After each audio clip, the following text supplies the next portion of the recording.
Chapter 1 of Tilda Jane. Recording by Phil Chenevert. Tilda Jane by Marshall Saunders. Chapter 1. A Creamery Shark. The crows had come back. With the fashionables of Maine, they had gone south for the winter, but now, on the 3rd day of March, the advance guard of the solemn Black Army soared in sight. They were crawling over the green pine woods of North Marsden, they were crawling over the black spruces of South Marsden, and in Middle Marsden, where the sun had melted the snow on a few exposed knolls, they were having a serious and chattering jubilation over their return to their summer haunts. "Land, ain't they sweet!" muttered a little girl, who was herself almost as elfish and impish as a crow. She stood with clasped hands in the midst of a spruce thicket. Her face was upturned to the hot sun set in the hard blue of the sky. The sun burned her, the wind chilled her, but she remained motionless, except when the sound of sleigh bells was heard. Then she peered eagerly out into the road. Time after time she returned to her hiding place with a muttered, "No good." She allowed a priest to go by, 2 gossiping women on their way from the village to spend a day in the country, a minister hurrying to the sick bed of a parishioner, and several loaded wood sleds, but finally a hilarious jingle drew her hopefully from her retreat.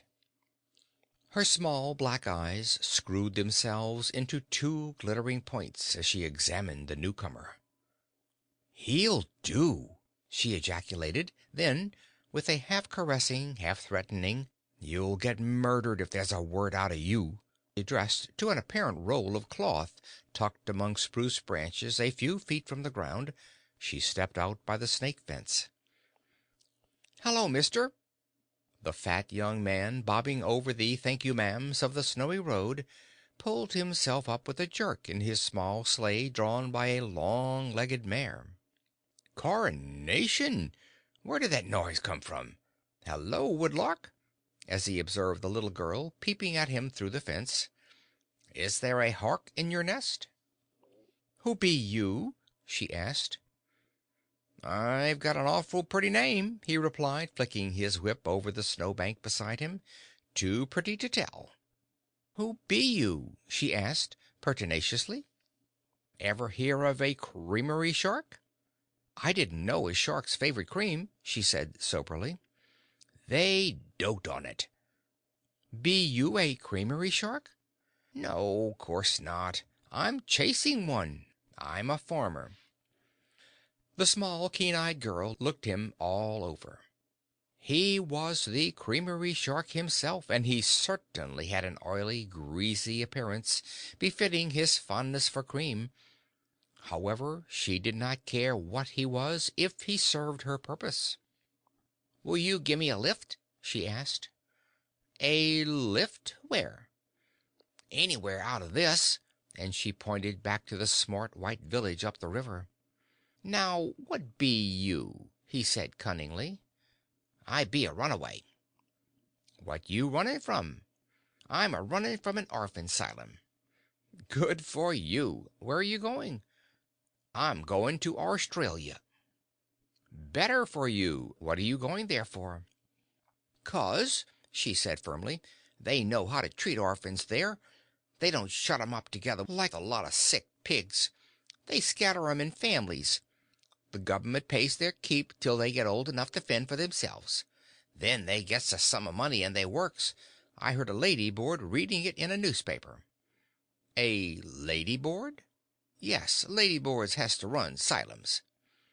"Course they do. Well, skip in, little 'un." "There's another passenger," she said firmly, "and them as takes me takes him."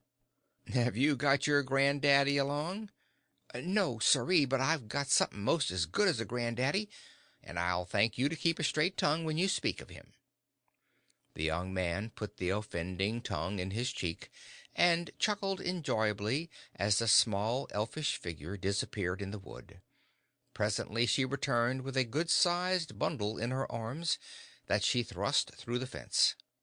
Give it a name, said the young man. Why, see how it's wiggling. Must be some kind of an animal. Cat, weasel, rabbit, hen, dog. Stop there, she ejaculated. Let it be dog. His name's Gippy. Well, I vum, the young man said good-naturedly, as she approached the sleigh and deposited her beshawled dog on his knees. I guess this sleigh warn't built for two, she said as she crawled in beside him. Right you are, but you don't want to be carted far. Give me that dog, she said, taking the bundle, and start off. Probably they're just hitching up to be after me. He clicked his tongue to the long-legged mare, and speedily fences and trees began to fly by them. What did you twig me for? Asked the fat young man. Ain't you had no other chance? Lots, she said briefly. There was an old boy ahead of me with a two-seated rig and a youngster on the back seat. Why didn't you freeze on to him? She turned her little dark face toward him, a little face overspread by sudden passion. Do you know what that old shellback would 'a' done? He'd 'a' took you in. He'd 'a' druv me back to that 'sylum. He looked too good, that one. You look like a baddie. Much obliged, he said dryly. I guess you've done bad things, she said inexorably. You've stole pies and told lies and fed dogs and cats on the sly. I guess you've been found out. The fat young man fell into a sudden reverie, and they passed several white fields in silence. They'll never catch me, she said at last gleefully. We're going like the wind. The young man looked down at her. She had the appearance of a diminutive witch as she sat with one hand clasping her faded hat, the other holding firmly to the bundle on her lap. Her countenance was so much older and shrewder in some phases than in others that the young man was puzzled to guess her age. Why, you ain't got any cloak, he said. That's nothing but a dress you got on, ain't it? Take the shawl off that dog. No, sir, she said decidedly. I don't do that. Hold on, I've got a horse blanket here, and he dived under the seat. There, and he wrapped it around her shoulders. Thanks, she said briefly, and again her bird-like eyes scanned the road ahead. Hot cakes and syrup, she exclaimed in a voice of resigned distress. There's the North Marsden Lady Board coming. They must have phoned her. Say, mister, let me sneak under here. If she holds you up, you'll have to tell a lie. The young man grinned delightedly as the little girl slipped through the blanket and disappeared under the lap-robe. Then he again went skimming over the snow. There was a very grand sleigh approaching him, with a befurred coachman on the seat driving a pair of roan horses, and behind him a gray-haired lady smothered in handsome robes. Please stop, she called pathetically to the approaching young man. The creamery shark pulled up his mare and blinked thoughtfully at her. Oh, have you seen a little girl? She said excitedly. A poor little girl, very thin and miserable, and with a lame brown dog limping after her. She's wandering somewhere, the unfortunate misguided child.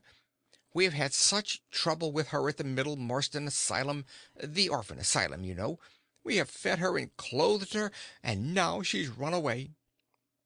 The fat young man became preternaturally solemn, the more so as he heard a low growl somewhere in the region of his feet.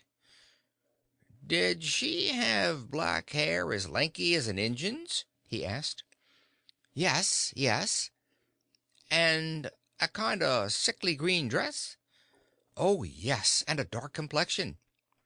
And a sort of steely air as if she dared the world? That's it. Oh, yes, she wasn't afraid of anyone. Then I've sighted your game, he said, gravely, very gravely, considering that the game was pinching one of his legs. I'll give you the scent, he went on. Just follow this road till you come to the 3 pine trees at the cross, then turn towards Spruceville. Oh, thank you, thank you. I'm ever so much obliged. But was she on foot or driving? Driving like 60. sitting up on the seat beside a smooth old farmer with a red wig on and a face as long as a church. "A red wig!" exclaimed the lady. "Why, that's Mr. Dabley. He's one of our advisory committee." "Dabley or Grabley, he's driving with one of your orphans. I see her as plain as day sitting beside him. Brown face, faded black hat, sickly green frock, bundle on her lap." Farmer Dabley! Incredible! How one can be deceived! Drive on, Matthew. We must try to overtake them. Had he one horse or two? "A pair, ma'am, a light-legged team, a bay and a cream. He's a regular old sport." "He's a Mephistopheles if he's helping that child to escape," said the lady warmly. "I'll give him a piece of my mind." Her coachman started his horses, and the little girl under the robe was beginning to breathe freely when a shout from the young man brought her heart to her mouth. "Say, ma'am, was that a striped or a plain shawl she had her dog wrapped in?" "Striped. She had the impudence to steal it from the matron, and leave a note saying she did it because her jacket was locked up and she was afraid her dog would freeze. I'm under a great obligation to you, sir." "No obligation," he said, lifting his hat. "I'm proud to set you on the chase after such a bad young one. That's your girl, ma'am. Her shawl was striped. I didn't tell you she had the nerve to ask me to take her in." "Not really, did she?" the lady called back. Then she added wonderingly, "But I thought you met her driving with Farmer Dabley." They had both turned around and were talking over their shoulders. There was a terrible commotion under the lap robe, and the young man felt that he must be brief. "If you bark, I'll break your neck," he heard the refugee say in a menacing whisper, and to cover a series of protesting growls he shouted lustily, "Yes, ma'am, but first I passed her on foot. Then I turned back, and she was with the farmer. That young one has got the face of a government mule, but I'm used to mules, and when she asked me, I said, ''Pears to me, little girl, you favor a runaway, and I ain't got no room for runaways in this narrow jig, 'specially as I'm taking a bundle of clothing to my dear old father. Likewise a young pig," he added, as there was a decided squeal from between his feet. Thank you," came faintly after him as he started off at a spanking gait, and "You're badder than I thought you was," came reproachfully from the tumbled head peeping above the lap robe. "You're grateful," he said ironically. "I'm bad, but I only ask the Lord to forgive the lies I've got to tell," said the little girl as she once more established herself on the seat. "You should have said, 'No, ma'am, I didn't see the little girl,' and druv on." "I guess you're kind of mixed in your opinions," he remarked. "I ain't mixed in my mind. I see things as straight as that air road," she replied. "I said, 'This is a bad business, for I've got to run away, but I'll be as square as I can.'" She paused suddenly, and her companion asked, "What's up with you?" "Nothing," she said faintly. "Only I feel as if there was a rat inside of me. You ain't got any crackers round, have you?" "No, but I've got something better," and he drew a flask from the pocket of his big ulster and put it to her mouth. Her nostrils dilated. "I'm a Loyal Legion girl." "Loyal Legion? What's that?" "Beware of bottles, beware of cups, evil to him who evil sups." "Oh, a temperance crank!" and he laughed. "Well, here's a hunk of cake I put in my pocket last night." The little girl ate with avidity the section of a rich fruit loaf he handed her. "How about your dog?" asked the young man. "Oh, I guess he ain't hungry," she said, putting a morsel against the brown muzzle thrust from the shawl. "Everything was locked up last night, and there weren't enough lunch for him and me. See, he ain't for it. He knows when hunger stops and greed begins. That's poetry they taught us. Tell us about the place you've been raised. No, stop. You're kind of peaked looking. Settle down and rest yourself till we pull up for dinner. I'll gabble on a bit if you'll give me a starter." "I guess you favor birds and things, don't you?" she observed shrewdly. "Yah, do you?" "Sometimes I think I'm a bird," she said vehemently, "or a worm or something. If I could have caught one of them crows this morning, I'd have hugged it and kissed it. Ain't they lovely?" "Well, I don't know about lovely," said the young man in a judicial manner, "but the crow, as I take him, is a kind of long suffering orphan among birds. From the minute the farmer turns up these furrows under the snow, the crow works like fury. Grubs just fly down his red throat, and grasshoppers ain't nowhere. But because he now and then lifts a hill of peteeters, and pulls a mite of corn when it gets toothsome, and makes way once in so often with a fat chicken that's a heap better out of the world than in it, the farmer is down on him. The legislature won't protect him, and the crow, man's good friend, gets shot by everybody and everything." "I wish I was a queen," said the little girl, passionately. "Well, sissy, if you ever get to be one, just unmake a few laws that are passed to please the men who have a pull.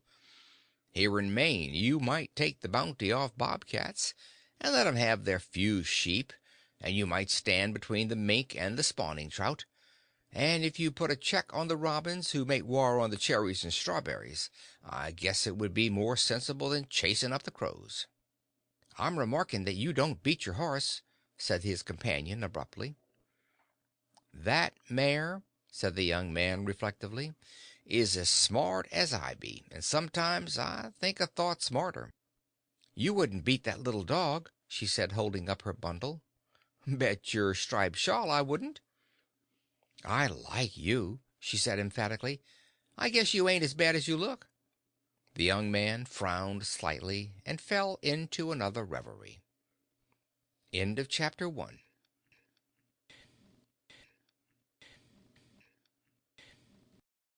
Chapter 2. Even Sharks Have Tender Hearts. The old Moss Glen Inn, elm-shaded and half covered by creeping vines, is a favorite resort for travelers in the eastern part of Maine, for there a good dinner can be obtained in a shorter space of time than in any other country hotel in the length and breadth of the state. "And all because there's a smart woman at the head of it," explained the young man to the little waif beside him. "There she is, always on hand." A round, good-natured face, crowning a rotund, generous figure, smiled at them from the kitchen window. But while the eyes smiled, the thick, full lips uttered a somewhat different message to a tall, thin woman bending over the stove. "Ruth Ann, here's that soapy Hank Dilson round again. Taking in the farmers, as usual, engaging them to pay for machinery and buildings more than are needed, considering the number of their cows. And he's got a washed-out-looking young one with him. She'll make a breach in the victuals, I guess." Ruth Ann, who was her sister and helper in household affairs, came and looked over her shoulder, just as Dilson sprang from the sleigh. Mrs. Minley stepped to the door and stood bobbing and smiling as he turned to her. "Howdy do, Mrs. Minley. Give this little girl a place to lie down till dinner's ready, will you? She's dead beat." Tilda Jane walked gravely into the kitchen, and although her head was heavy, and her feet as light as if they were about to waft her to regions above, she took time to scrutinize the broad face that would have been generous but for the deceitful lips, and also to cast a glance at the hard, composed woman at the window, who looked as if her head, including the knob of tightly curled hair at the back, had been carved from flint. "Step right in this way," said Mrs. Minley, bustling into a small bedroom on the ground floor. Tilda Jane was not used to being waited on, and for one proud moment she wished that the children in the orphan asylum could see her. Then a feeling of danger and insecurity overcame her, and she sank on one of the painted wooden chairs. "You're done out," said Mrs. Minley sympathetically. "Are you a relation of Mr. Dilson's?" "No, I ain't." "You can lie on that bed if you like," said Mrs. Minley, noticing the longing glance cast at it. "Well, I guess I will," said Tilda Jane, placing her bundle on a chair and stooping down to unloose her shoes. "Stop till I get some newspapers to put on the bed," said the landlady.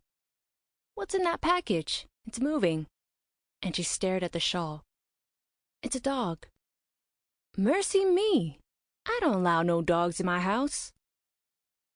"All right," said the little girl, patiently putting on her shoes again. "What are you going to do, child?" "I'm going to the woodshed. Them as won't have my dog won't have me." "Land sakes, child, stay where you be. I guess he can't do no harm if you'll watch him." "No, ma'am, he'll not rampage. He's little, and he's old, and he's lame, and he don't care much for walking. Sometimes you'll hear nothing out of him all day but a growl or a snap." The landlady drew away from the bundle, and after she had seen the tired head laid on the pillow, she softly closed the door of the room. In 2 minutes, Tilda Jane was asleep. The night before she had not dared to sleep. Today, under the protection of the creamery shark, she could take her rest, her hunger satisfied by the cake he had given her in the sleigh. The shark crept in once to look at her. "Ain't she a sight?" he whispered to Mrs. Minley, who accompanied him. "A half-starved monkey." She playfully made a thrust at his ribs. "Oh, go along with you. Always making your jokes. How can a child look like a monkey?" He smiled, well pleased at her cajoling tone. Then, stretching himself out in an armchair, he announced that dinner must be postponed for an hour to let the child have her sleep out. Mrs. Minley kept a pleasant face before him, but gave vent to some suppressed grumbling in the kitchen. With fortitude remarkable in a hungry man, he waited until 1 o'clock. Then, losing patience, he ate his dinner, and telling Mrs. Minley that he had business in the neighborhood and would not be back until supper time, he drove away in his sleigh. At 6 o'clock, 'Tilda Jane felt herself gently shaken, and opening her eyes, she started up in alarm. "All right, 'tain't the police," said Mrs. Minley. "I know all about you, little girl. You needn't be scared of me. Get up and have a bite of supper. Mr. Dilson's going away, and he wants to see you." 'Tilda Jane rose and put on her shoes in silence. Then she followed the landlady to the next room. For an instant she staggered back. She had never before seen such a huge open fireplace, never had had such a picture presented to her in the steam-heated orphanage. Fresh from troubled dreams, it seemed as if these logs were giants' bodies laid crosswise. The red flames were from their blood that was being licked up against the sooty stones. Then the ghastliness vanished, and she approvingly took in the picture. The fat young creamery shark standing over the white cat and rubbing her with his toe, the firelight on the wall and snowy table, and the big lamp on the mantel. "Hello!" he exclaimed, turning around. "Did you make your sleep out?" "Yes, sir," she said briefly. "Where shall I put this dog?" "Don't put him nowhere till we turn this cat out. Scat, pussy!" And with his foot he gently assisted the small animal kitchenwards. "Now you can roast your pup here," he said, pointing to the vacated corner. "Don't touch him," warned 'Tilda Jane, putting aside his outstretched hand. "He nips worse'n a lobster." "Fine dog, that," said the young man ironically. "Come on now, let's fall to. I guess that rat's rampaging again." "Yes, he's pretty bad," said 'Tilda Jane demurely, and she seated herself in the place indicated. Mrs. Minley waited on them herself, and as she passed to and fro between the dining room and kitchen, she bestowed many glances on the lean, lank little girl with the brown face. After a time, she nudged Hank with her elbow. "Look at her!" Hank withdrew his attention for a minute from his plate to cast a glance at the downcast head opposite. Then he dropped his knife and fork. "Look here! I call this kind of low down." 'Tilda Jane raised her moist eyes. "You've got ham and eggs, fried potatoes and toast, and 2 kinds of preserve, and hot rolls and coffee and cake and doughnuts, which is more'n you ever got at the asylum, I'll warrant, and yet you're crying. And after all the trouble you've been to me, there's no satisfying some people." 'Tilda Jane wiped her eyes. "I ain't a-crying for the 'sylum," she said stolidly. "Then what are you crying for?" "I'm crying 'cause it's such a long way to Australia, and I don't know no one. I wish she was a-going." "I wish I was, but I ain't. Come on now, eat your supper." "I suppose I be a fool," she muttered, picking up her knife and fork. "I've often heard I was." "Hi, now, I guess you feel better, don't you?" said the young man, 20 minutes later. He was in excellent humor himself, and, sitting tilted back in his chair by the fireplace, played a tune on his big white teeth with a toothpick. "Yes, I guess I'm better," said 'Tilda Jane soberly. "That was a good supper." "Hadn't you better feed your pup?" asked the young man. "Seems to me he must be dead. He's so quiet." "He's plumb beat out, I guess," said the little girl, and she carefully removed the dog's queer drapery. A little thin old brown cur staggered out, with lips viciously rolled back and a curious unsteadiness of gait. "Steady, old boy," said the young man. "My soul and body, he ain't got but 3 legs. Whoa, you're running into the table." "He don't see very well," said 'Tilda Jane firmly. "His eyes is poor." "What's the matter with his tail? It don't seem to be hung on right." "It wobbles from having tin cans tied to it. Gippy dear, here's a bone." "Gippy dear," muttered the young man. "I'd shoot him if he was my dog." "If that dog died, I'd die," said the little girl passionately. "We've got to keep him alive, then," said the young man good-humoredly. "Can't you give him some milk?"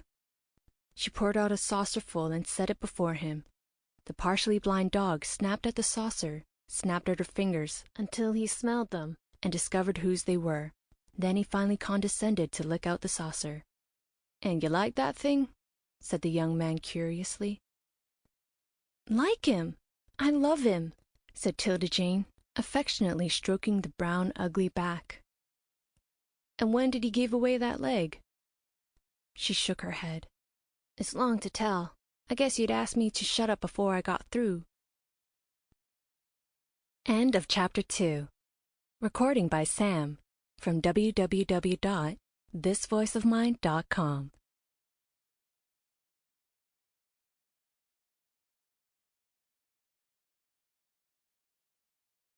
Chapter 3. The Story of Her Life. The young man said nothing more at the time, but 10 minutes later, when he was thoughtfully smoking a long brown pipe, and 'Tilda Jane sat in a chair beside him, rocking her dog, he called out to Mrs. Minley, who was hovering around the room. "Sit down, Mrs. Minley. Perhaps you can get this little girl to talk. I can't." 'Tilda Jane turned sharply to him. "Oh, mister, I'll do anything for you. I'll talk." "Well, reel it off then. I got to start soon." "What do you want to know?" she said doggedly. "Everything. Tell me where you started from. Was you born in the asylum?" "Nobody don't know where I was born. Nobody don't know who I am, 'cept that a woman come to the poorhouse with me to Middle Marsden when I was a baby. She died and I was left. They give me the name of Tilda Jane Harper and put me in the 'sylum. Children come and went. Just as soon as I get to like 'em, they'd be 'dopted. I never was 'dopted, 'cause I'm so ugly. My eyes ought to have been blue, and my hair curly. I might have been a servant, but my habits was in the way." "Habits? What habits?" asked Hank. "Habits of impudence and pig-headedness. When the men came to kill the pigs, I'd shut myself in my room, put my fingers in my ears, and I couldn't hear, but I'd always squeal when the pigs squealed. Is that why you wouldn't eat ham just now?" "Oh, that ain't ham to me," she said eloquently. "That bit of red meat was a cunning, teeny, white pig running around a pen crying 'cause the butcher's after him. I couldn't eat it any more'n I'd eat my brother." "You're a queer little kite," interjected the young man. He exchanged an amused glance with Mrs. Minley, who was swaying gently back and forth in a rocking chair. "So you wasn't very much set up at the asylum," he went on. "I guess I'm too bad for asylum. Once our washerwoman took me home to supper. I guess heaven must be like that. They had a cat, too. I used to get in most trouble at the 'sylum 'bout cats. When starvin' ones come rubbin' up agin me in the garden, I couldn't help sneakin' 'em a bit of bread from the pantry. It beats all how cats find out people as likes 'em. Then I'd get jerked up. Jerked up? Repeated her interlocutor. Locked in my room, or have my hand slapped. Once I took a snake in the house. He was cold, but he got away from me, and the matron found him in her bed. She whipped me at that time. Was that what made you run away? No, I run away on account of this dog. You call up the cold spell we had a week ago? You bet. I was out in it. Well, there come the coldest night. The matron gives us extra blankets, but I couldn't sleep. I woke up in the middle of the night and thought of that dog out in the stable. He'll freeze, I said, and when I said it, it seemed as if icicles was sticking into me. I was most crazy. I got up and looked out the window. There was a moon, an awful biting, ugly kind of moon, grinning at me. I put on some clothes. I slipped downstairs, and it seemed as if everything was yelling in the cold. Every board and every wall I touched went off like a gun, but no one woke, and I got out in the stable. The horse was warm, and so was the cow, but this little dog was most froze. I tried to warm him, but my fingers got like sticks. Then I did a scandalous thing. I says, I'll take him in bed with me and warm him for a spell, and no one will know. So I lugged him in the house, and he cuddled down on my arm just so cunning. Then I tried to stay awake so I could carry him out early in the morning. But didn't I fall to sleep, and the first thing I knowed there was the matron a-spearing me with her eyes, and she put out her hand to catch the dog, and he up and bit her, and then there was trouble. What kind of trouble? Asked the young man. I had bread and water for 2 days, and the dog was shut up in the stable, and then I was brought up before the lady board. The lady board? Murmured Mrs. Minley. What does the child mean? The board of lady managers, explained Dillson. Tell us about it, he said to 'Tilda Jane. The latter was keeping an eye on the clock. She knew that the time must come soon for her to part from her new-found friend. It was not in her nature to be very demonstrative, yet she could not altogether hide a certain feverishness and anxiety. One thing, however, she could do, and she subdued her emotion in order to do it. It amused the young man to hear her talk. She would suppress her natural inclination to silence and gravity, and try to entertain him, and the more she talked, possibly, the longer he would stay. Therefore she went on. There they sat round the table, as big and handsome as so many pies. One lady was at the top, and she rapped on the table with a little hammer and said, "'Tention, ladies." Then she says, "Here is the fortunate object of dissection. What part shall we tackle first?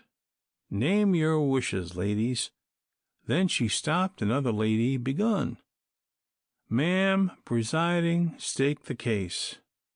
The young man took his pipe from his mouth, and Mrs. Minley ejaculated, "Mercy me!" "Madam President, I guess," he said gravely. "Go on, sissy." 'Tilda Jane went on, still with her eye on the clock, and still speaking feverishly.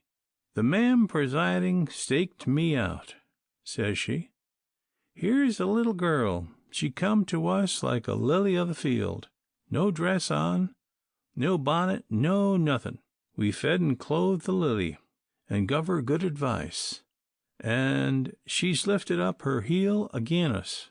She deifies us. She introduces toads and snakes into the sacred pressings of our sinning cherry for orphans. She packs a dirty dog in bed. We'll never levelate her. She's lowering the key of our 'stution.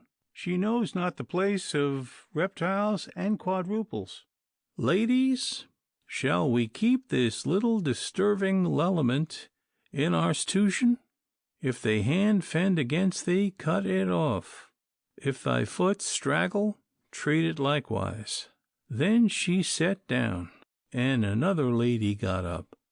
Says she, I'm always for mercy, strained mercy dropping like juice from heaven. If this little girl is turned inside out, she'll be a bright and shining star. I propose that we make the experiment. The tastes is in her, but we can nip off the gratifications. I remove that instead of disturbing her, we disturb the animals. Ladies, we has hard work to run this 'stution. This 'stution, said the young man. Yes, 'stution, repeated 'Tilda Jane. That's what they call the asylum. Well, this lady went on and says she, let's send away the cats and dogs and all the children's pets, squirrels and pigeons and rabbits, 'cause this little girl is disrupting every child on the place. Once when cats came and other animals, they was stoned away. Now they're took in. I come across one little feller just now, and instead of learning his lesson, he was playing with a beetle, tickling it with a straw, ladies. Now ain't that awful?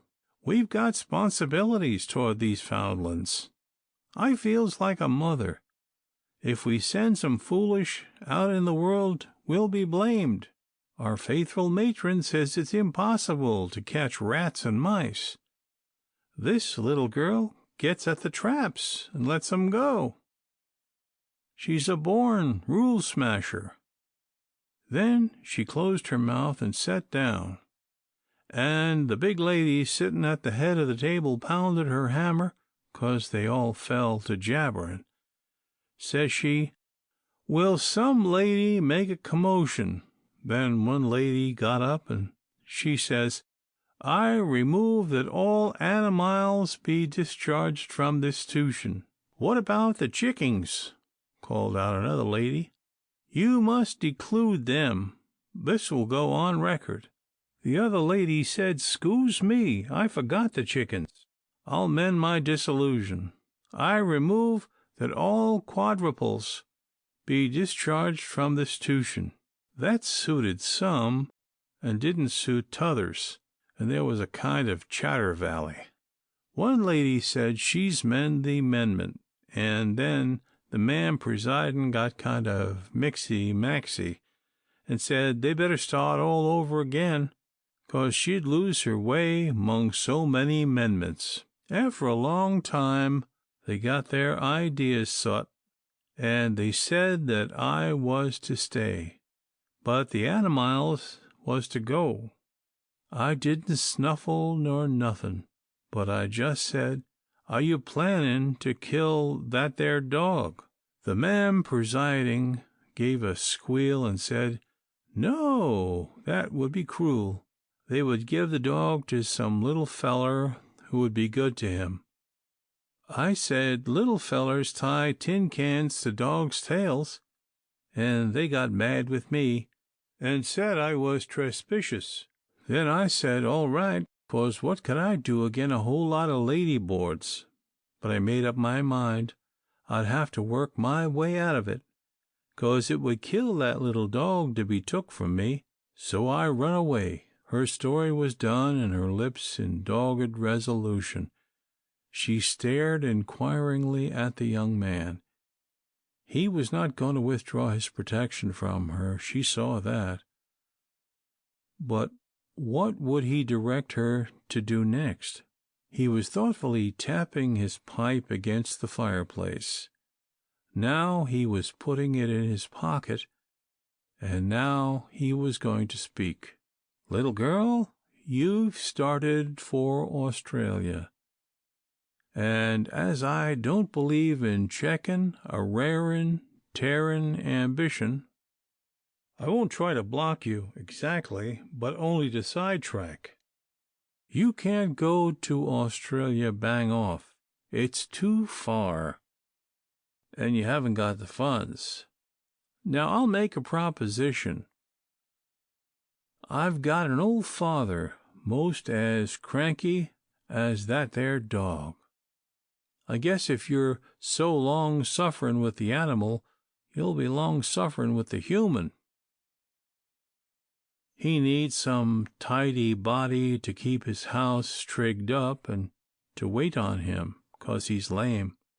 He has an everlasting wrastle to keep a housekeeper on account of this same flashlight temper.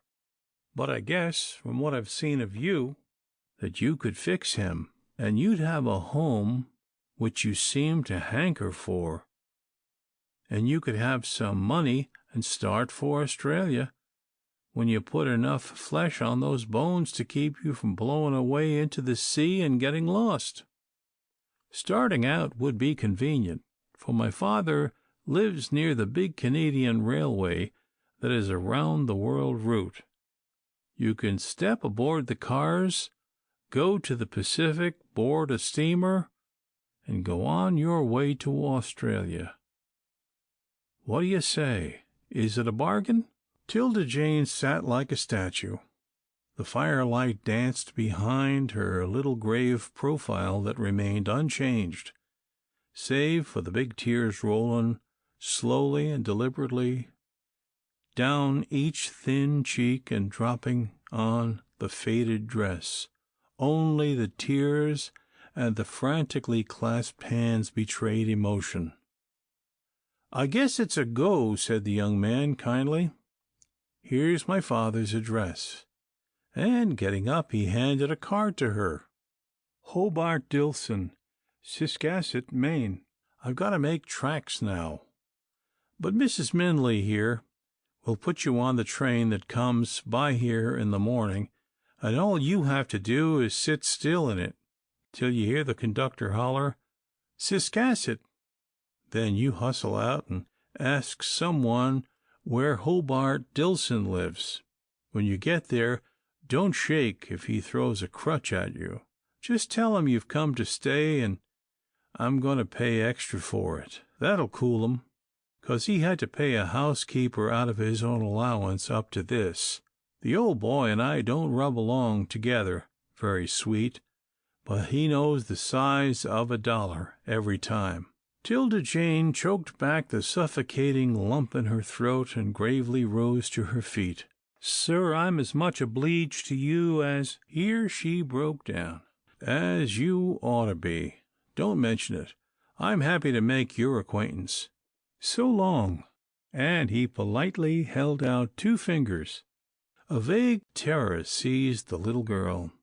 He had arranged everything for her, and yet she had never since her escape felt so paralyzed with fear.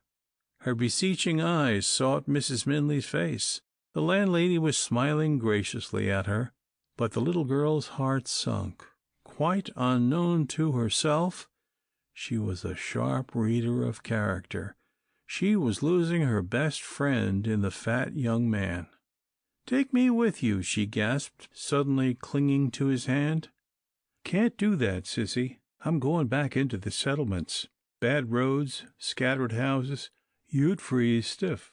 Better stay here with Mrs. Minley. I'll run up to Ciscasset by and by to see you." 'Tilda Jane drew back in sudden, steely composure. She was ashamed of herself. "I'm crazy," she said shortly. "You've done enough for me now. I'll take care of your father if he gets mad 50 times a day." Already she felt a sense of responsibility. She drew herself up with dignity and in sad, composed silence watched the young man leave the room and the house. When the last faint sound of his sleigh bells had died away, she gave up her listening attitude and turned patiently to Mrs. Minley, who was saying with a yawn, "I guess you'd better go to bed." 'Tilda Jane walked obediently toward her room, and Mrs. Minley, seating herself on a chair, in cold curiosity, watched her undress. When the little girl knelt down to say her prayers, a feeble smile illuminated the woman's face. However, she was still listless and uninterested until the latter portion of the petition. "O Lord," 'Tilda Jane was praying earnestly, almost passionately, "forgive me for all this sin and iniquity. I just had to run away. I couldn't give up that little dog that thou didst send me. I'll live square as soon as I get taken care o' that old man. Bless the matron and make her forgive me, and bless all the lady boards, Miss Grannis specially, 'cause she'll be maddest with me. Keep me from telling any more lies. Amen." When 'Tilda Jane rose from her knees, Mrs. Minley's breath was coming and going quickly, and there was a curious light in her eyes. "Mrs. Grannis, did you say?" she asked shortly. "Mrs. Grannis over Beaver Dam way?" "Yes, ma'am." "What has she got to do with the asylum?" "She's the fust lady board. She sits behind the table and pounds the hammer." "And she'll be maddest with you?" "Yes, ma'am. She says children has too much liberties." "Hurry into bed," said Mrs. Minley briefly, and taking up the lamp, and without a word of farewell, she disappeared from the room. 'Tilda Jane cowered down between the cold sheets. Then she stretched out a hand to touch the precious bundle on the chair by her bed, and then she tried to go to sleep, but sleep would not come. End of Chapter 3 of 'Tilda Jane. Recording by John Brandon.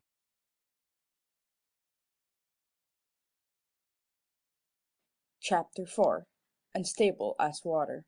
A vague uneasiness possessed her. Ah, how happy would she be, could she know that the young creamery man was sleeping under the same roof. But he was speeding somewhere far away over the snowy roads. However, she should see him again.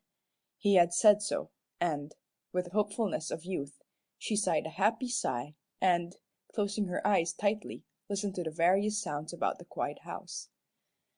There must have been another arrival, for she heard doors opening and shutting, and also the jingle of sleigh bells.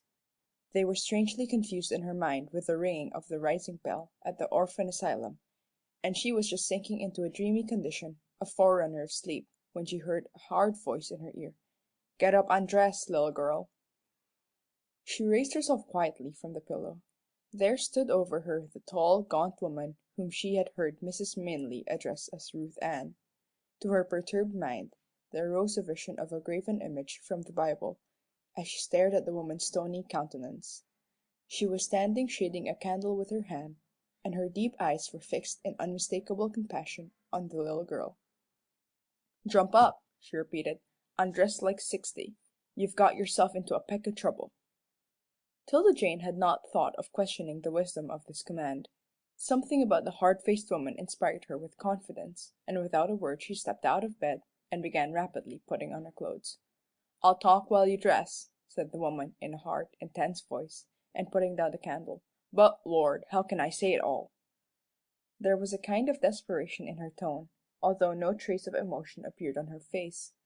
'Tilda Jane felt a strange kinship with this reserved woman, and flashed her a sympathetic glance while buttoning one of her stout and ugly garments. Ruth Ann made a brief grimace. "Here I am," she said, with a sudden burst of speech, "a middle-aged woman getting old. You're a young one setting out on life's journey. I'll never see you again, probably. Let me give you a word. Be honest, and, if you can't be honest, be as honest as you can.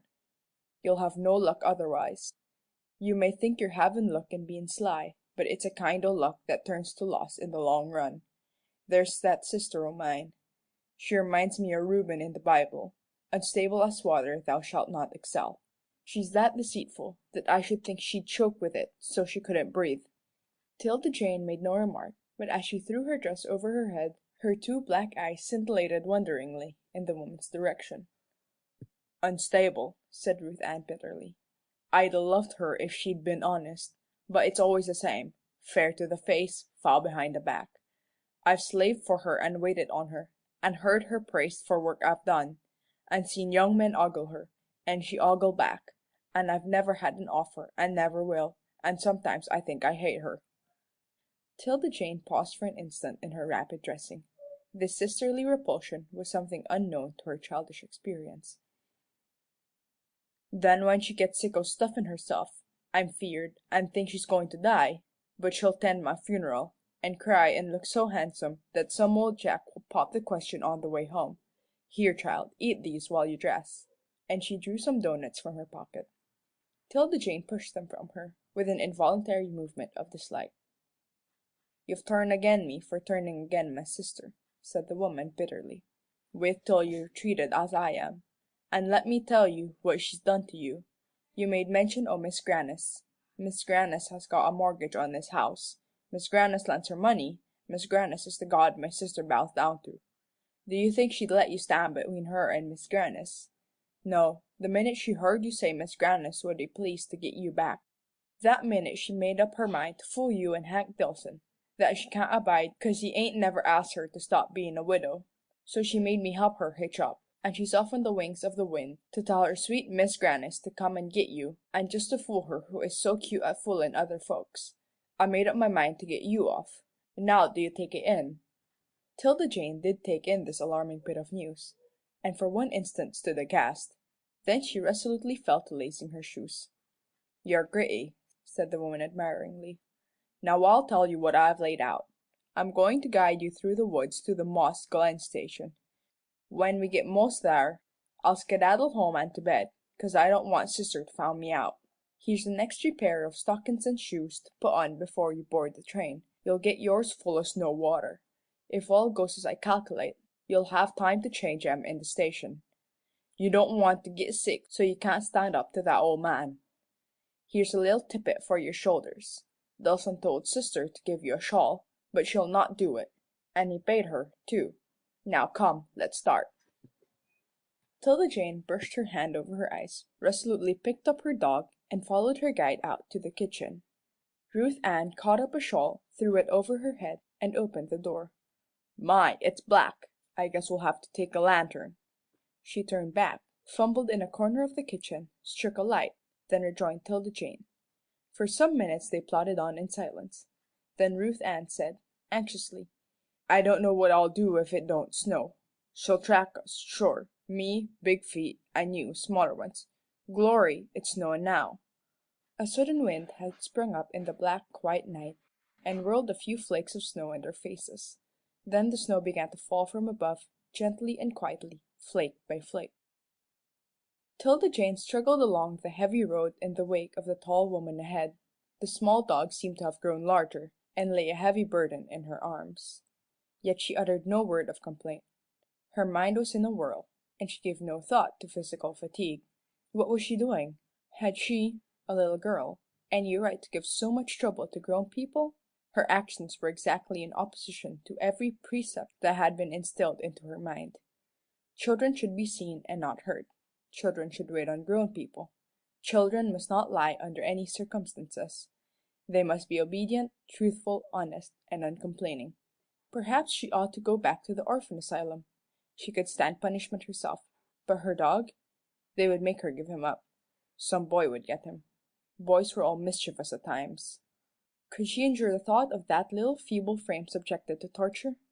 She could not, and steeling her heart against the asylum, the matron, and the lady managers, she walked on more quickly than ever. She would never forget that ghostly walk through the woods.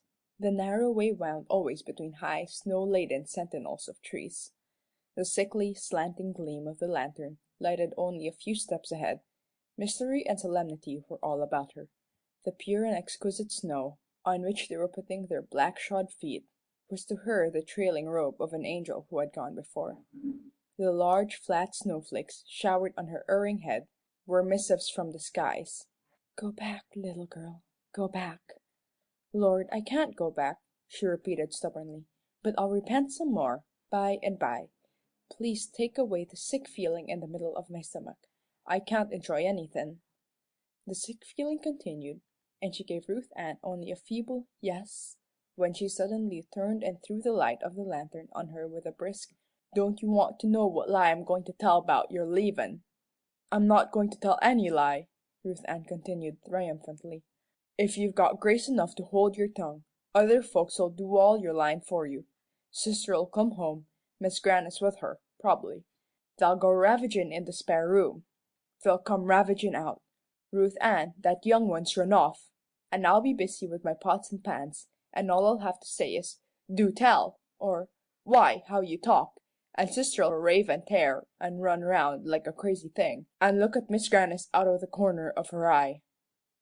Ruth Ann's shoulders shook with enjoyable laughter, but if she had turned suddenly she would have seen a look of unmistakable disgust flitting over the face behind her. She did turn suddenly a few minutes later, but the look was gone. "Here, give me that dog," she said peremptorily. The little girl protested, but the woman took him, and again they plodded on in silence. "Here we be," she said after they had been walking for an hour longer. 'Tilda Jane raised her head.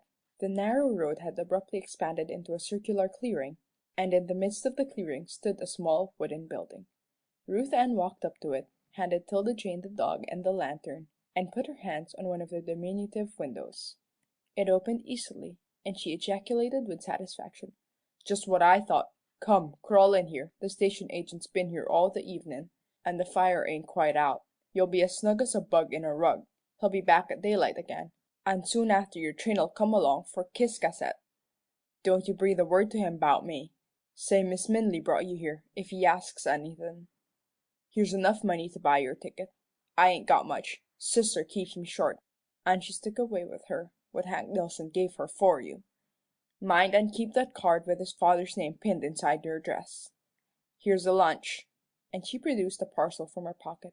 "Don't fret, sister can't get home much before breakfast, and by that time you'll be in Ciscasset, and I guess they'll not follow you there. She don't know the name of the place, anyway. She didn't take no count when Hank mentioned it, and when she asked me, you'd better believe I forgot it, too."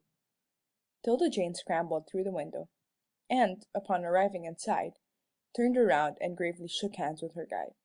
"I guess I shan't forget this." "Don't you take no pains to remember it before sister," said the woman, with a chuckle, "if you don't want me to live and die in hot water. Good luck to you. Shut the winder and put a stick on the fire," and she strode off through the snow. 'Tilda Jane shuddered. She was not a nervous child, yet the knowledge that she was alone in a forest pressed and bore down upon her. However, she was out of the increasing storm. She had got her guilty feet off that angel's trailing robe, and the little letters from heaven were not dashing in her face. Nor was there any danger now that one of the groaning trees bending to lament over her would fall and crush her shrinking form. They were creaking all around the circular opening, those spying trees staring through the curtainless windows at her, and instead of throwing on more wood and making a blaze that would enable her to be plainly seen, she opened the stove door and, cowering over the embers, changed her wet footgear and tried to dry her clinging skirts. She was entirely miserable until the frightened dog crept into her arms. Here was something weaker and more in need of protection than herself, and, hugging him closely to her, she prepared to spend the rest of the night in a patient waiting for the morning. End of chapter 4. Recording by Audrey Gigger.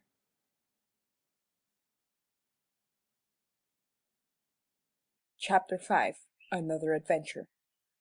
The quietest and most undemonstrative passenger on the night train from Boston was the shabby little girl in the corner with the bundle beside her on the seat. The conductor, after one sharp glance, paid no attention to her. The brakeman paid no attention to her. The boy with the gumdrops and the novels ignored her. She had the air of knowing where she was going, and also of being utterly uninteresting, and greatly to her relief she was left entirely to her own devices. In reality, 'Tilda Jane was in a state of semi-paralysis. She scarcely dared to move, to breathe. All her life had been spent in the quiet precincts of the asylum. She had scarcely been allowed to go to the small village in its vicinity, and when she had been allowed to visit it, she had seen nothing as wonderful as this, for there was no railway there. It took her breath away to be whirled along at so rapid a rate. She wondered how the people dared to walk about. She wondered how she had ever had the courage enough to step on board the flaming, roaring monster that had come rushing out of the woods as if it would devour the little station, the agent, herself, and her dog. But they had not been devoured, and the agent had guided her staggering footsteps toward the monster.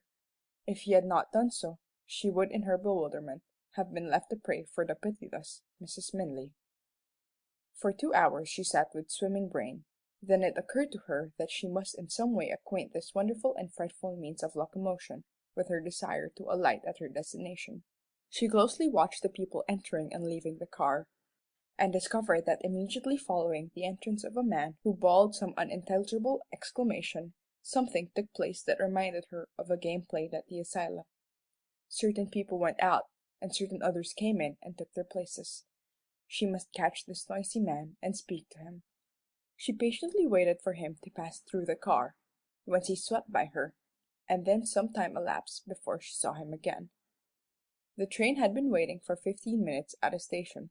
A number of men had gone out and presently come back brushing their mustaches and with toothpicks between their teeth. This must be an eating place, and Ruth Ann said that 'Tilda Jane would arrive in Ciscasset before breakfast time. The little girl desperately addressed a passenger passing her. "I say, sir, when do we come to Ciscasset?" "Ciscasset!" repeated the man. "We passed it an hour ago." "Passed it!" she echoed stupidly. The man turned to a newsagent sauntering by. "Here, you, send the conductor here."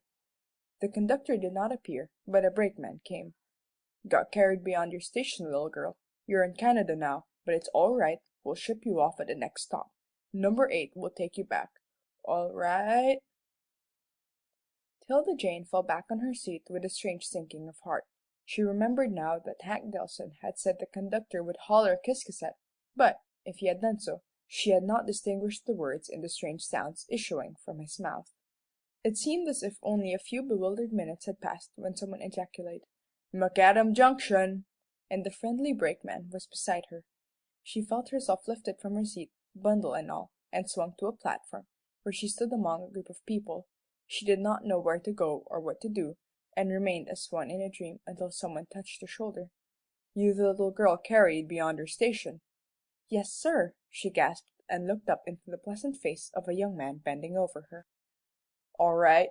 The conductor told me about you. Come in here." And he led the way to a waiting room.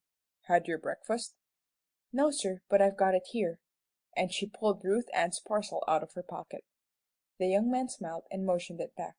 "Come have some hot coffee," and he passed through a doorway into an eating room, where 'Tilda Jane presently found herself seated before a steaming cup of coffee and a plate of beefsteak and potatoes. "I ain't got any money to pay for this," she said bluntly to the young woman who set the tempting viands before her. "That's all right," said the girl, smiling. 'Tilda Jane picked up her knife and fork. "All right" seemed to be a railway expression.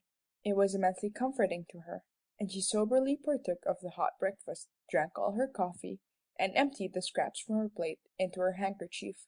Then she approached the counter where the young woman stood. "Thank you kindly, ma'am. I've made a good meal." Then she went outdoors into the crisp morning air. The snowstorm was over, and the day was delightful, blue above, white below. It was like a fairy world. She walked to the end of the platform, unrolled her shawl, and, freeing her mummy-like dog, set his breakfast before him. He ate with avidity, then, showing a disinclination to return to his bandages, hopped on his 3 legs along the platform beside her, his crooked tail meanwhile describing successive circles in the air. Some of the loiterers about the station gathered around him, and, seeing that his bodily infirmities were a subject of mirth rather than of compassion, 'Tilda Jane, in spite of warm protests on his part, once more swathed him in his shawl and carried him with dignity into the waiting room. There she sat until the agreeable young man ran in and said her train was coming. Something warned her that she ought to implore him to tell someone to take care of her. to see that she did not again get carried beyond her destination, when a kind of paralysis seized upon her tongue, and she could only open her mouth and gaze stupidly at him. "You'll be all right now," he said with a nod. "Jump when you hear Ciscasset." Ciscasset, Ciscasset. She repeated the name in a kind of desperation. Then, as the train started with a jerk and she tumbled into a seat, she said aloud, without addressing anyone in particular, "I wish to jump off at Ciscasset." "Bless the child!" ejaculated an old lady in the seat before her. "I guess this is her first journey," and turning around, she stared mildly. "Oh, ma'am," said 'Tilda Jane, "can't you help me get off at Ciscasset?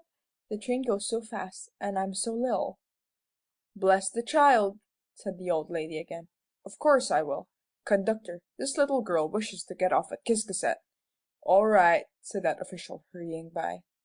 "This little girl wishes to get off at Ciscasset," exclaimed the old lady once more, this time to a brakeman.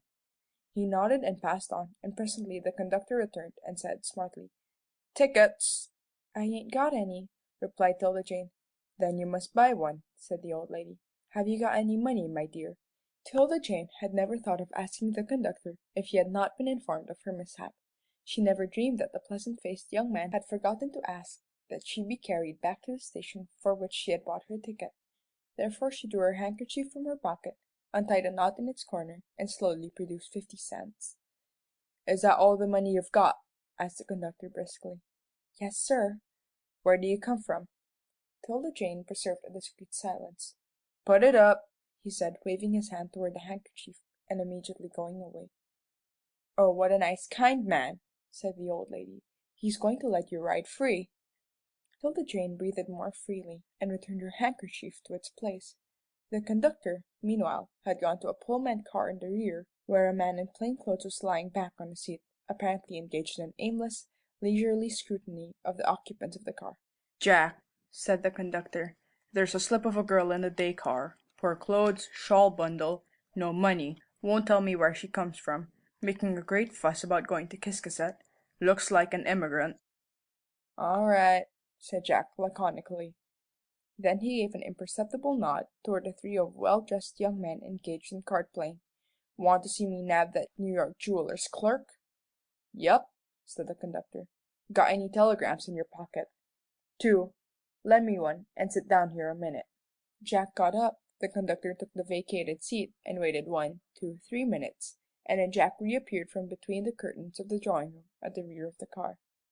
"A telegram for H.G. Bolingbroke," he called in a loud voice. "Any passenger of that name in this car." The youngest of the three men playing cards involuntarily raised his head, started from his seat, half extended his hand, then drew back. Jack tossed the telegram to the conductor, and nodded to the young man. "Thought you were traveling under an assumed name, H.J. Bolingbroke, alias Brixton. Have you got those diamonds in your pocket?" The young man flushed painfully, while his fellow players threw down their cards and surveyed him curiously. "Trouble you to follow me to another car," said Jack, and he led the way for the detected smuggler.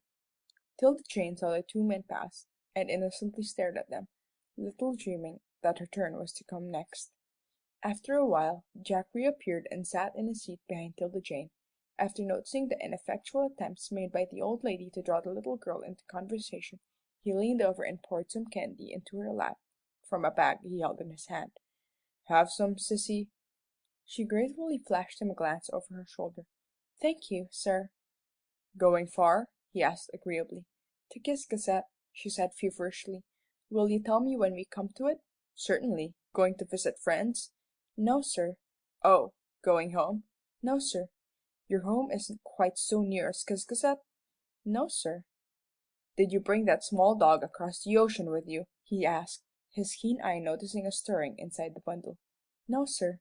"Where did you pick him up?" "Some boys were going to drown him." "So you're a kind little girl."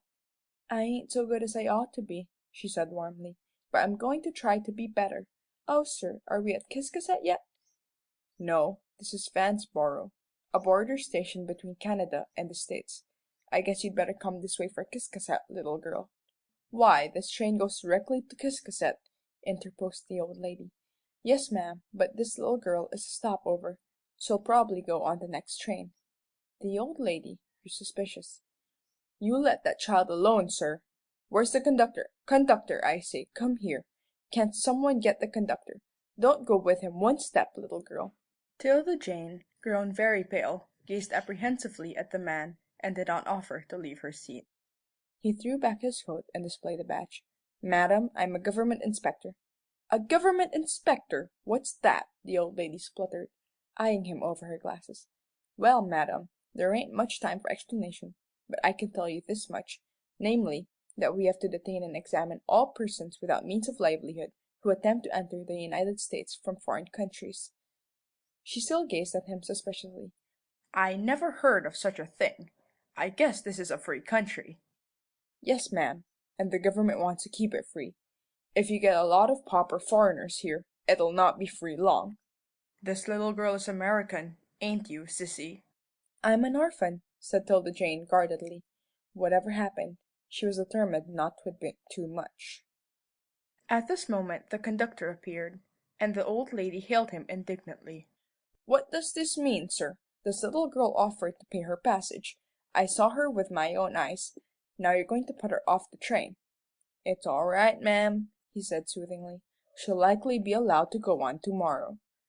"And you'll keep that innocent child here all day, and she too frightened to breathe," cried the old lady. "I never heard of such doings. I'll write the president. I'll show you up in the papers." "She'll be well taken care of, madam," said the conductor. "There's a good hotel here. All detained are lodged and fed at government expense. She'll be put in charge of a chambermaid." "You're a set of villains," said the old lady wrathfully. "Oh, law!" groaned the conductor. "I'm sick of these fusses. Pick up her traps, Jack." "Come, little girl," said Jack kindly, and 'Tilda Jane, seeing that the inevitable had once more overtaken her, rose resignedly, but the too kind and officious old lady clung to her so wildly that the two men were forced to draw her away from her. 'Tilda Jane, in a state of complete bewilderment totally unmixed with terror, for she had taken a liking to the kind face of her guide, trotted meekly after him into the shadow of a long V-shaped building. The platform was crowded with people. 2 trains were standing at the station, and in a large dining room on her right she saw thronged tables and hurrying waitresses. She was ushered into a room where there was a handsomely dressed woman with a flushed face and tearful eyes, a dejected-looking boy and girl sitting very close to each other, a diminutive and poorly dressed German Jew, and a composed-looking man sitting behind a small table. "I'll leave you here now," said her guide. "Don't be scared, but speak up," and with a reassuring smile he disappeared. End of chapter 5. Recording by Audrey Giger.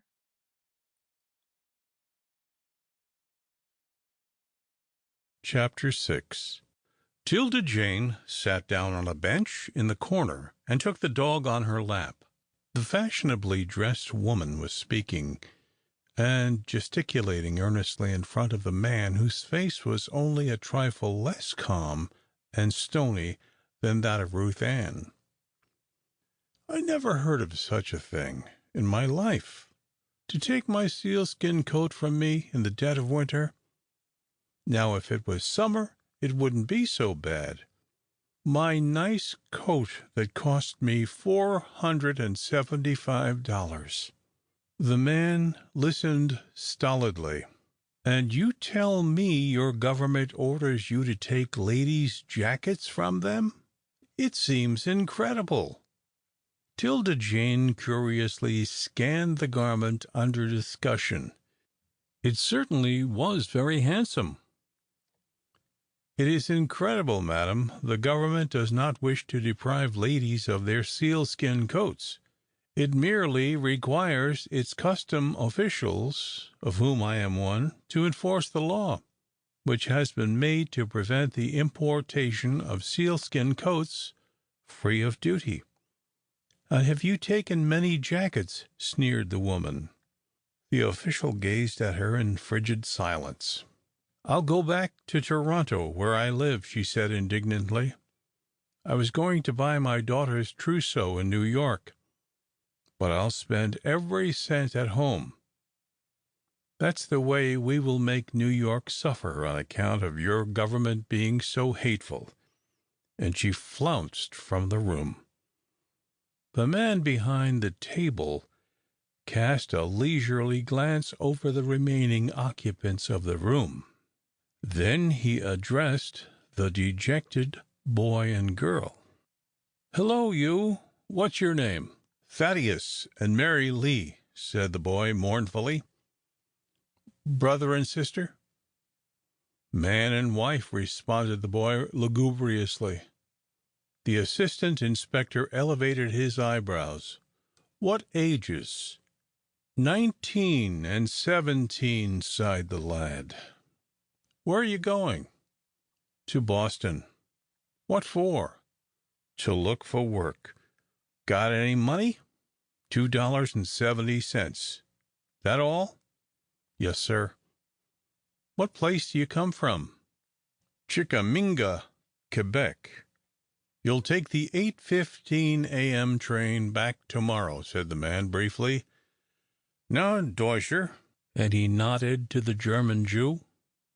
The boy and girl left the room hand in hand, with melancholy clothing like a garment, and 'Tilda Jane gazed after them with wide open eyes.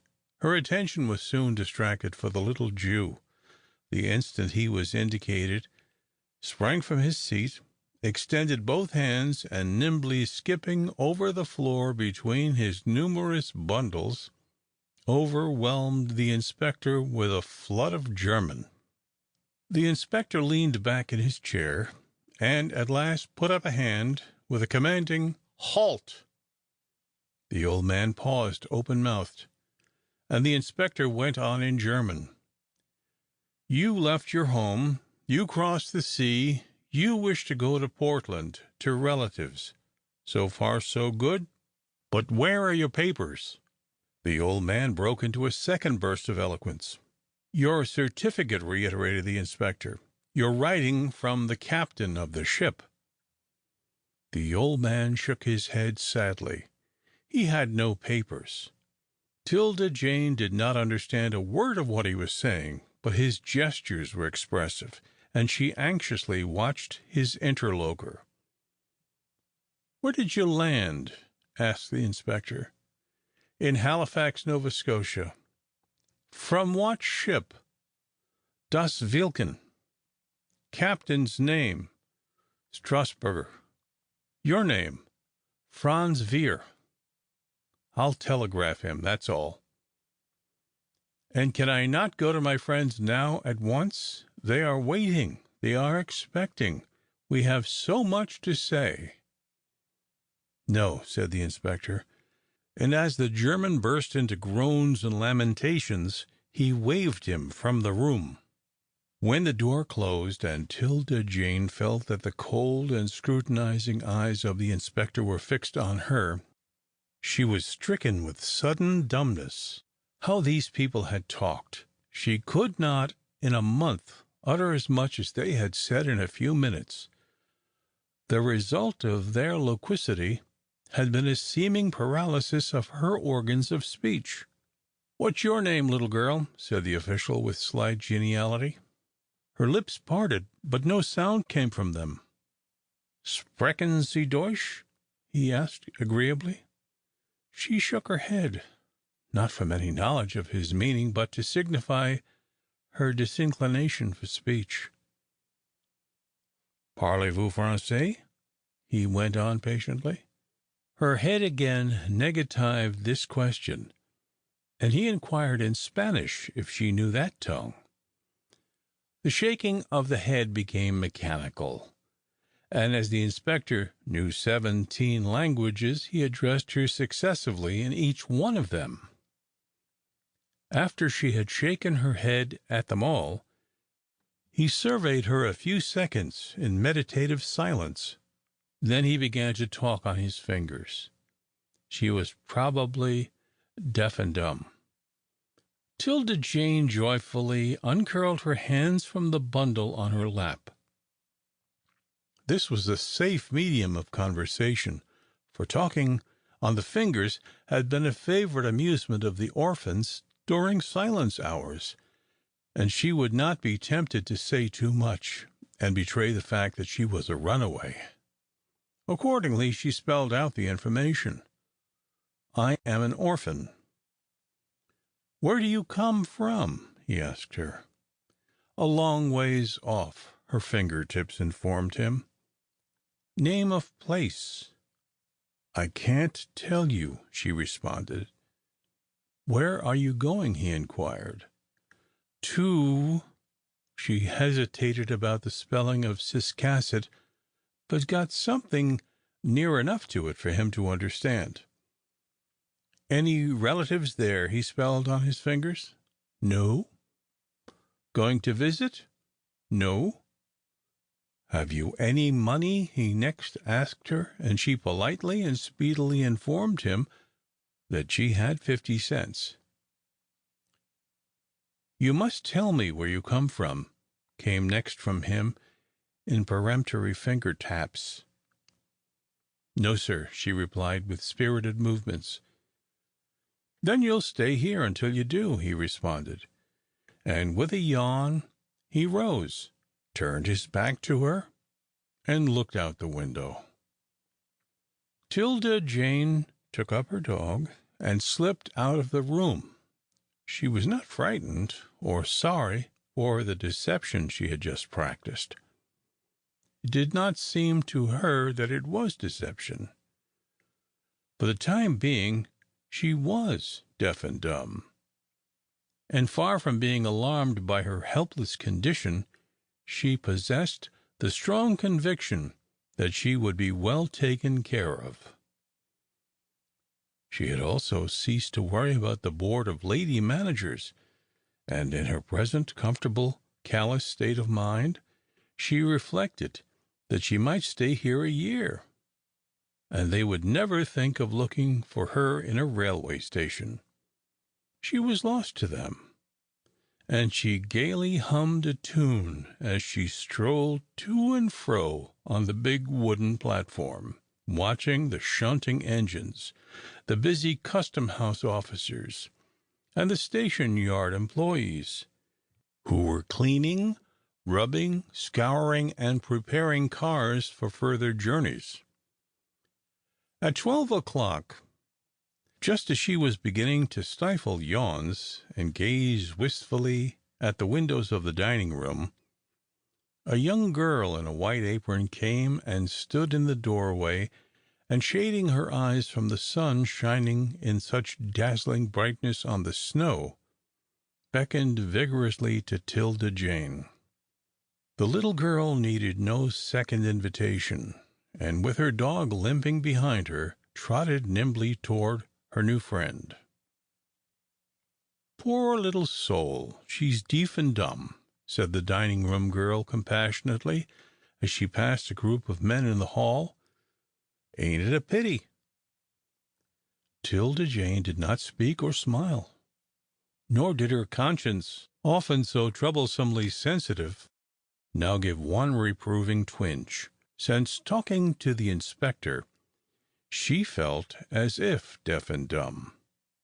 She had been officially proclaimed so, and in meek patience she seated herself at the table, calmly pointed to what she wished, and being most tenderly and assiduously waited upon by the pitying girl, ate a large and excellent dinner. At the orphan asylum there had never been fare such as this, and after she had finished her chocolate pudding, and put in her pocket a juicy orange that she could not possibly eat, she bowed her head, and internally and thankfully repeated the orphanage grace after meat. "Just look at her!" exclaimed the admiring girl. "Ain't she cute? What kind of folks must she have to let such a poor little innocent travel alone? I don't believe she's obstinate. That assistant inspector is as hateful as he can be. Come, sissy, and I'll show you to your room," and she approached 'Tilda Jane and took her by the hand. The latter pointed to her dog, and not until she had seen him satisfy the demands of his appetite would she consent to follow her guide to a neat little apartment in the top of the wooden hotel. Upon arriving there, she thanked the girl by a smile, closed the door, and throwing herself on her bed, was soon buried in sweet and wholesome slumber. End of chapter 6. Recording by John Brandon.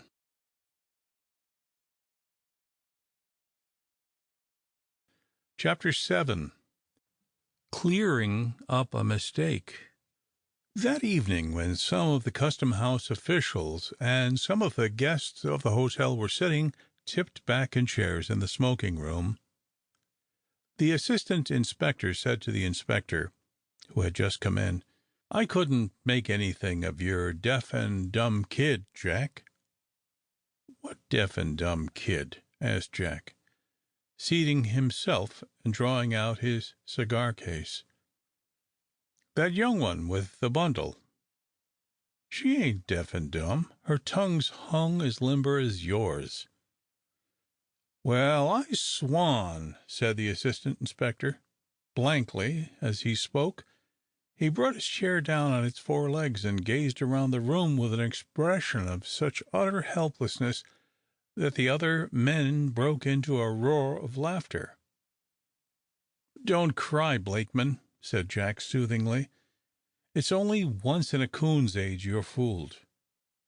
"Do you suppose the sly boots has gone to bed?" asked Blakeman, again tipping back his chair and returning to his professional manner. "Uncle Sam hasn't got any spare cash to waste on such like. Just open the door, Rufus, and see if you can see any of the girls about." A dining-room girl good-naturedly consented to go in search of 'Tilda Jane, and upon entering the room found her on her knees, thoughtfully looking down at the railway tracks running close to the hotel. Stepping forward and gently touching her shoulder, the girl pointed downstairs. 'Tilda Jane nodded, smiled, and taking her hand, went out into the hall and down the staircases with her. 'Tilda Jane stared at the ring of men sitting in the smoking room. When she caught sight of her friend of the morning, she smiled and bobbed her head at him. Then, letting her dog slip from her arm to the floor, she stood in silence, waiting to be questioned. She had no doubt that this was some special tribunal called together to deliberate upon her case. She was not afraid of these men. They had kindly faces. "What made you pretend you were deaf and dumb?" asked the inspector at last. She opened her mouth once or twice, tried to speak, failed, and at last articulated with difficulty and with an air of genuine surprise, "Why, ain't I deef and dumb? I ain't spoke ever since he made me think so, till now," and she nodded toward the assistant inspector. "I made you think so?" ejaculated Blakeman irritably. "Yes, sir," she said dreamily, and lingering over her syllables as if she found a new pleasure in the exercise of speech. "You had so much to say, and the other people had so much to say, that the room seemed chock full of words. They was flyin' round ever so thick, but I couldn't ketch one of them." "Well, now you've got to quit lying, and tell us where you come from," said the assistant inspector roughly. "You've got to be sent home to morrow." "Sent home?" she repeated wonderingly. "Yes, to Canada. Now tell us the name of the place you belong to, or we'll ship you to some poorhouse." "Do I come from Canada?" she asked, with a mystified air. Jack jogged his assistant's elbow. "Seemed to me there was the smell of a ship about her." "Not so," responded Blakeman, who prided himself on distinguishing nationalities. "She hasn't any European accent. She's from right over the border here somewhere." Do you know my mother?" Tilda Jane was eagerly asking the assistant inspector. "Yes, know her well. If you don't speak up, I'll telegraph her." "Oh, I'll never speak then," said 'Tilda Jane, taking a step forward and clasping her hands painfully. "Oh, sir, do telegraph to my mother. I've cried and cried at nights 'bout her. Other girls has mothers that loves 'em and strokes their hair, and nobody ever done that to me. They just thinks I'm ugly. Oh, sir, won't you telegraph my mother?" Blakeman had gone too far. The sentiment of the meeting was against him, and a low murmur warned him to retract what he had said. "I don't mean your mother," he said sulkily. "I mean your guardians." "The lady boards?" asked 'Tilda Jane eagerly.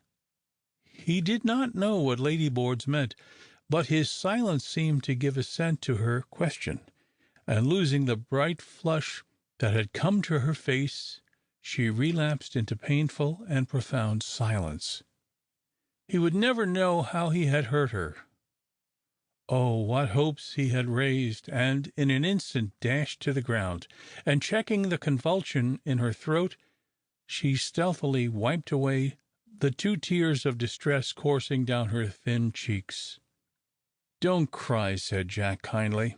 "I expect you're tired from your trip in the train yesterday. You had a pretty long one, hadn't you?" "Yes, Mr. Jack," she said humbly. "It seemed kind of long, but I'm not used to being drug along so mighty quick." "I didn't notice her till we passed McAdam Junction," whispered Jack to his assistant. "She came down from some place in New Brunswick. Telegraph McAdam." "They'll not know," growled Blakeman. "Robinson on yesterday's Montreal express is the man. He'll be back tonight. He'll know where she got on. If he'd reported, 'twould have saved this." "I guess he didn't think we'd struck such an obstacle," remarked Jack with a chuckle. Then he said aloud, "Don't you suppose they'll be worrying about you, sissy?" "No, sir," she said meekly. "They'll be more mad than worried." "You haven't lost that paper with the address, have you?" said Jack cunningly. "No, sir," and she put her hand to her breast. He got up and walked toward her. "Let me see if I can read it." "There's no 'casion for that," she said with dignity. "You'll have to let me see it," he said firmly, so firmly that, it being no part of her plan to dare the undareable, she quietly handed Hank's card to him. "Hobart Dillson, Ciscasset, Maine," he read. Then he gave it back to her. "Thank you, sissy. I guess you can go to bed now." "In a minute," said 'Tilda Jane submissively, while she made a queer bob of a curtsy to all present. "Gentlemen all, before I go I must say something. Upstairs just now I was pondering on my wickedness. I guess you think I don't know that all liars has their portion in the lake o' fire and brimstone. I knows it and feels it, but, gentlemen, I ain't told no more lies nor I could help. That 'bout bein' deef and dumb I can't call a lie, 'cause I felt it, and I'm s'prised now to hear myself talk, but I have told lies, and I know it. Today I had a boss dinner. I went to sleep, and on my bed I dreamed. Something roared and shook the house, and I woke in a sweat. Did I think the devil had come after me? Yes, sirs, gentlemen, I've been awful bad. I don't s'pose any of you knows what such badness is. I'm afeard I've got to go on lying till I like lies better'n truth. That's what ladies I has known said would happen to little girls as stepped aside from the paths of righteousness." The men were all staring at her, the assistant inspector most intently, for this flow of language for the supposedly deaf and dumb child surprised even him, a man used to surprises. I'm going to repent some day," continued 'Tilda Jane sadly, "just as soon as I get out of this and enjoyin' family life. I'm going to repent of all 'cept one thing, and I can't repent 'bout that 'cause I don't know if it's wrong. Do you like dogs?" And she abruptly addressed the assistant inspector. "No," he said brusquely. "What do you like?" she went on wistfully. "Cats? Birds? Children? Do you like girls, sir? Nice little girls with blue eyes and curly hair?" The assistant inspector was a remarkably fine, blond specimen of a man, and he was popular among the young women of the neighborhood. 'Tilda Jane's artless question produced a burst of laughter from his companions and a furious flaming of color in his own face. Her question had gone home, and she proceeded, "Suppose you had a nice little girl, and someone wanted to take her away, and frighten her, and tie jinglin' things to her, and make her run, and you'd catch her up and run off to the woods. Would that be awful wicked, do you s'pose? And would you have to repent?" The assistant inspector preserved a discreet and resentful silence, but two or three of his companions murmured between their pipe stems and their lips, "Not much, he wouldn't." "Now that's what troubles me," 'Tilda Jane continued. "The rest is bad, but is that bad? I guess I'll have to ask some minister, and gentlemen all, I guess you'd better let me go on to Ciscasset. You've got a nice place here, and plenty of things to eat, and I think you're very fair, but I feel like moving on," and pausing, she anxiously scanned the row of faces about her. "Run away to bed now," said Jack. "We'll tell you tomorrow what you're to do," and as 'Tilda Jane picked up her pet and disappeared, he sauntered across the room, took up a telegraph form, and addressed a message to the Creamery Shark's father. "Hobart Dillson, Ciscasset. Girl, age 12. Dark hair, eyes. Run away from place unknown. Going to your address. Held as emigrant without means. Refuses to give name. Can you supply any information? Answer paid for."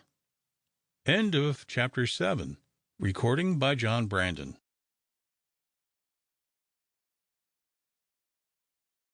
Chapter 8. A third running away. "Look here, little girl," said Jack, stopping 'Tilda Jane as she was coming out of the dining room the next morning.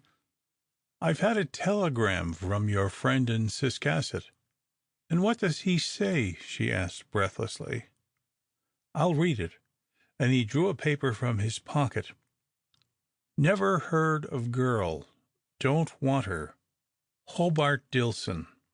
'Tilda Jane looked crestfallen, but did not flinch in face of the new difficulty. "He's a cranky old man. He'll be all right when I talk to him." "Well, you're a queer fish," muttered her friend, as by way of hiding her chagrin she went quickly upstairs. "We can't do anything with you till Robinson gets back and tells us where he picked you up." The assistant inspector met her in the hall above. "Have you made up your mind to talk yet?" he asked austerely. 'Tilda Jane shook her head. "I've been amusing myself by telegraphing along the line," he said in the same tone of voice. "None of the stations know anything about you, and the agent at McAdam has started off in the woods for his holidays. The conductor that brought you is laid up from an accident to his train, so you've got to speak for yourself. And do you know what I've made up my mind to do?" "No, sir," she said steadily. "By tonight, if you won't tell me where you come from, I'm going to take that dog away from you." Her face turned a sickly yellow, but she did not quail. "You wouldn't shoot him, would you?" "No, I won't shoot him," he said deliberately. "I guess I'd give him to some nice little girl who wouldn't tell lies." 'Tilda Jane's head sank on her breast. Give me till tomorrow morning, sir. I'd like to think it over. I'll see about it, he said, with a curious glance at her. Then he went away. 'Tilda Jane knew that he would give her till the morning. She would not be troubled by him all day. She would have time to think. The worst difficulty in her experience confronted her. She would lose her dog in any case. To speak was to be sent back to the asylum. To remain silent was to let her Gippy become the cherished darling of some other girl. And in mute agony she caressed the smooth brown head and put her hand before the almost sightless eyes, as if she would hide from them even a suspicion of coming danger. Mr. Jack had just stepped on one of the outgoing trains. She could not appeal to him, and the table girls, since they had found that she was a storyteller, slighted her in a most marked way. She wandered downstairs and out of doors.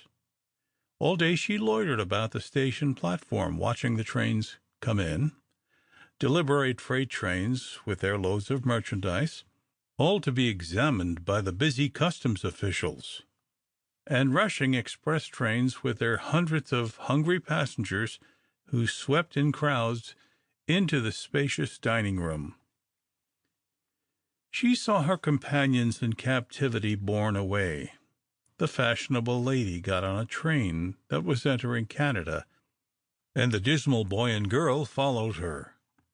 The little German Jew, who had been roaming about the hotel like a restless ghost, always with his hat on and a bundle in his hand, as if he wished to impress all beholders with the fact that he was only tarrying for a short time, had, on the receipt of a telegram informing the inspectors that he had merely forgotten his papers, become a happy maniac. He ran to and fro. He collected his bundles, dropped them, to kiss the hand of a table girl who gave him some cakes for his lunch, and had to be restrained by main force from boarding every train that pulled up to the station. Fortunate travelers, an unfortunate orphan. She could not get on one of the trains and be borne away. She was watched. She felt it, for she had now a perfect comprehension of the system of espionage established over unsuspecting travelers. The rich and the well-dressed ones were passed by unless they were wearing sealskin wraps. The poor and penniless must give an account of themselves, so there was no escape for her by train. She must take to the road. She had better go lie down and try to sleep, she reflected with a shudder, as she had now before her the prospect of another night in the woods. As soon as it got dark, she must try to slip away from the hotel. At 6 o'clock she had had her nap, and was in her favorite spot on her knees by her open window. Night was approaching, and she felt neither sorry nor frightened nor apprehensive. The sun was going down, and she was so completely wrapped in deep and silent content that she could neither speak nor think. She did not know that she was an ardent lover of nature, that her whole soul was at the present moment so filled with the glory of the winter evening that she had no room for her own troubles. The clanging supper bell disturbed her, and with a sigh and a look of longing farewell at the sky, she closed the window and made her way to the dining room. After supper she returned to her post, and as she could not now see the glorious sky and the snowy fields, she let her attention fall upon the trains below that had begun to have a strange fascination for her. She had lost all fear of them by this time, and had even begun to notice that there were differences in them, just as there were differences in people. Some were big and bulky, others were quick and dashing. Some had hoarse voices, some clear ones. The Canadian engines coming in shrieked in one tone. The American ones passing them from the other direction replied in another. Hour after hour went by, and with the time her sense of dreamy contentment faded away. It gave her but little dismay to look out into the starlit night and fancy herself alone in snowy solitudes. But it gave her considerable dismay to look down below and find that the hotel was neither getting dark nor perfectly quiet, as she fancied all well-regulated houses did at night. She had forgotten that they could not sleep here. At least everybody could not. Trains were coming and going all the time, and with this constant supervision below, how could she evade detection? Number 17 is an hour late, and getting later every minute, she heard someone call after a time. Bad snowdrifts up north. Guess I'll take a wink of sleep, a tired voice responded. There'll be nothing but freights for a spell, and then followed comparative silence. Footsteps were only occasionally heard. Fewer lights flashed in the distance, and it was only at much longer intervals that passing trains shook the house. There was a lull in the constant noises, and now was the time for action. She rose stealthily and took her dog in her arms, a pathetic child figure no longer, but a wary, stealthy little elf, endeavoring to escape from danger threatened by these larger and more powerful human beings. Her sleeping room was a tiny chamber opening out on one occupied by two of the dining room girls. She was not afraid of their waking. She had heard them say, as they undressed, that they had to get up at 4:30 to iron tablecloths and napkins, and there was not an instant's interruption of their heavy, dreamless slumber as she stole noiselessly by them. Now for the staircase. She paused anxiously at the top and looked down. There was no one in sight, and holding her breath and tiptoeing cautiously, she stole down step by step. At last she was at the bottom of both flights of stairs. So far, so good, and she laid her hand on the knob of the front door that was never locked. But stop! Let her pause. There were sounds outside.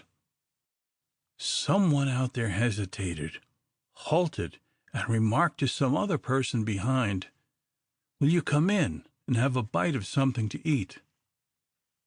Tilda Jane scarcely dared to breathe, and gazing down the hall behind her, shook in her substantial shoes. She could see the office at the end of the hall, and the sleepy clerk napping at his desk. If she retreated toward him, he might wake up and discover her, and if the men entered, she could not possibly avoid being caught by them. In intense anxiety, she awaited results. There were only a few seconds of uncertainty. Then her heart gave a bound of thankfulness. The footsteps had passed on, and only waiting till they died away, she opened the door and glided through.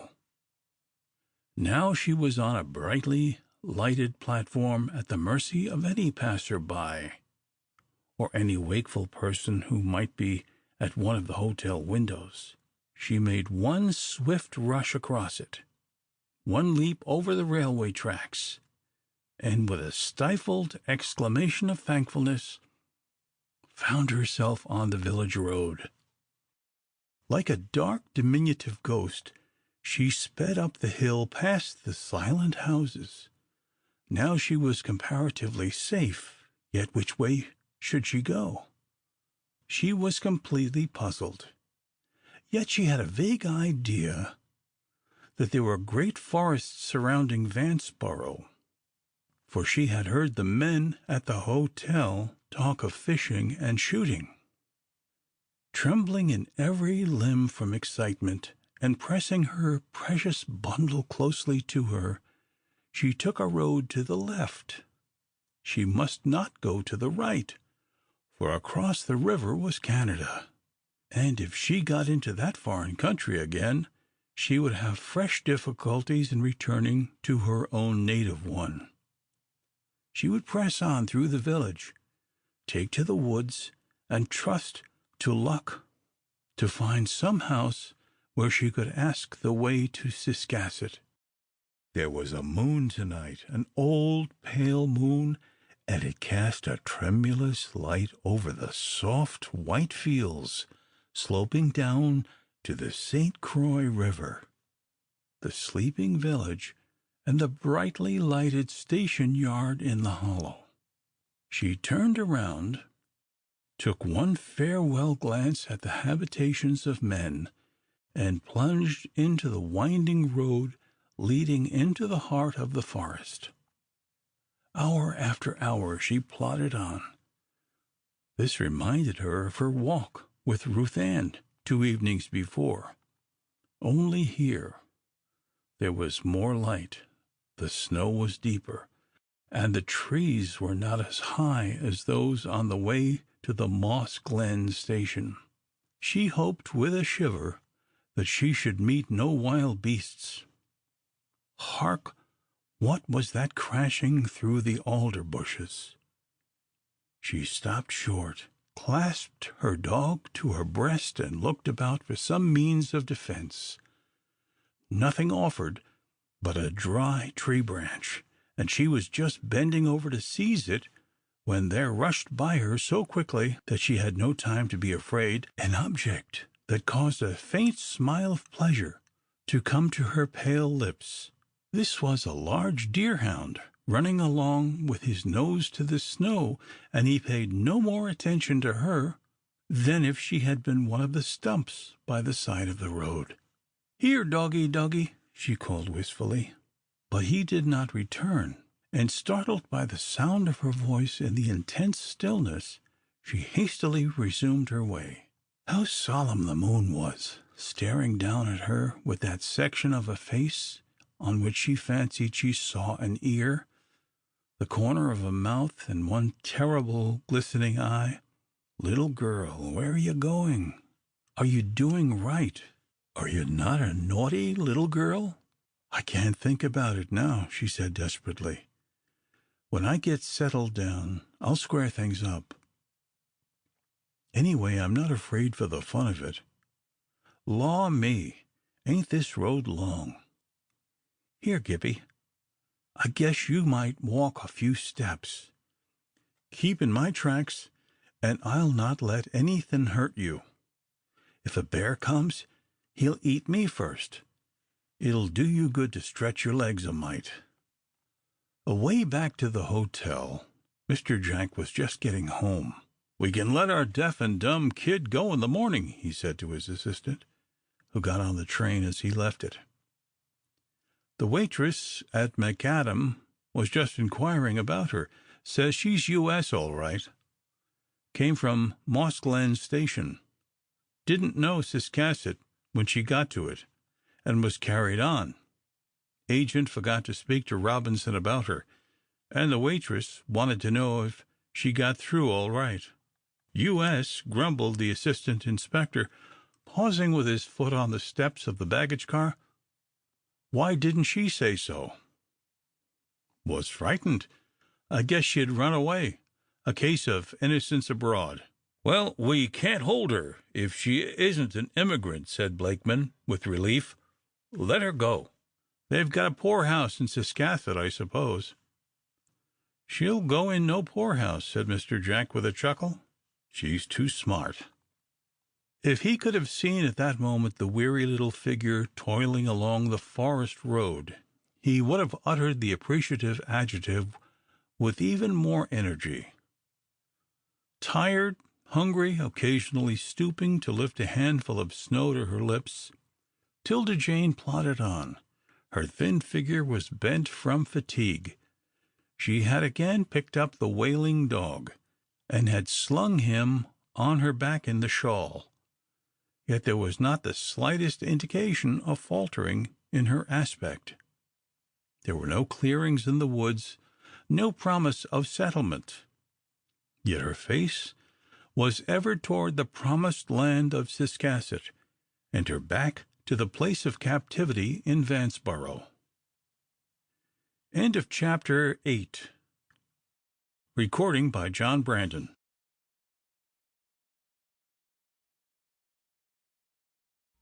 Chapter 9. Lost in the Woods. Nothing could be more exquisitely beautiful than that winter morning in the Maine woods. The white glory of the snow, the stealing pink and gold glances of the sun, the bravery of the trees proudly rearing their heads aloft and stretching out their heavily laden arms, all made a picture that filled with awe even the heart of rough Bob Lucas, unregistered guide and nominal lumberman, noted for his skill as hunter and poacher and his queer mingling of honesty, law-breaking, piety, and profanity. No, it was not a picture, it was reality, and he was a part of it. He was in it. He belonged to this glorious morning. The morning belonged to him, and he put up his hand and pulled off his cap. "Branching candlesticks on the altar of the Lord," he muttered, as he surveyed the trees. "I feel like a vessel o' grace. More's the pity I can't take on the actions o' one." He stood lounging in the cabin door, red-haired, long-nosed, unkempt, and stalwart. Inside were his 2 sons getting the breakfast, and the appetizing odor of frying bacon floated out on the fresh air.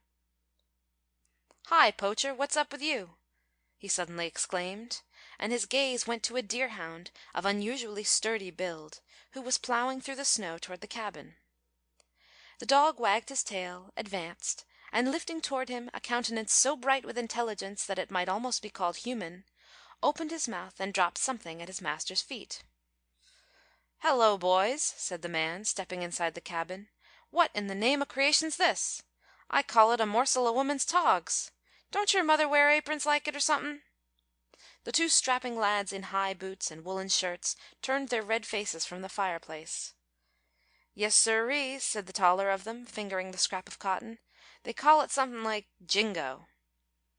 "Gingham, you gull," interposed his brother, with a guffaw of laughter.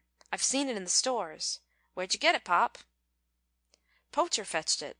When I got out of my bunk this mornin' and opened the door, he put up that old muzzle of his and gave a sniff. Then off he sot. I knew he'd got somethin' on his mind. He's been runnin' deer, and he found this on his way back." "He's a beaut," said the other lad, eyeing him admiringly. "He's nosed out something. What'll you do, Pop?" "Swaller some breakfast and make tracks for Morse's camp." "S'pose it was some person," said the younger of the boys, uneasily. "By gum!" and the man suddenly smote his thigh. "S'pose the old woman had run after us with somethin'. Hustle on your coats, boys. Maybe it's your ma." The faces of both boys had turned white and their hands were shaking. Seizing their coats, they rushed out of the cabin. "Pop, it wasn't bitter last night," said the younger in a hushed voice. "Shut up," said his father irritably, and in profound silence the 3 proceeded through the wood in single file, following the dog, who, without excitement, but with his dark face beaming with pleasure at being understood, rapidly led them over his own tracks of a few minutes previous. Mile after mile they went in silence, until at last the father, who was leading, made a leap forward. There was a dark mound on the snow against a tree trunk, and dropping beside it, he turned it over. "Thank the Lord!" he ejaculated, while scratching and beating the snow away from it. "It ain't what I feared." "Why, it's only a gal," said one of the boys. "Is she gone, Pop?" "Here, shake her up," he replied. "What's this she's curled round? A dog, sure as thunder, and alive and warm. Merciful grindstones, look at him!" Irritably stepping out of wrappings, consisting of a small tippet and a shawl, was a little old dog, the most utter contrast to the handsome deerhound that could have been imagined. The hound stared inquiringly and politely at Gippy, and being a denizen of the woods, made the first overtures to friendship by politely touching him with the end of his muzzle. The smaller dog snapped at him, whereupon the hound withdrew in dignified silence and watched his owners, who were making vigorous efforts to restore the benumbed girl. "Her heart's beatin'," said Lucas, putting his hand on it. "The dog lay there and kept it warm." "Rub her feet. Rub harder," he said to his sons, while he himself began chafing 'Tilda Jane's wrists. "She's just the age of your sister Min. S'pose she was here, stone cold and half dead." The boys redoubled their efforts at resuscitation, and presently a faint color appeared in the little girl's marble cheeks, and the cold lips slightly moved. Lucas put his head down. "What you sayin'? Dog, is it? He's all right. If you'd wrapped yourself more, and him less, it might 'a' been better. Yet I guess not. If it hadn't been for the dog, you'd 'a' been dead. Put on her shoes, boys. We'll carry her to that heap o' logs of ours." "Pop, will one of us have to show her out?" said Joe, anxiously pressing beside him. "Yep," said his father. "Here, strip off your coat and put it round her." "And I s'pose I'll have to go 'cause I'm the youngest," said the boy, bitterly. "No, sir, you're always doin' dirty work. This time it'll be Zebedee." Zebedee frowned, and muttered that he wished girls would stay out of the woods. Then he tramped on beside his brother. "Here, gimme my gun," said Lucas presently. "You uns is younger. You can carry the gal." He had been carrying 'Tilda Jane over his shoulder, and now the little procession started again, this time with the boys bearing the semi-unconscious burden. Gippie, squealing and complaining, followed behind as well as he was able, but finally becoming stuck in a drift, gave a despairing yell and disappeared. Lucas turned around, went in the direction of the crooked tail sticking up from the snow, and pulling him out, contemptuously took him under his arm. "If you was my dog, you'd get a bullet to eat. Howsomever, you ain't, and I guess we'll have to keep you for the little gal. Get on there, sons." 2 hours later, 'Tilda Jane opened her eyes on a new world. Where had her adventures brought her this time? Had she died and gone to heaven?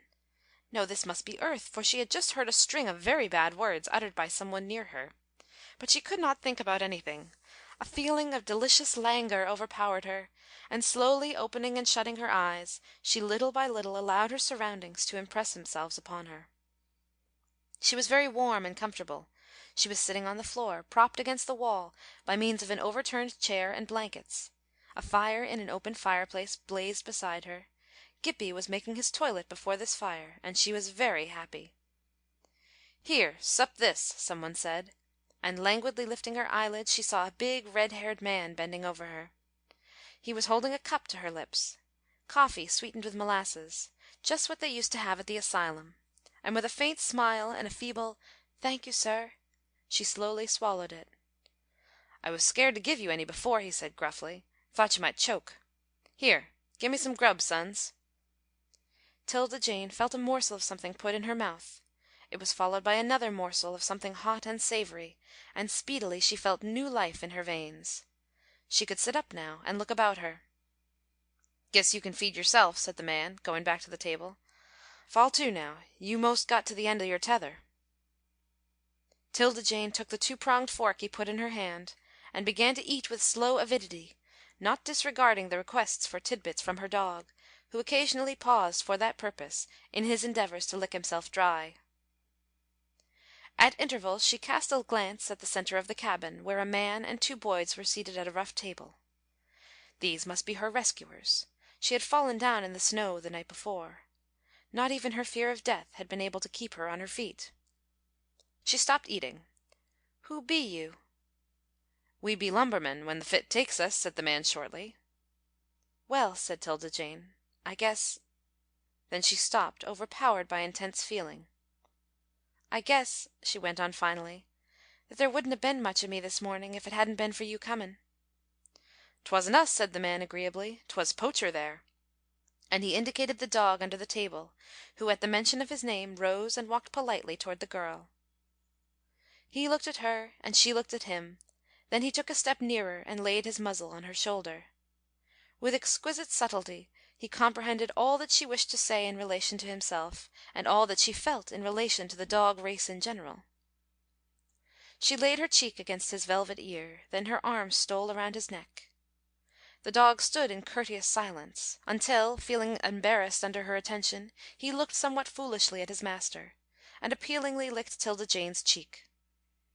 As quick to understand him as he was to understand her, she released him, whereupon he lay down beside her and put his handsome head on her lap. Gippie extended his muzzle, sniffed suspiciously, Then, his short-sighted eyes discovering the presence of a rival, he advanced, snapping. The large dog generously averted his head, and Gippie, seeing that he was not to be dislodged, meanly curled himself up on Poacher's glossy back. "Yes, that's a boss dog," the man went on. "Search the state from Fort Kent to Kittery Depot, and you'll not find a cuter. He's given me pointers many a time. Where you hail from, little girl?" "I'm going to Ciscasset," she said, dreamily. Her mind was running back to the night before, and unaware that she was holding a piece of bacon poised on her fork, in tempting proximity to Poacher's nose, she stared intently at the fire. She had been near death.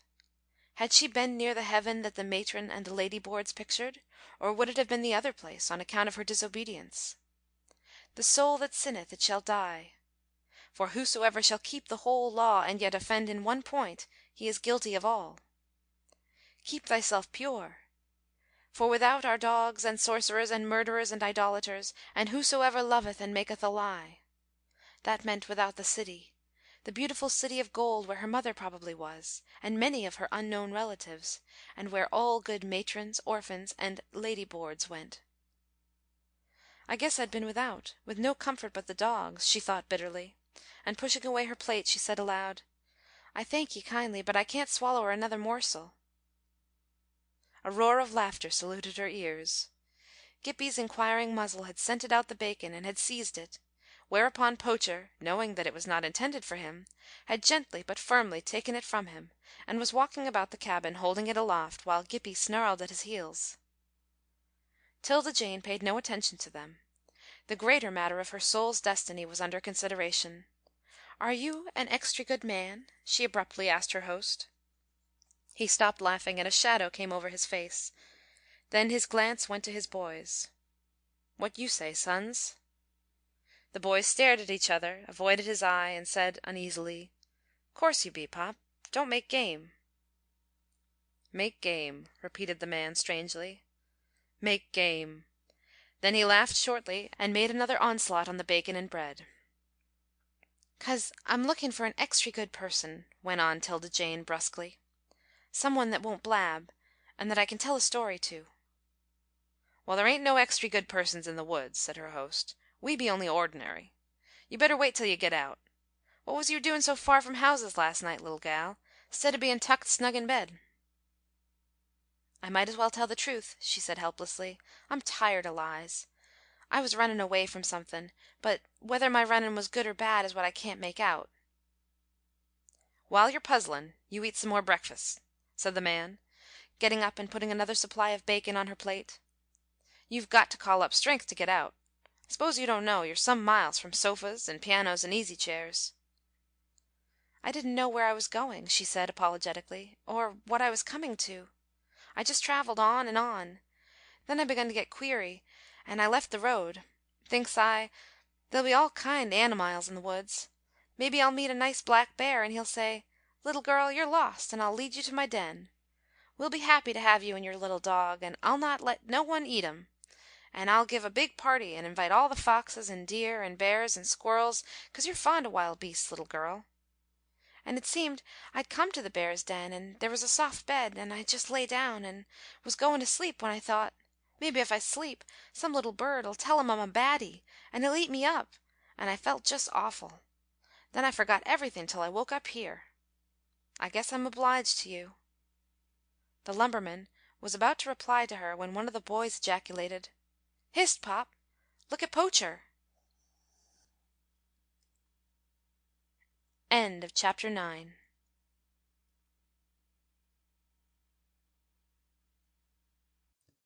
Chapter 10. Among Friends.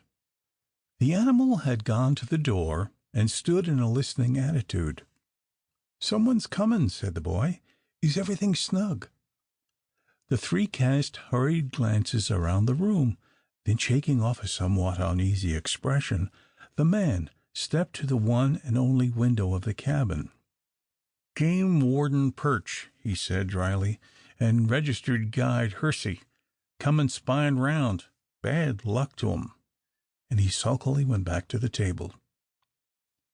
Presently there came a knocking at the door. "Come in." bawled Lucas, not inhospitably, and two men much smarter, cleaner, and more dapper looking than the red-haired man and his sons entered the cabin. "Howdy," they said simultaneously as they stood their guns and snowshoes against the wall and took possession of the two boxes vacated by the boys at a sign from their father. Then, with an appearance of enjoyment, they dragged the boxes near the fire and stretched out their hands to the blaze.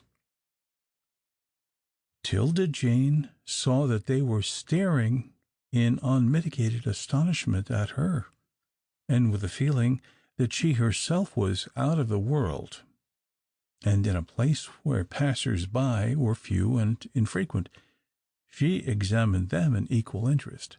"Where'd you come from?" asked the elder of them at last, fixing her with a pair of piercing eyes. "She got keeled over on the old road last night," spoke up Lucas, much to her relief. "Lost her way. Dog here found her," and he motioned toward Poacher, who was surveying the newcomers in cold curiosity. Warden Perch's attention being drawn to the dog, he stared at him earnestly, then turned to his companion. "Ever see that animal before?" "Not near at hand," said the other with a slight sneer. "Guess I've seen his hind legs and the tip of his tail once or twice." "Have some breakfast," said Lucas, who was imperturbably going on with his own. Warden Perch inspected the table. "Not on bacon. Haven't you got something more uncommon?" "We've got some beans in thar," said Lucas, with a backward nod of his head toward a bag on the floor. "Coarse brown beans. They might be a treat for ye, seeing and ye don't get 'em much in hotels." Perch flushed angrily and opened his mouth as if to make a retort.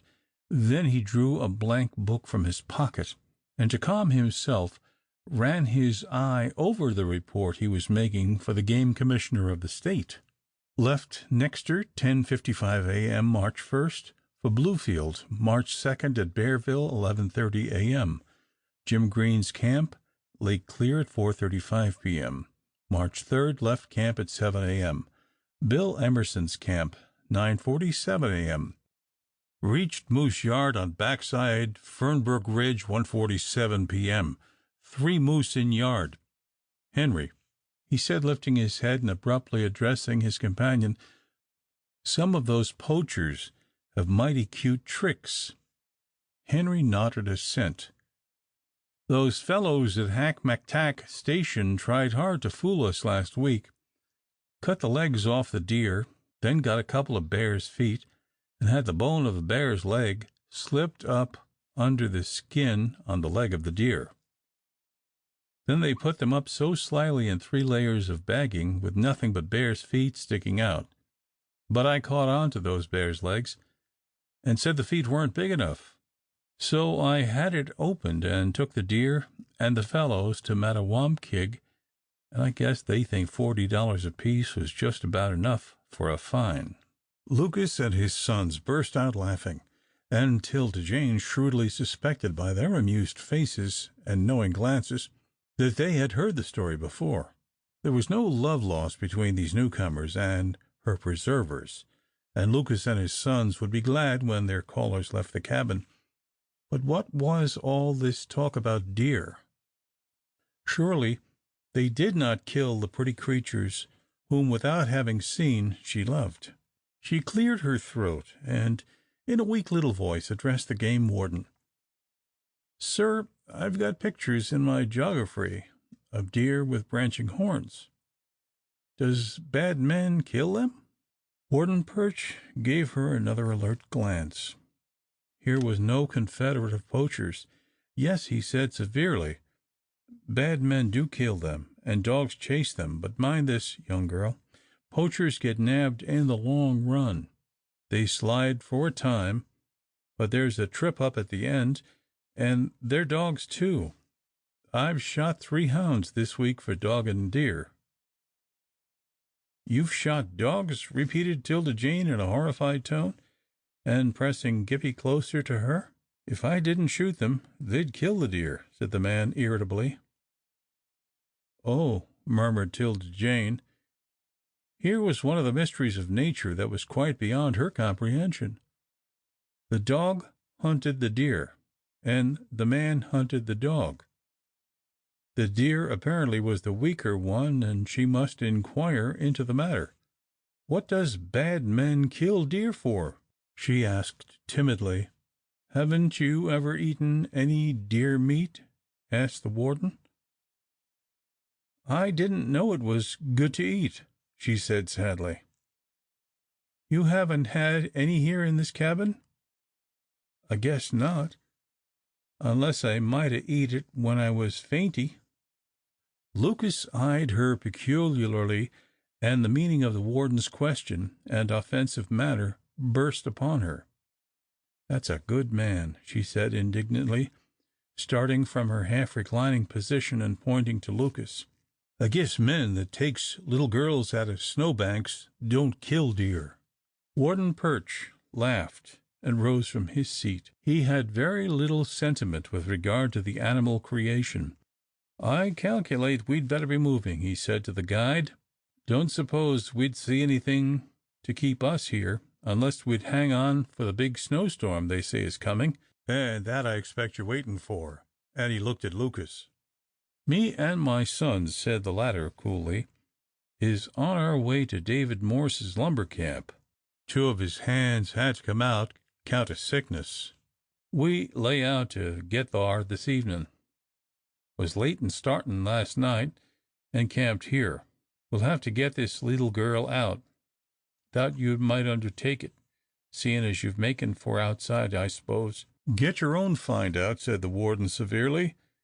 "It'll keep you out of mischief. And look here, if I find that dog of yours up to tricks, you know what I'll do." "Shoot him on sight," said Lucas, stooping and patting the animal who was pressing close to him. "But you'll never ketch him, 'cause he ain't the sort of dog to be ketched in any kind of mischief. Hey, Poacher?" The guide went out, and the warden with a scowl followed, slamming the door after him. Lucas and his sons crowded to the window to see their callers depart, and when they were fairly out of sight they burst into relieved laughter and noisily drew their boxes up to the fire. "Say, Pop, ain't he mad?" remarked Joe excitedly. "Mad 'cause you're too cute for him. He'd give his teeth to fasten something on to you." "Shut up," said his father, with a roll of his eye toward 'Tilda Jane. The girl was puzzled.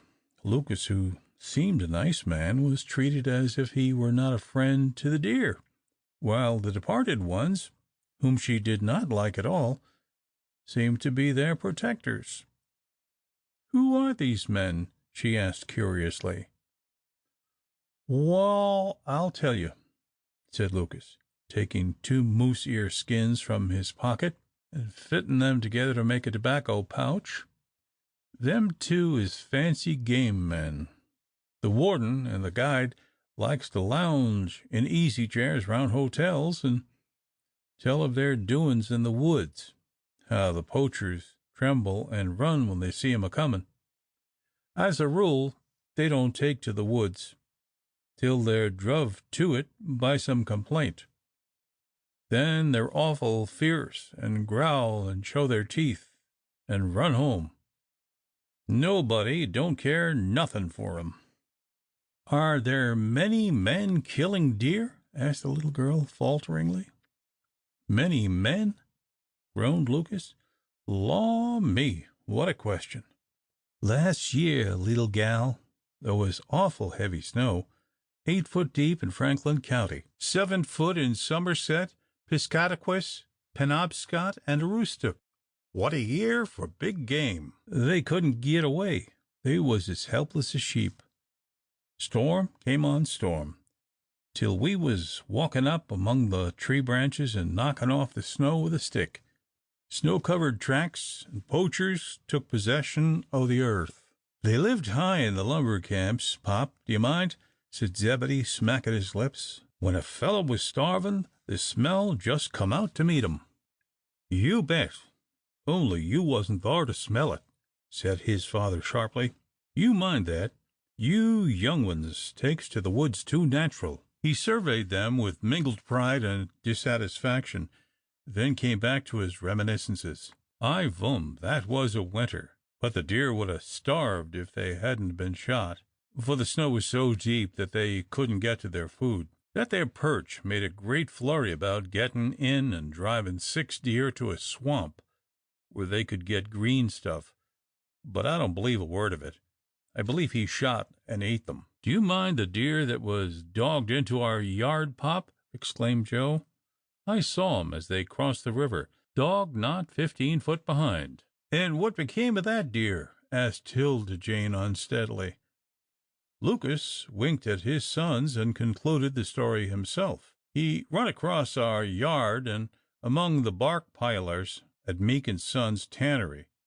When the animal come running down between the bark piles, some of the crew was for killing him, but I was working thar and I wouldn't let him.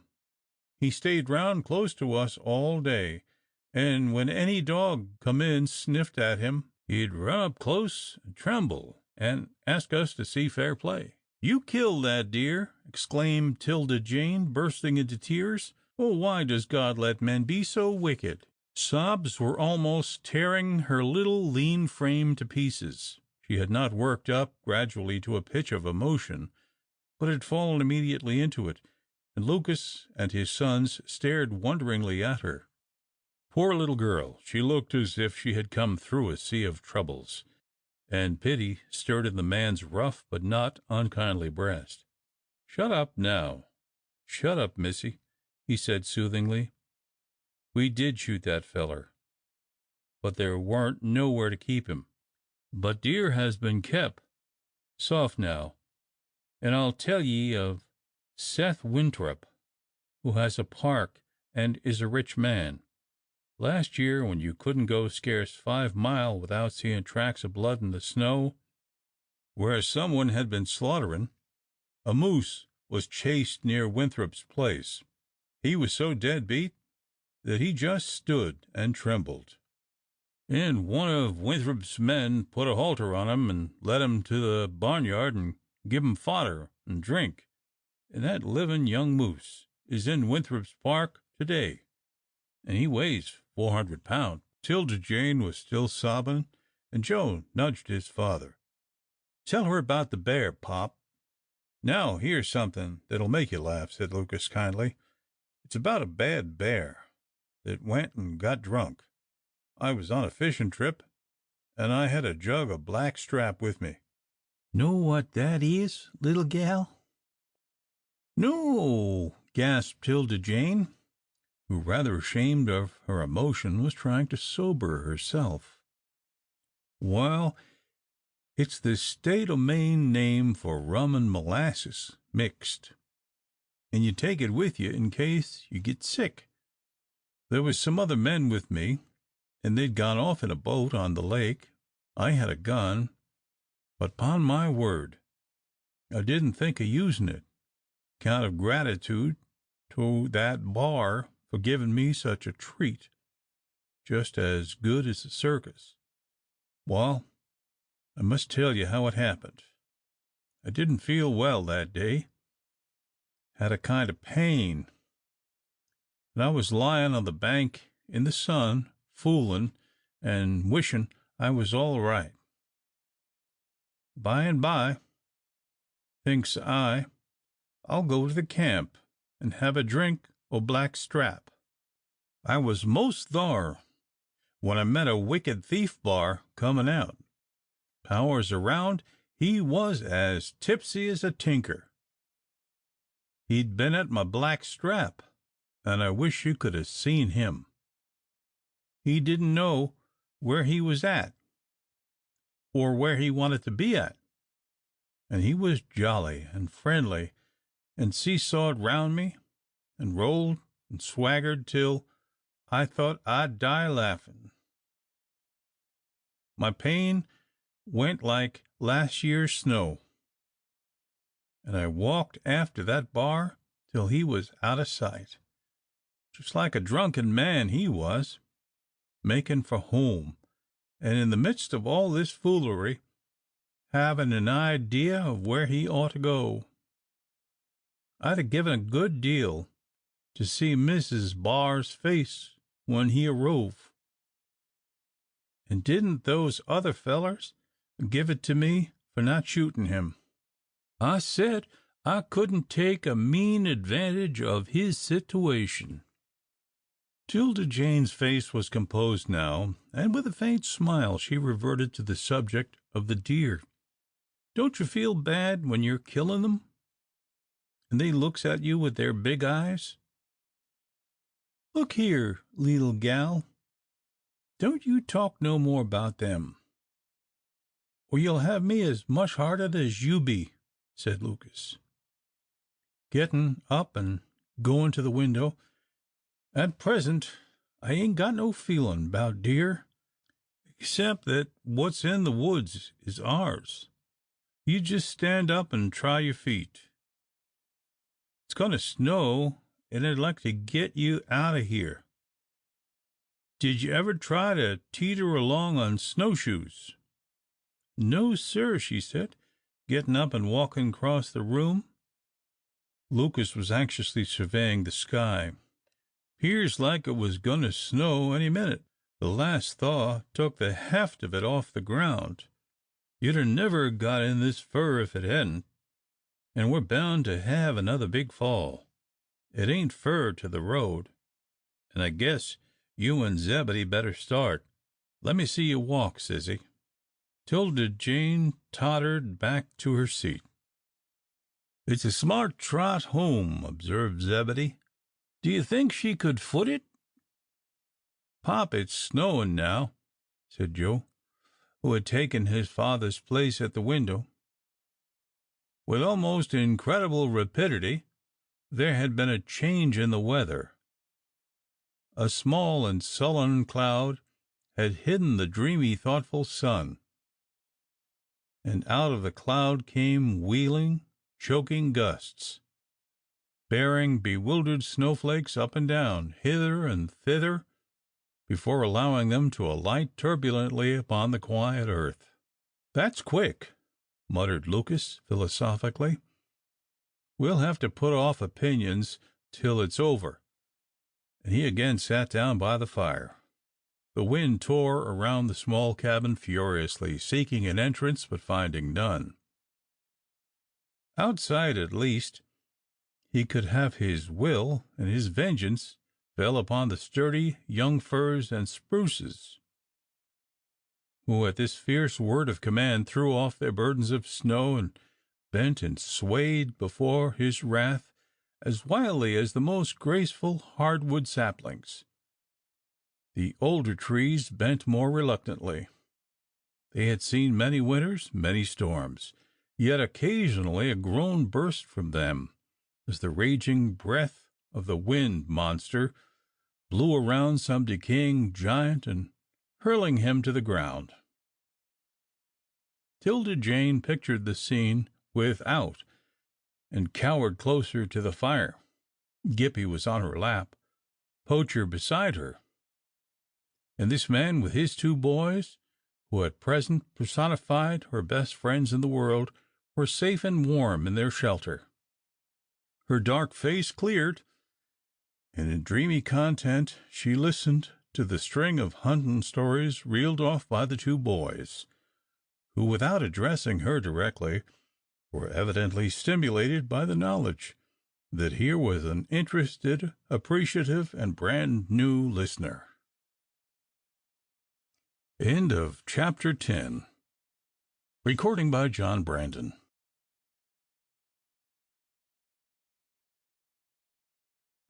Chapter 11. A Sudden Resolution.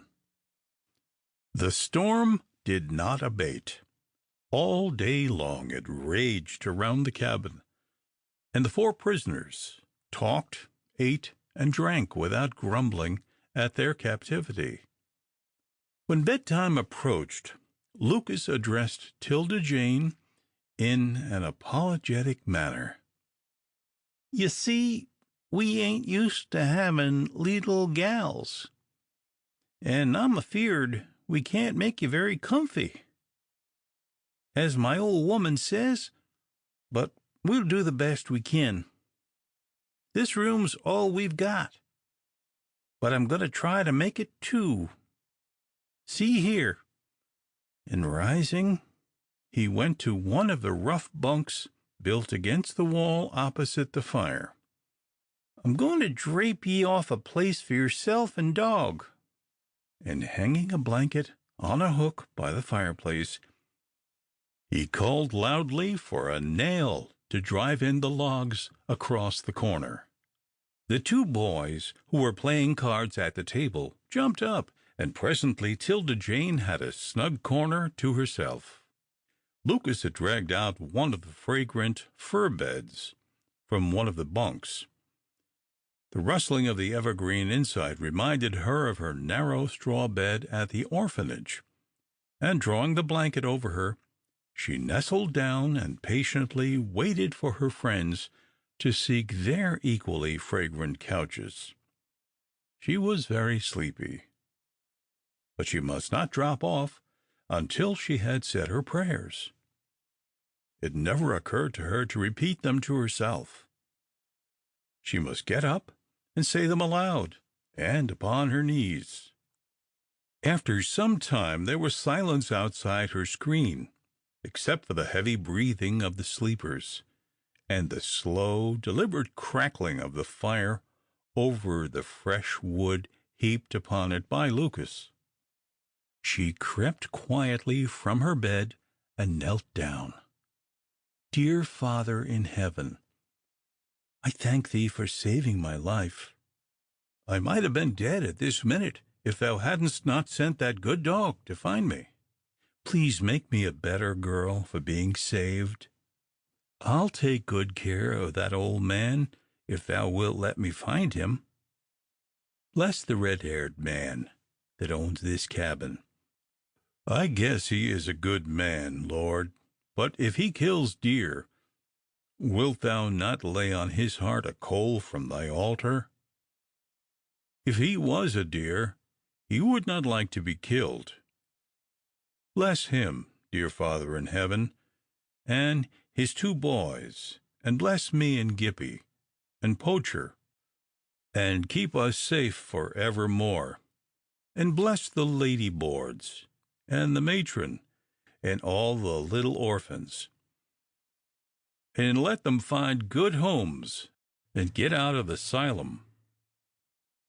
Lord, I will write them a letter as soon as I get settled, and confess what is wickedness and what ain't.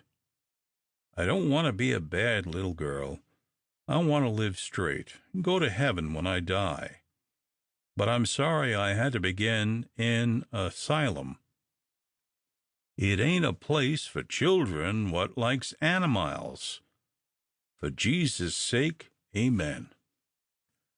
With a relieved sigh, 'Tilda Jane crept back to bed and went to sleep, quite unaware that her petition had awakened Lucas, who slept as lightly as a cat. She had waked him, and now he could not go to sleep. For a long time he lay motionless in his bunk, then softly getting up, he seated himself on one of the boxes before the fire and let his head sink on his hands.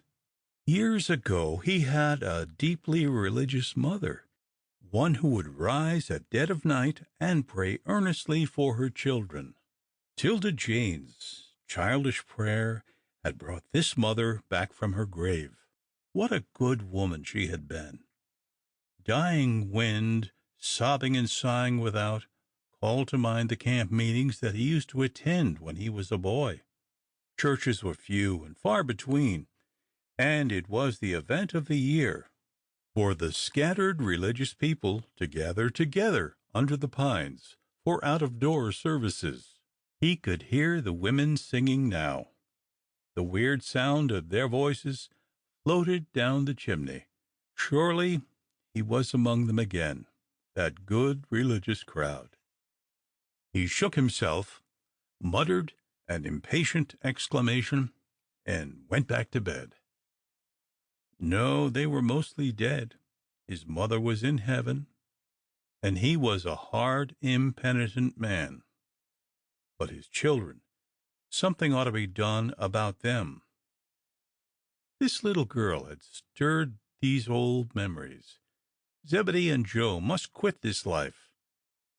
And with a snarl of determination on his brow, he turned over and fell into a profound and resolved slumber.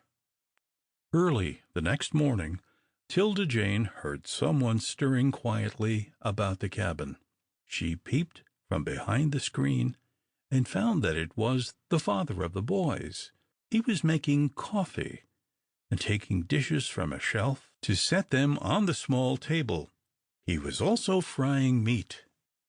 Tilda Jane did not like to venture out until the boys had made their toilet, which they presently did by springing from the beds, drawing on their boots, and smoothing their thick locks with a piece of comb that reposed on a small shelf near a broken looking-glass. When they had finished, she piped through the screen, "Will you please give me a lend o' the comb?" It was politely handed to her, and in a short time she made her appearance. "Oh, dear's meat," said Joe, sniffing joyfully. "Where'd you get it, Pop?" "Found half a carcass leaning agin the door this morning," he said briefly. "Some of the boys must have left it on their way out," remarked Zebedee. "Hard blow to travel in. Give me some, Pop." Lucas had settled himself at the table and was eating with every appearance of enjoyment. "Nop," he said, pausing and speaking with his mouth full, "that thar is for you and the leetle gal." The boy stared at him in undisguised astonishment. "Full, too," he said inexorably. "Eat your bacon and beans, and be thankful you got 'em. There's many an empty stomach in the woods this morning." Joe, who was readier of speech than his brother, found his tongue first. "Ain't you going to give us any fresh meat, Pop?" "No, sir." "You ain't got loony in the night, Pop." "You don't calc'late to eat half a carcass yourself, do you?" said Zebedee, with a feeble attempt at a joke. "Nope. What I don't eat, I'll lug off in the woods." "He's loony," said Joe with resignation, and serving himself with bacon. 'Tilda Jane was silently eating bread and beans, and to her Lucas addressed himself. "Leetle gal, the storms are going to conclude accordin' to my reckoning. Can you foot it out on snowshoes this morning to the nearest house, do you s'pose?" "Yes, sir," she said quietly. "And you two boys will keep her company," said Lucas, turning to his sons. "I'm a-goin' to march on to Morse's camp." There was a howl of dismay from Joe. "You give me your word Zebedee was to go." "And I give you my word now that you're to go," said his father sternly. "In an hour I'll make tracks. You two wait till the last flake's settled. Then take the leetle gal and get her out safe and sound to William Mercer's. Ask him to hitch up and take her over to Nicatoos Station, and I'll settle with him. Then you skedaddle for home, get out your books, and tomorrow go to school." This time there was a simultaneous howl from the boys, and in the midst of their distress could be heard faintly articulating the words, "Pop, books, school." Lucas turned to 'Tilda Jane. "Yes, we're poachers, leetle gal, and when I ask ye to say nothin' about what you've seen and heard here, I know you'll keep as mum as we do. I'm a poacher, and I'm going to have a hard time to give it up. They used to call me king of the poachers, till another feller come along smarter nor I was. Anyway, I can't give it up yet.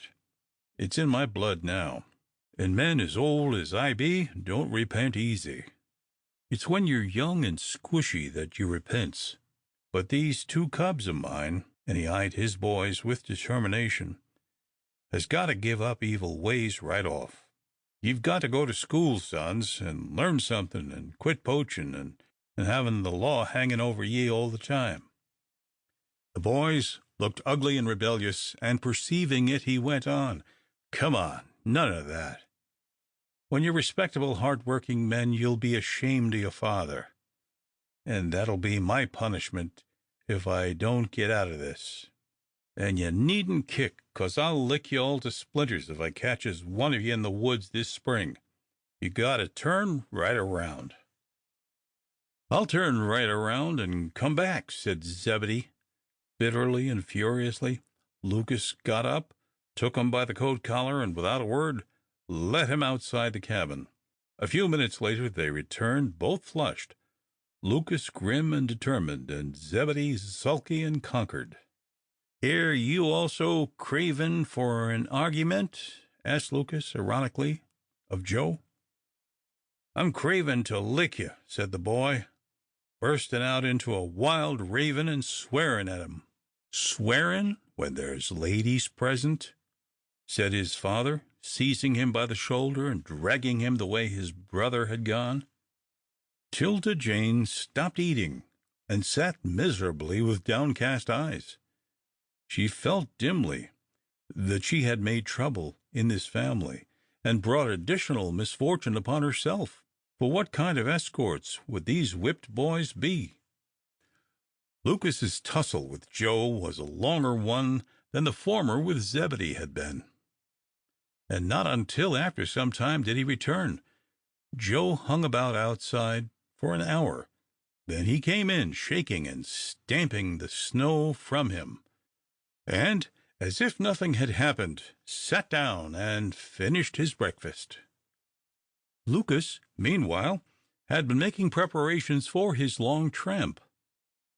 'Tilda Jane watched him with interest as he took a sack, tied a potato in each corner, and proceeded to fill it with parcels of provisions. When at last he sat down, took off his cowhide moccasins, and began to tie on soft moose moccasins fit for snowshoeing, he addressed his two boys. "When parents tell their children things air to be did, they ought to be did. When the children raves and tears, they ought to be licked. And when the lickin's over, the reasons come. Air you sighin' either of ye to see the inside of state prison? Air you, Zebedee?" "No, sir," said the boy shortly. "Air you, Joe?" Joe, with his mouth full of beans, replied that he was not. "Well, that's where you land if you don't quit breaking state's law. You ain't either one of ye as clever as I be, but I've got to try to give it up, too. I've been feelin' that ye'd get caught some day, and I've made up my mind, and I'll hold it to my dyin' day. I'm going to crowd ye out of this risky game. If I catch one of you after deer agin, I'll give ye up to the warden myself. I swan I will." And he brought his hand down energetically on the table. "Now you go home, go to school with smart boys and gals till summer vacation, and then you can tell me what you think of it. I'll not pretend I'll let ye out of it if you don't like it, but I guess you will. You've been to school before and made good progress, and I asks your pardon for taking ye out." Zebedee listened in quiet resentfulness, but Joe, who possessed a more volatile disposition, and who, having satisfied his hunger, was comparatively good-natured, remarked, "What'll you do about Poacher, Pop?" Lucas's face darkened suddenly and unhappily. "Come here, old boy," he said, and when the dog went to him, he bowed his head for a minute over him. "We've been good friends, me and you. Many's the trap I led you in, and many a time my heart would have been a sore if you'd have been caught. And now, 'count of my transgression, you're a wanderin' sheep. You'll never get back in the field again unless some good sheep leads you." "There's something you can't make over," said Zebedee briefly. "He'll chase deer as long as he can wag a leg." "Leetle gal," said Lucas suddenly, "would you like to hev this dog?" To have him? That beauty dog? 'Tilda Jane gasped confusedly. "Oh, sir, you'd never give him away." "I'd most as soon give a child away," said Lucas, "and I'd never do it if it warn't for his habits. You're a goin' to Ciscasset, which is somethin' of a place, and a ways from the woods, and you'll pet him and kind o' cherish him, and keep him from frettin' and bein' lonely.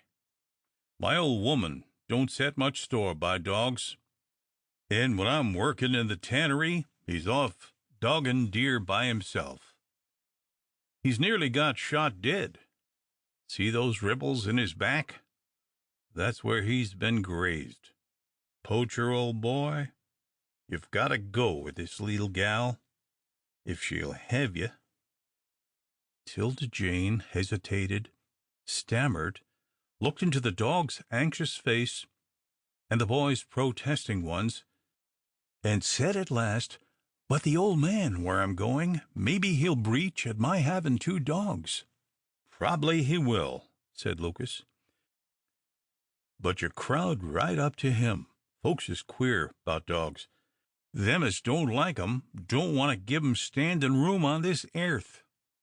But you walk right up to 'em and say, 'This dog has as good a right to a place on God's footstool as you hev, and I'm goin' to see he gets it.' If you was more like a dog yourself, you'd be more thought of. Ye cross-grained, cranky old Skillingsby. Come, you sons, quit that scowlin'. Do ye know why I'm givin' that dog to the little gal, stid o' you?" They uttered a brief negative. "'Cause she knows dog language," said Lucas, dropping his voice to a whisper, and looking mysteriously over his shoulder. "An' if there was a deer here, you'd find she knowed deer talk. You sons is fond of dogs, but not in the style the leetle gal is, or I be. It's a kind of smartness at gettin' inside the animal's skin. He don't verily talk. You just understand him without talk. Leetle gal, what's Poacher saying now?" "Oh, he don't want to go with me," burst out 'Tilda Jane with energy. "He's a sick dog. Look at his eyes and his droopin' ears. He don't want you to give him away. He don't want me to take him. Oh, I can't," and she buried her face in her hands as if to hide temptation from her. "He's got to go," said Lucas, stroking Poacher's head. "And mind, dog," and he put his hand under the dog's jaws, lifted them so he could look in his eyes, "no running away from Ciscasset.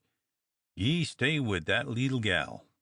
Don't you come chasing round here, 'cause if you do, I'll turn my back on ye for a runaway, and you'll feel worse'n you do now, when we part on speaking terms. Say, is it a bargain, old feller? Call him, leetle gal." 'Tilda Jane was overawed by Lucas's determined manner, and dropping her hands, she ejaculated feebly, "Here, Poacher, Poacher." The dog looked at her, then pressed closer to his master, whereupon Lucas seized a stick by the fireplace and struck him sharply. Poacher turned his large brown eyes on him in one despairing, reproachful glance, then with drooping head sauntered across the room to the boys. "Call him," said Lucas to 'Tilda Jane. "Speak up, as if ye knew he was your dog." "Poacher," she said in a firm voice, "come here. You're most as unhappy as I be. We'll be unhappy together." The suffering animal moved slowly toward her, and laid his head on her lap. There were tears in his eyes, and the little girl groaned as she wiped them away. End of chapter 11. Recording by John Brandon.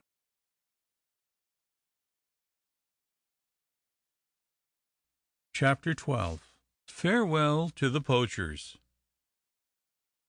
Lucas was ready to start, and Tilda Jane and the boys stood in the doorway watching him tie on his snowshoes. "Now, sons," he said, straightening himself up and drawing on his woolen mittens, "I'm going one way, and you another. But if ye act contrary and pouty to that leetle gal, I'll know it, for she's going to right me, and if there's any complaint, there'll be such a wallopin' as these ones this mornin' would be a shatter and a dream to." His lecture over, he looked over his shoulder and narrowly inspected the faces of his two boys. They were reserved, almost expressionless. It might be a month before he saw them again. He forgot 'Tilda Jane for an instant. "Sons, you know your pop loves you, don't you?" His tone had suddenly changed, and the two big boys ran to him as if they still were children. "Pop, can't we come back after we take her out?" they exclaimed, with backward jerks of their heads toward 'Tilda Jane. Their hands were on his arms, and they were roughly fondling his shoulders, these two unmannerly cubs of his. "Sons," he said in a broken voice, "I ain't been a good father to ye. I've got to spend the last of my life in rootin' up the weeds I sowed the fust pot. I don't want you to have such a crop. Now you go 'long out and be good sons. Your mother'll be sot up, and you mind what she says, and I'll soon come home. Take good care of the leetle gal." And passing his hand first over one brown head and then over the other, he tramped away out of view among the snowy spruces. The boys and 'Tilda Jane went back into the cabin. The two former sat together by the fire and talked, taking little notice of her. All their friendliness of the evening before was gone. Yet they were not openly unkind, but simply neglectful. Toward noon the snow ceased falling. As Lucas had predicted, the sun came out brilliantly, and they began making preparations for departure.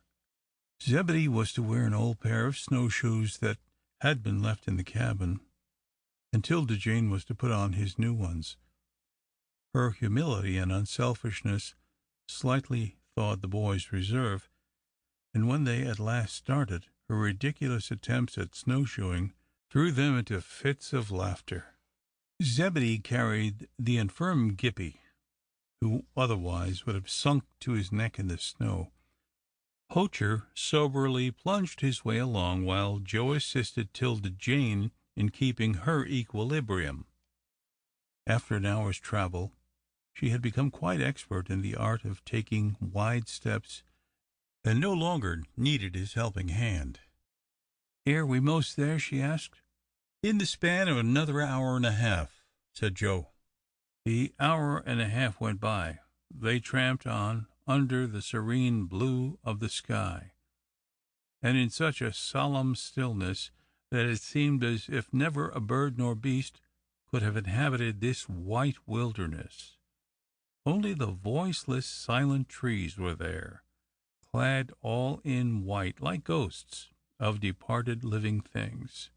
But at last their winding way through the wood came to an end, and they stepped out on the old road. Here were evidences of travel. A few teams had passed by, and there were snowshoe tracks alongside those of the sleigh runners. The trees also grew more sparsely, and soon gave place to clearings. Then the distant roof of a barn appeared, and finally a long, thin string of small farmhouses winding down a bleak road before them. "Is this your home?" asked 'Tilda Jane of the boys. "Nop," answered Joe. "We live often that way," and he pointed down a road to the left. "But we've got to take you here to the Mercers'," Pop said. He drew up before the first in the string of houses. A poor enough place, and unspeakably chilling in the deadly whiteness. A tiny white house, a white barn, a white fence, a white cow in the yard, white snow over everything. Looks as if they'd all died and gone to heaven, thought 'Tilda Jane with a shiver. Hold on, said Joe. I'll run ahead and see if the folks is home. Ain't no smoke comin' out of the chimney. He swung open the gate, hurried in, pounded at the front door, pounded at the back door, and finally returned. Guess there must be a funeral or something. All off anyway. What'll we do, Zeb? Zebedee shrugged his shoulders. Suppose we go next door? But them's the Folcotts, objected Joe. Suppose they be? Well, you know, guess they can drive as well as Mercer's folks. What would Pop say? It's nearer than the next house. I'm kind of tired, said 'Tilda Jane politely and faintly. Just drop me and you go back. I'll find someone. Nop, said Joe firmly. We promised Pop. Come on, said Zebedee. Let's try the Folcotts. They went slowly on to the next blot on the landscape. This one a low-roofed red house with untidy windows and a feeble, wavering line of smoke rising from the kitchen chimney. They all went round to the back door, and in response to their knock, a slatternly woman appeared. What do you want, boys? Pop says, will you take this gal to Nicatoos Station? Asked Joe. He'll square up with you when he comes out. The woman looked 'Tilda Jane all over. The roads is Maine heavy. 'Tilda Jane leaned up against the doorpost, and the woman relented. I guess it won't kill our hoss, she remarked. Is it the 7 o'clocker you want? 'Tilda Jane appealed to the boys. Yes, ma'am, responded Joe promptly. Needn't start for an hour yet. Come on in, boys. I guess we'll be going on home, said Zebedee. Joe, for some reason or other, seemed reluctant to leave 'Tilda Jane. He carefully lifted Gippy to a resting place by the kitchen stove, untied 'Tilda Jane's snowshoes, and strapped them on his back, stroked Poacher repeatedly, and finally, with a hearty, "So long, little gal, let's hear from you," he made her an awkward bob of his head and ran after his brother, who had reached the road. 'Tilda Jane drew up to the stove, and while she sat drying her dress, looked about her. What a dirty kitchen! The log cabin she had just left was neatness itself compared with this place. Pots and pans were heaped in a corner of the room. The table was littered with soiled dishes. The woman herself was unkempt, frowsy, and dispirited in appearance. She was also cunning, for while she seized a broom and stirred about the accumulation of dust on the floor, she inspected the little girl with curious, furtive glances. "You been stoppin' with the Lucases?" she asked at last. She opened the door, and while she looked one way, she carelessly tried to sweep in another way the pile of rubbish she had collected. "Yes, ma'am," said 'Tilda Jane wearily. "How's Miss Lucas?" 'Tilda Jane paused to gaze out the open door. Why did not the woman shut it? And why, when it was so pure and clean without, did she not feel ashamed to keep so dull and untidy a house? If it were summer-time, and the ground was brown and green, this dun-colored room would not be so bad, but now the contrast made her sick. "How's Miss Lucas?" repeated her hostess in a dull voice. "I don't know," replied 'Tilda Jane. Miss Folcott poised herself on her broom, and with a rustic deliberation weighed the statement just made. Then she said, "She ain't gone away." "I don't know," said 'Tilda Jane. "I never see her in my life." Here was a puzzle, and Mrs. Folcott pondered over it in silence until the draught of chilly air made her remember to close the door. "Are we to start soon?" inquired 'Tilda Jane after a time. "I ain't a-going to take you," said her hostess unamiably. "It's Uzziah." "Uzziah!" And she went to an open stairway leading from the kitchen. "What yer want?" came back in an impatient tone. "You're wanted. Passenger for the station." A boy speedily appeared. 'Tilda Jane was not predisposed in his favour as he came lumbering down the staircase, and she was still less so when he stood before her. He had his mother's sharp face, lean head, and cunning eyes, and he was so alarmingly dirty that she found herself wondering whether he had ever touched water to his face and hands since the winter began. "Go hitch up and take this gal to the station," said his mother in feeble command. He stood scrutinizing 'Tilda Jane. "Who fer?" "Bob Lucas." "How much'll he gimme?" "I don't know. He'll pay when he comes out." "S'pose the warden catches him?" "He ain't been ketched yet." "He's goin' to, so they say at the post office." "I've got 50 cents," said 'Tilda Jane with dignity. "Here it is," and she laid it on the table. The youthful fox snatched it up and grinned at his mother as he pocketed it. "Say, that ain't fair," remarked 'Tilda Jane. "You ain't carried me yet." "She's right," said the more mature fox. "Give it back, Oozy." Uzziah unwillingly restored the coin to 'Tilda Jane. "Now go hitch up," said his mother. He sidled out of the room and disappeared, and Mrs. Folcutt's covetous eye wandered over 'Tilda Jane's wearing apparel. "Say, sissy, that's a pooty fair shawl you took off'n your dog. I always favor stripes." "So do I," replied 'Tilda Jane, and with a premonition of what was coming, she turned her head and gazed out the window. "I guess you might as well square up with us," said the slatternly lady, seating herself near her caller and speaking in persuasive accents, "and then you'll not have to be beholden to Bob Lucas. It's just as well for a nice little gal like you to have no dealings with them Lucases." "That shawl ain't mine," said 'Tilda Jane sharply. This statement did not seem worth challenging by the woman, for she went on in the same wheedling voice. "You'll not have no call for it on the cars. I can lend you something for the dog to ride down in. It's too good for wrapping him." And she gazed contemptuously at Gippy. 'Tilda Jane drew in her wandering gaze from the window and fixed it desperately on Poacher, who was lying under the stove, winking sadly but amiably at her. Was no one perfect? Lucas hunted deer. This good dog helped him. His boys were naughty. This woman was a sloven and a kind of thief. Her boy was a rogue, and she herself, 'Tilda Jane, was a little runaway girl. "You can have this tippet," she said sternly. "That shawl's got to be sent back to where it comes from." "Oh, you stole it, did you?" said the woman with a sneer. "Well, I guess we can hitch up for no thieves." And she got up and moved deliberately toward the door as if she would recall her son. 'Tilda Jane's nimble fancy ran over possibilities. She had fallen among sharpers. She must be as sharp as they. Her offensive manner fell from her. "Look here," she said bluntly, "I ain't got one mite of money but that 50-cent piece. If your boy'll drive me to Nicatoos right off, I'll give him that, as I said, and I'll send back the shawl by him. But if you don't want to do it, speak right up, and I'll move on to the next house."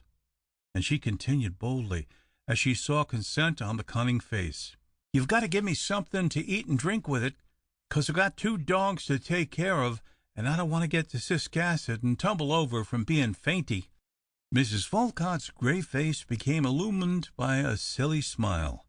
There was not a shawl like that in the settlement, and bustling to her feet, she stroked it and felt it with admiring fingers, until admonished by 'Tilda Jane that time was passing, and if she was going to get her anything to eat, she better be quick about it. The little girl almost choked over the sloppy tea from the venerable teapot, the shady bread and butter, and the composite dish of preserves set before her. Yet, resolutely shutting her eyes, she ate and drank, and forced Gippy to do the same. Poacher would touch nothing. "Don't you know them hunting dogs eats only once a day?" said Mrs. Folcutt contemptuously. End of chapter 12. Recording by John Brandon.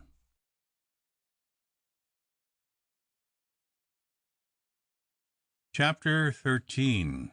An Attempted Trick. "How fur are we from Nicatoos?" inquired Tilda Jane of her charioteer 1 hour later. "A matter of a mile," he replied, beating his disengaged hand upon his knees. He was sulky and cold, and 'Tilda Jane averted her glance from him to his small brown nag, who was trotting along as cheerfully as if there were a reward at the end of the drive for him. He was a curious little horse. Surely there never before was one with such a heavy coat of hair. He looked like a wild animal, and with gladness of heart she noted his fat sides. The Folcutts might be mean and untidy, but they certainly were good to this faithful friend, and her mind went off in puzzled reflection. She was pursuing the same line of thought of an hour before. No one was perfect, yet no one was wholly bad. There was good in everybody and everything. Poacher was a bad dog in some respects, and she cast a glance at him as he came trotting sleek and thoughtful behind the sleigh. But what a noble character he was in other respects. Gippy was a crank, and she pressed closer the small animal beside her, but he had his good points, and he was certainly a great comfort to her. Her heart was much lighter now that she was drawing nearer to the train that was to take her to Ciscasset, and in raising her little weary head gratefully to the sky, she noted in quick and acute appreciation an unusually beautiful sunset. The colors were subdued. The sky was as hard and as cold as steel, but how clear, how brilliantly clear and calm. She would have fine weather for her arrival in her new home. She was glad that she was not to stay here. She felt herself quite a travelled orphan now, and somewhat disdainfully classed through rough settlement as backwoodsy. The houses were uninviting and far apart. The roads and yards were desolate. The men were in the woods. The women and children were inside, huddling around the fires. Middle Marsden was a quiet place, but it had not seemed as much out of the world as this. She hoped Ciscasset would be cheerful. Her travels had given her a liking for meeting new faces, and for enjoying some slight excitement.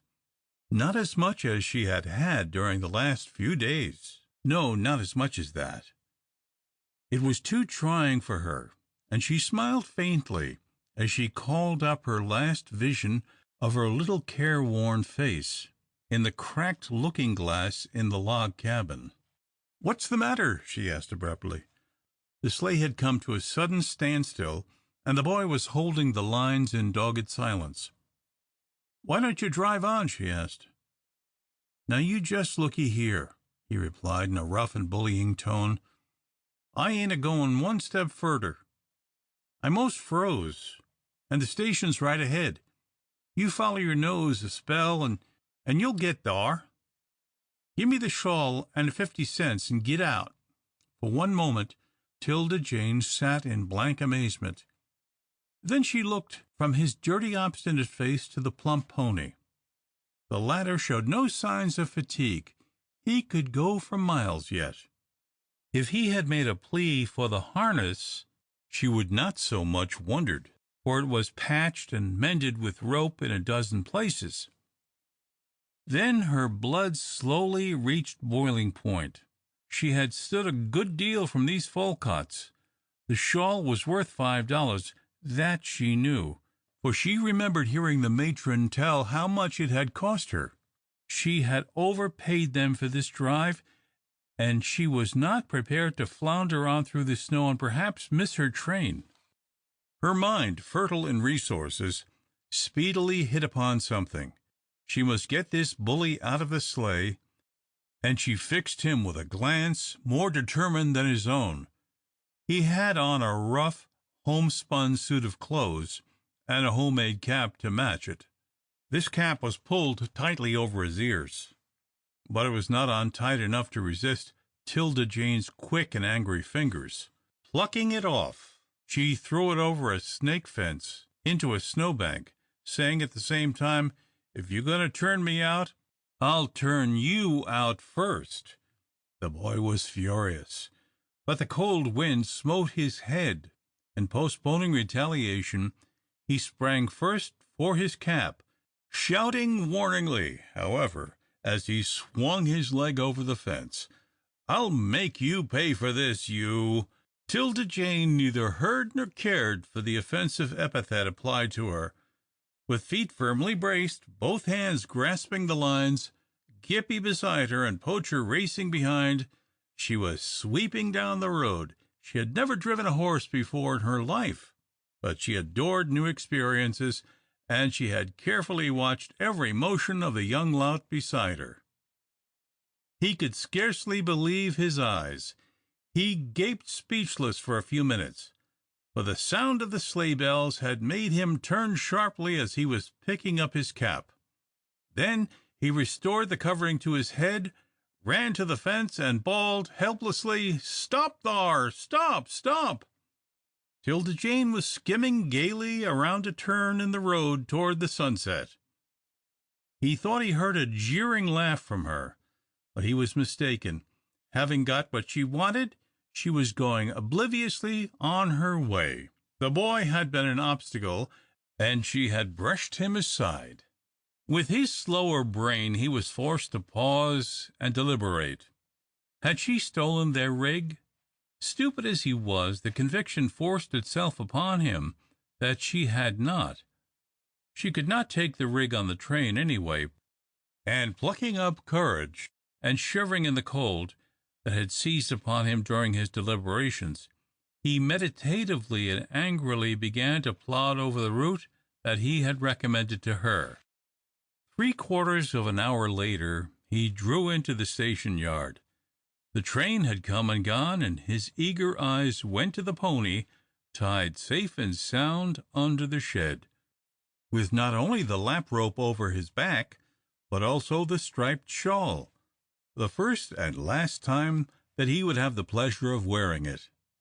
At the sound of the bells, when he turned the sleigh, the telegraph operator came to the station door. "Here's 50 cents for you, left by a black-eyed girl." Without a thank you, the boy held out his hand. "I guess you don't like that black-eyed girl much," said the young man teasingly. "She's and the boy broke into an oath. "Shut up," said the young man with a darkening face. Then with some curiosity he went on, "What did she do to make you talk like that?" "Split me out," replied the boy, with another volley of bad language. "You young hound," said the man witheringly. "If she split you out, I'll bet you deserved it." "I'll not touch your dirty hand. If you want your money, go find it." And throwing the 50 cents in a snowdrift, he went back into the warm station and slammed the door behind him. Uzziah's troubles were not over, and he had still to learn that the way of the transgressor is a tiresome one. He fumbled desperately in the snow, for he wanted 50 cents above all things in the world just then. But he was destined not to find it, and at last, cold, weary, and yet with all his faults, not inclined to wreak his wrath on the pony who stood patiently watching him, he threw himself into the sleigh and sped gloomily homeward. His mother had the shawl, but he had nothing for his trouble, for he counted as nothing, and worse than nothing, his experience of the maxim that one sly trick inspires another. End of chapter 13. Recording by John Brandon. Chapter 14. Home, Sweet Home. 'Tilda Jane was in a quandary. She had boarded the train for Ciscasset. She sat up very straight, and apparently very composed. Her outward demeanor gave not a hint of the turmoil within. In reality, she was full of trouble. She had not a cent of money in her pocket, and her new familiarity with the workings of the Maine Central Railway assured her that it did not carry passengers for nothing. What was she to do? She pulled the little tippet more closely around Gippie's shoulders.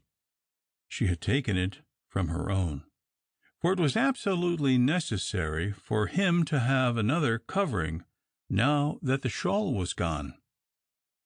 Perhaps he would be taken away from her. She had noticed that it was not a customary thing for people to travel with dogs. His head and tail were plainly visible. This tippet was not like the voluminous shawl. Lucas had not offered her money, and she had not liked to ask him for it. Perhaps he had not thought about it. Perhaps if he did think of it, he supposed that he was doing enough to get her to Nicatoos. And there was the conductor entering the other end of the car. She must do something, and deliberately rising from her seat, she slipped Gippie under her arm and made her way out to the platform of the fast-moving train. It was quite dark now. She gave one side glance at the white, silent country they were passing through, then stepped into the lighted car ahead. "This is a smoking car, young girl," observed someone haughtily. 'Tilda Jane had dropped into the first seat she came to, which happened to be beside a very stout and very dignified gentleman who had a cigar in his mouth, and who was reading a newspaper. She looked round, saw that there were a number of men in the car, no women, no children, and that the atmosphere was a hazy blue. "Smoke don't bother me," she said almost scornfully. What was a breath of smoke compared with her inward discomposure over her pecuniary difficulties? "I'm in a little trouble," she said brusquely. "I ain't got no money to buy a ticket." The gentleman gazed at her suspiciously. "I have no money for beggars," he said, and he turned his broad back squarely on her. 'Tilda Jane, for one so obstinate, was strangely sensitive. With her face in a flame of color, she rose. Had any one else heard the insult? No, not a man in the car was looking her way. "I'm a poor little girl," she breathed over the gentleman's substantial shoulder, "but I'm no beggar. I guess I work as hard as you do. I wanted you to lend me $1 or so, to be sent back in a letter, but I wouldn't take it now. No, not if you crawled after me on your hands and knees like a dog holding it in your mouth." And precipitately leaving him, she sauntered down the aisle. The gentleman turned around, and with an amazed face gazed after her. Stay! There she was, pausing by the seat in which was his son. Should he warn him against the youthful adventuress? No, he was old enough to take care of himself, and he settled back in his corner and devoted himself to his paper. The only person in the last seat in the car was a lad of 17 or 18, who was neither reading nor smoking, but lounging across it, while he suppressed innumerable yawns. He was very handsome, and he looked lazy and good-natured, and to him 'Tilda Jane accordingly addressed herself. She had hesitated, after the rebuff she had received, to apply to any of those other men with their resolved, middle-aged, or elderly faces. This lad she was not at all afraid of, and resting Gippie on the arm of his seat, she stared admiringly at him. He straightened himself. Here was something interesting, and his yawn ceased. "Well, miss, what can I do for you?" he inquired mischievously, as she continued to stare at him without speaking. He would lend her the money. She knew it before she asked him. There was something else in her mind now, and her little sharp eyes were full of tears. "Is anything the matter with you?" he asked politely. She could not answer him for a few seconds, but then she swallowed the lump in her throat and ejaculated, "No, sir. Only you are so pretty." "Pretty?" he repeated in bewilderment. "Yes," she said in low, passionate, almost resentful tones. "You ain't got no 'casion for those blue eyes and that yeller hair. I wish I could take 'em away from you. I'd have been 'dopted if I had 'em. I wouldn't be standin' here." "Won't you sit down?" he asked courteously, and with a flattered air. He was very young, and to have a strange child melt into tears at the sight of his handsome face was a compliment calculated to touch even an older heart than his. 'Tilda Jane, with a heavy sigh, seated herself beside him. "I'm kind of put out," she said languidly. "You must excuse me." After her interest in him, he could do nothing less than murmur a civil inquiry as to the cause of her concern. "I've been trying to borrow money," she replied, "and I was 'sulted." "To borrow money! Then you are short of funds." "Yes, sir," she said calmly. "I'm a travelin', but I ain't got no money to pay for me nor for this dog, and his head and tail shows this time, and he'll be nabbed." "Where are you going?" asked the lad. "To Ciscasset, sir, if I ever get there. I'm beginning to think there ain't no such place." "I assure you there is, for I live in it myself." "Do you?" she ejaculated with a flash of interest. "Do you know a man by the name of Hobart Dillson?" "Rather. He was my father's bookkeeper for years. We pension him now," he added grandly, and with a wish to impress. 'Tilda Jane was not impressed, for she did not know what a pension was. "What kind of a feller is he?" she asked eagerly. "Oh, a sort of a tiger. Might be in a cage, you know, but we haven't got one big enough." "You mean he gets mad easy?" "Never gets unmad. Always stays so. Is a regular joke, you know. Going to visit him?" "I'm going to be his housekeeper," said 'Tilda Jane with dignity.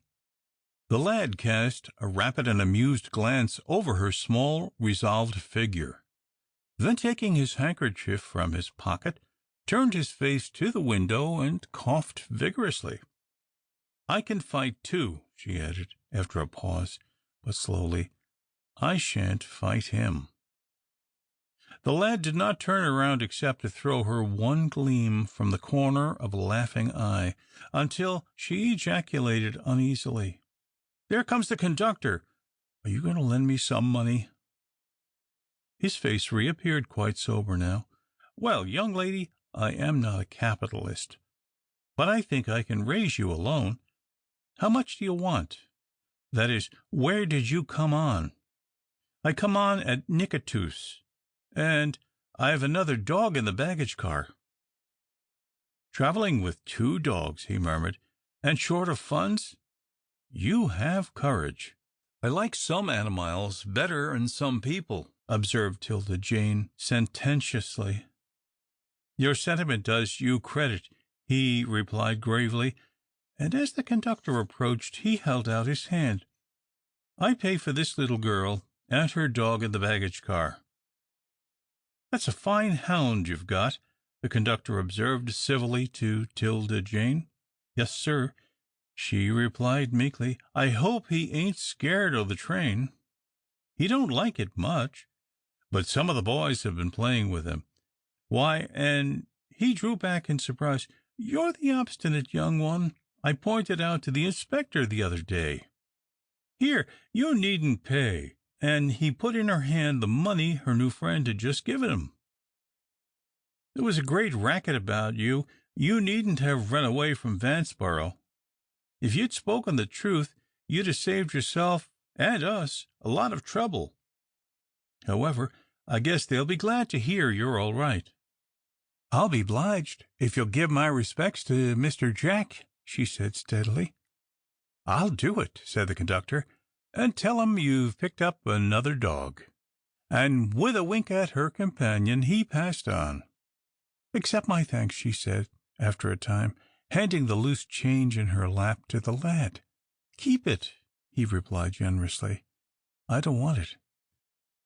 A grim flash, like a streak of lightning, passed over her dark face, and he added hastily, "As a loan, of course. You may need money for your dogs. Old Hobart will begrudge them a bone, I assure you." She thanked him, and thoughtfully tied the money in a corner of her handkerchief. Now, if his son were home, he would be different. Hank is a rattling, good-natured sort of a fellow. No principle, you know, but not a tiger by any means. "I'll thank you, sir, to keep a stiff tongue when you're talking of Hank Dillson," observed 'Tilda Jane severely.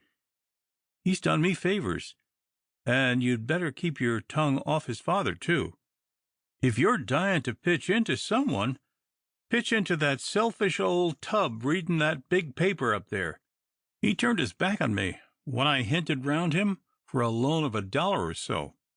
"And I'll thank you to keep a stiff tongue when you speak of that gentleman," said the lad smartly, "for he's my father." "Your father?" echoed 'Tilda Jane in astonishment. "Yes, ma'am." "Did he once have blue eyes and curly hair?" "I believe so. He's a good-looking man yet." "He's began 'Tilda Jane hurriedly, then she stopped short. "Law me, I'll never learn to forgive folks before the sun goes down. I'm getting wickeder and wickeder. What's your name, sir? I'll want to send you this money soon's I earn some." "My name is Datus Waysmith, and my father is the biggest lumber merchant on the Ciscasset River." "Is he?" she said wistfully. "And have you got more family?" "Yes, I have a mother as pretty as a picture, and 3 sisters."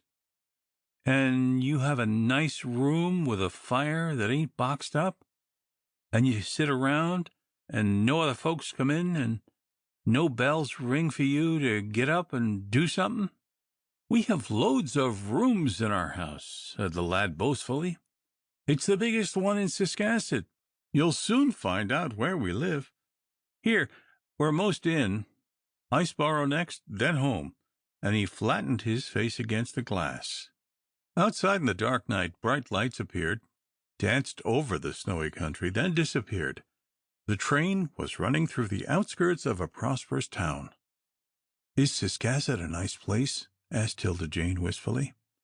"Slowest old place that ever was. I'd like to live in Bangor or Portland. There's something going on there. We've nothing but a river, and mills, and trees, and hills.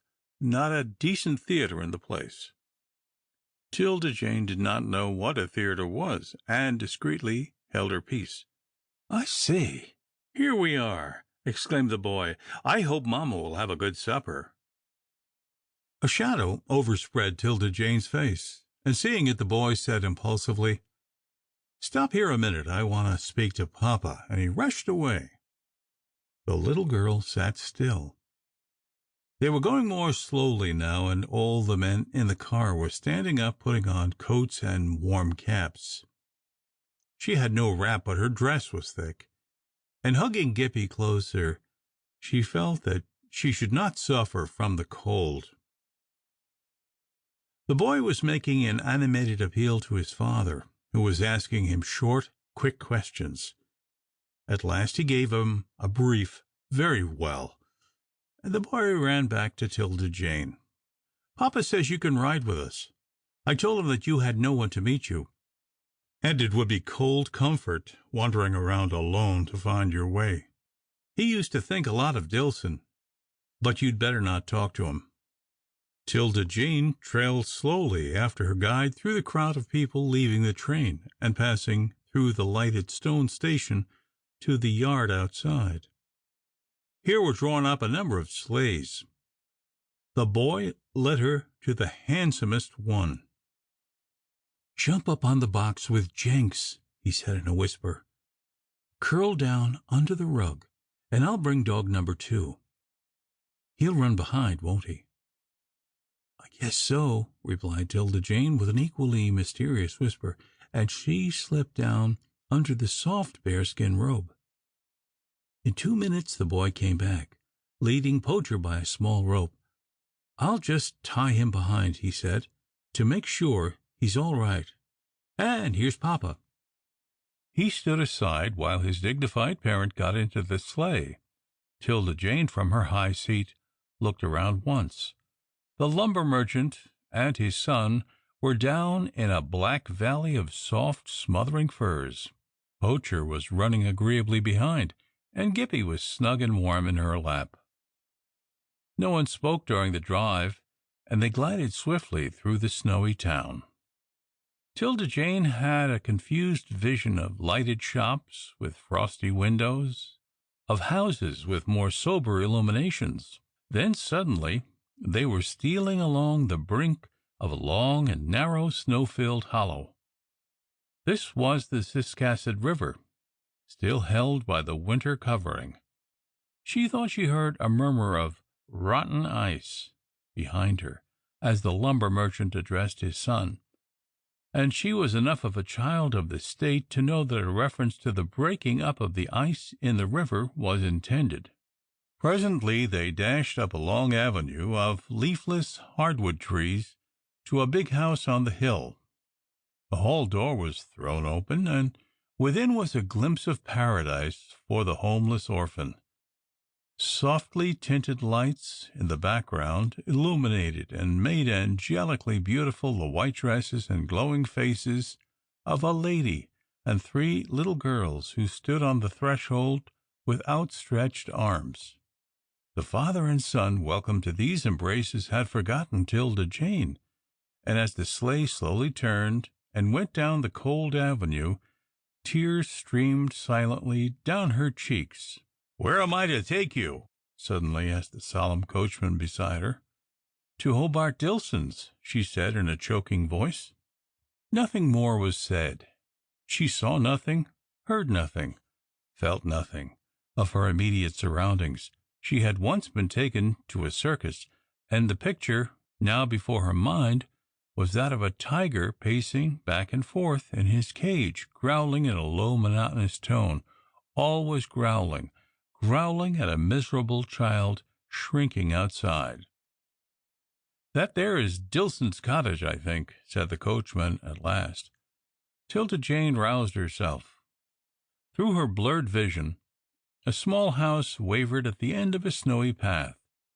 She wiped her eyes hastily, thanked the man, and, slipping from her high seat, ran behind the sleigh and untied Poacher.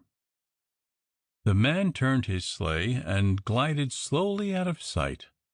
She stood watching him till he disappeared, then, followed by her 2 dogs, went reluctantly up the path. End of chapter 14. Recording by John Brandon.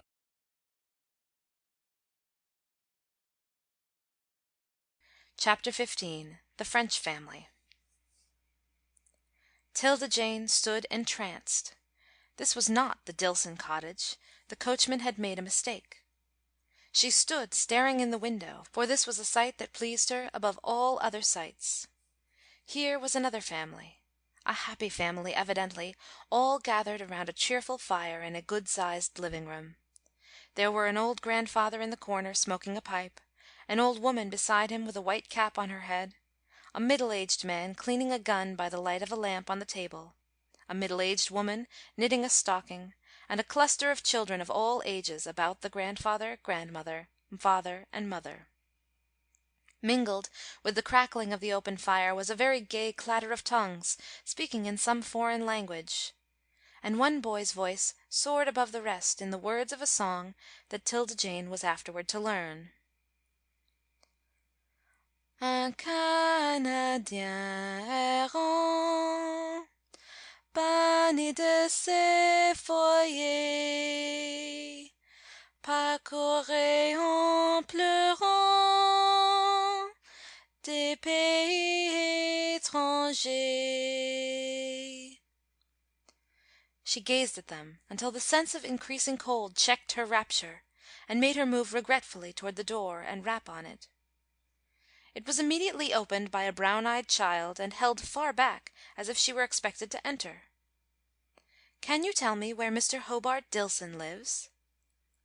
"Oui, mam'selle," murmured the child, bashfully hanging her head. "But enter.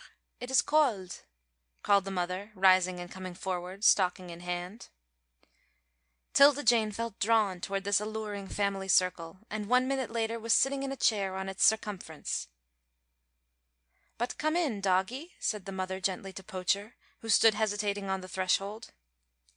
He came in, and was greeted silently and politely by 2 respectable curs that rose from the hearthstone for the purpose. Then he lay down beside them, and gratefully extended his limbs to the fire. 'Tilda Jane sat for a minute looking about her without speaking. These people were not staring at her, but they were all stealing occasional curious glances in her direction. "I'm looking for Hobart Dillson's," she said bluntly, "but I guess there ain't no such person, for the nearer I get, the more he seems to run off." The mother of the family smiled, and 'Tilda Jane gazed in admiration at the soft black eyes under the firm brows. "I can tell you, mademoiselle, he is near by, even next door." "Oh!" murmured 'Tilda Jane. Then she fell into meditation. These people were foreigners, poor, too, evidently, though perfectly neat and clean. She wondered how they got into the country. "You are emigrants?" she said at last inquiringly. "French," said the woman. "Cajun French, sent from our country long ago. Our people went back. We returned to earn a little money. Too many people where we lived." "Did you come through Vanceboro?" asked 'Tilda Jane. The woman's liquid eyes appealed to her husband. He shrugged his shoulders, looked down the barrel of his gun, and said, "It is a long time ago we come. I do not know." "Maybe they weren't so particular," observed 'Tilda Jane. "Let 'em do," came in a sepulchral voice from the fireplace. 'Tilda Jane stared at the old grandfather, who had taken his pipe from his mouth to utter the phrase, and was now putting it back. The house mother addressed her. "Do not fear, mademoiselle, it is the only English he knows. He means, 'All right, do not anxious yourself, be calm, very calm.'" "Does he?" murmured 'Tilda Jane, then she added unwillingly, "I must be going." "Delay yourself a little," urged the woman, and her pitying eyes ran over the girl's drooping figure. "The children go to make corn hot. Marie?" And a stream of foreign syllables trickled and gurgled from her lips, delighting and fascinating her caller. A little maid danced from the fireplace to one of the tiny pigeonhole rooms opening from the large one, and presently came back with a bag of corn and a popper. "And a glass of milk for mademoiselle," said the woman to another child. 'Tilda Jane was presently sipping her milk, eating a piece of dark brown bread, and gazing dreamily at the fire. Why could she not linger in this pleasant home? "You know Mr. Dillson?" she said, rousing herself with an effort, and turning to her hostess. "But yes, we have lived next him for so many years." "Do you think I can keep house for him?" asked 'Tilda Jane wistfully. The woman hesitated, laid her knitting on her lap, and thoughtfully smoothed her tweed dress. "You are young for that, mademoiselle, yet," and she scrutinized 'Tilda Jane's dark, composed, almost severe face. "If a girl could do it, I should think, yes, you can. He is sick, poor man. He walks not well at all. It makes him—" "Like the evil one," muttered her husband, clutching his gun more tightly. "If he was a crow, I would shoot." "Let 'em do," came in guttural tones from grandfather's corner. The woman laughed merrily, and all anxiety faded from her face. "Hark to grand-père. It makes me feel good, so good. No one can make us feel bad if we feel not bad ourselves. Dillson is sick. He is not happy. Let us not be sick too. Let us be happy. Allons, mes enfants. Est-ce que le—" And then followed more smooth syllables that 'Tilda Jane did not understand. She soon saw, however, that an order had been given to butter and salt the corn, and presently she was shyly but sweetly offered some by the French children. Even Poacher and Gippy had some kernels laid before them, and in the midst of her concern as to Mr. Dillson's behaviour, her heart swelled with gratitude to think that she should have such good neighbours. Here all was gentleness and peace. She had never seen so kind a woman, such amiable children. Did they ever quarrel and slap each other, she wondered. "It's getting late, ain't it?" she exclaimed at last, with uneasiness. "I must go," and she rose quickly. "But you can stay all night if you desire," said the woman, motioning toward the pigeon-holes. "Stay, and go next door in the morning." "No, no, I must not," said 'Tilda Jane very hastily, through fear that she might yield to so pleasant a temptation. "But can I drop in and see you by spells?" "But yes, yes, certainly. Come often," said the woman. "Come at any hour," she said under her breath, and seizing 'Tilda Jane's hand in her own. "If it is not agreeable there at any time, run here." "I'm 'bliged to you," said 'Tilda Jane gratefully. "Much obliged. And if you want any floors scrubbed, or anything done, just you run over and get me. I'll come." And with a sturdy nod of her head she took her dogs and slipped out into the darkness. "If agreeable, leave your dogs here till morning," called the woman after her. The little girl shook her head. "I guess he'd better see 'em right off. Good night, and thank you." The woman clasped her hands, and, looking up at the sky before she went into the house, murmured in her own language, "Holy One, guard her from that terrible rage." End of chapter 15.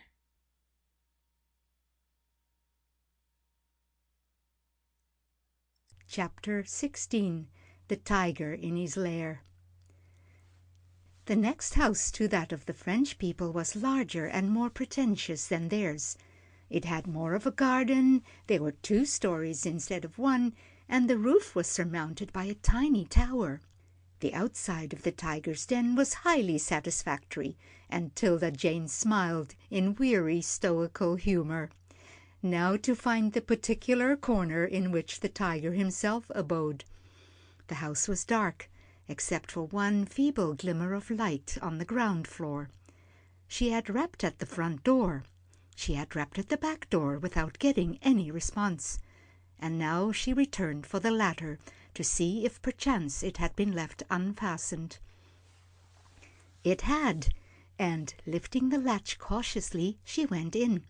She knew Mr. Dillson was an old man. She knew he was lame, and possibly he heard her, but could not come to her rescue. Passing through a small porch where she stumbled against some heaped-up pans, she turned the first doorknob she touched in passing her hand along the dark wall. She found herself in a kitchen. The table in the middle of the floor, the chairs, the dresser, were all illuminated by a feeble, dying glow in a small cooking stove, and by the beams of a candle struggling through an open door. Poacher and Gippy crept after her as she proceeded slowly in the direction of this light. They felt that there was something mysterious afoot. 'Tilda Jane paused at the bedroom door. Here was the lair of the tiger, and there was the tiger himself, an old man with white hair, red eyes, and a nightcap. A candle was on a shelf by the head of the bed, and a pair of crutches was within reaching distance, and the old man was lifting his head from the pillow in astonishment. 'Tilda Jane could not help laughing aloud in her relief. This was not a very dangerous-looking person. He seemed more amazed than vexed, and she laughed again as she noted his clutch of the bedclothes and the queer poise of his white head. "'Excuse me, sir," she said humbly, "for coming this time o' night, but I thought you'd like me to report first thing. I hope you've heard from your son I was coming." The old man said nothing. He was still open-mouthed and dumb, but something in his face assured 'Tilda Jane that he had heard. He had received some news of her apart from the telegram sent by Mr. Jack. "I've had lots of 'speriences," she said with a tired gesture. "I'll tell 'em some other time. I just wanted to announce my arrival and tell you I'm going to wait on you good. I guess I'll go to bed, if you'll tell me where to get a candle and where I am to sleep." He would tell her nothing. He simply lay and glared at her, and by no means disposed to seek a quarrel with him, she made her way back to the kitchen, opened the stove door, and, lighting a piece of paper, searched the room until she found the closet where the candles were kept. The old man lay motionless in his bed. He heard her searching, heard the dogs pattering after her, and a violent perspiration broke out upon him. Wrath sometimes gave him unwonted fluency of speech. Tonight it rendered him speechless. He did not wish this beggar's brat to wait on him. Hank had not asked his permission to send her, had simply announced that she was coming. He was treated as if he were a baby, an idiot, and this was his own house. Hank had nothing to do with it. He didn't care if Hank did pay her. He had money enough of his own to hire a housekeeper, but he didn't want one. He wanted to wait on himself. He hated to have women cluttering around, and he lay and perspired and inwardly raged, and obtained not one wink of sleep, while Tilda Jane, having obtained what she wished, peacefully composed herself to rest. First, though, she calmly bade him good night, told him to holler if he wanted anything, and calling her dogs, went off in search of a bed for herself. Beyond the kitchen was a front hall, cold, dusty, and comfortless. Upstairs were 4 rooms, 2 unfurnished, one having the appearance of a spare room left long unoccupied, the other smelling of tobacco, exceedingly untidy, littered with old clothes, fishing rods, bats, cartridges, shells, and other boyish and manly belongings. This must be Hank's room. Probably it had been occupied later than the other, and the bed would not be so damp. She would sleep here, and she turned down the clothes. "Good land," she murmured.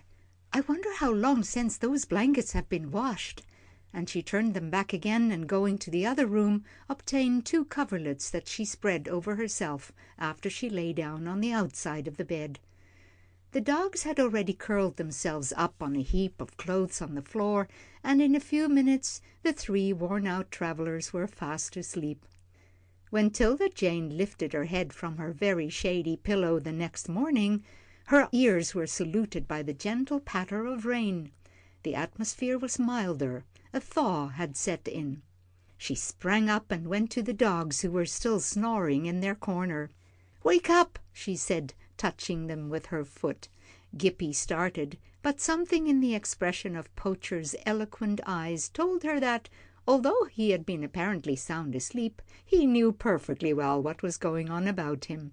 "Let's go and see Mr. Dillson," she exclaimed, and picking up Gippy, she ran downstairs with Poacher at her heels. "It ain't cold, it's just pleasant," she muttered, turning the key with difficulty in the front door and throwing it open. "Oh, how pretty!" She clasped her hands in delight. Across the road was the deep hollow of the river. She was in one of a line of cottages following its bank, and across the river were fields and hills, now a soft hazy picture in the rain. But the sun would shine, fine days would come. What an ideal place for a home! And her heart swelled with thankfulness, and she forgot the cross old man in the room behind her. The cross old man would have given the world to have turned her out of his house at that very minute, but his night of sleeplessness and raging temper had given him a fierce headache, a bad taste in his mouth, and such a helplessness of limbs that he could not turn in bed. 'Tilda Jane fortunately did not know that if he could have commanded his tongue he would have ordered her into the street, but she saw that there was something wrong with him, and as she stood in his doorway she said pityingly, "I guess you're sick. I'll make you some breakfast," and she vanished in the direction of the wood shed. He heard her chopping sticks. He heard the brisk snapping of the fire and the singing of the tea kettle. He heard her breaking eggs. 2 eggs when he never cooked more than 1 at a time. He opened his mouth to protest, but only gave utterance to a roar that brought Poacher, who happened to be the only one in the kitchen, into his room to stare gravely and curiously at him. She made an omelette. She toasted bread. She steeped him a cup of tea. This slip of a girl! She had evidently been taught to cook, but he hated her nonetheless as she brought in a tray and set it beside his bed. He would not touch the food, and he gave her a look from his angry eyes that sent her speedily from the room and made her close the door behind her. "I guess he'd like to gimme a crack with them crutches," she reflected soberly. "I'd better keep out of his way till he's over it. Reminds me of the matron's little spells." If she had been a petted darling from some loving home, she would have fled from the cottage in dismay. As it was, although she suffered, it was not with the keenness of despair. All her life she had been on the defensive. Someone had always found fault with her. Someone was always ready to punish her. Unstinted kindness would have melted her, but the anger always increased her natural obstinacy. She had been sent here to take care of this old man, and she was going to do it. She was too unconventional and too ignorant to reflect that her protective attitude would have been better changed for a suppliant one in entering the old man's domain. However, if she had meekly begged the privilege of taking care of him, he would have sent her away.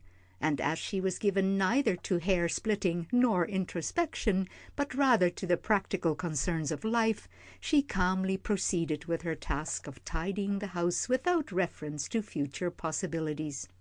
The kitchen was the first place to be attacked, and she carefully examined the stove. It smoked a little.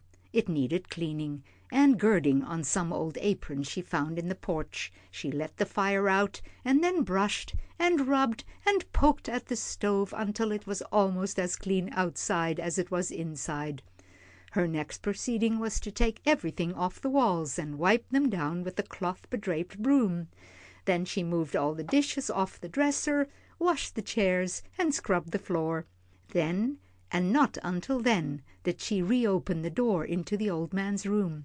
Now he could see what a clean kitchen she had, and how merrily the fire was burning in the stove.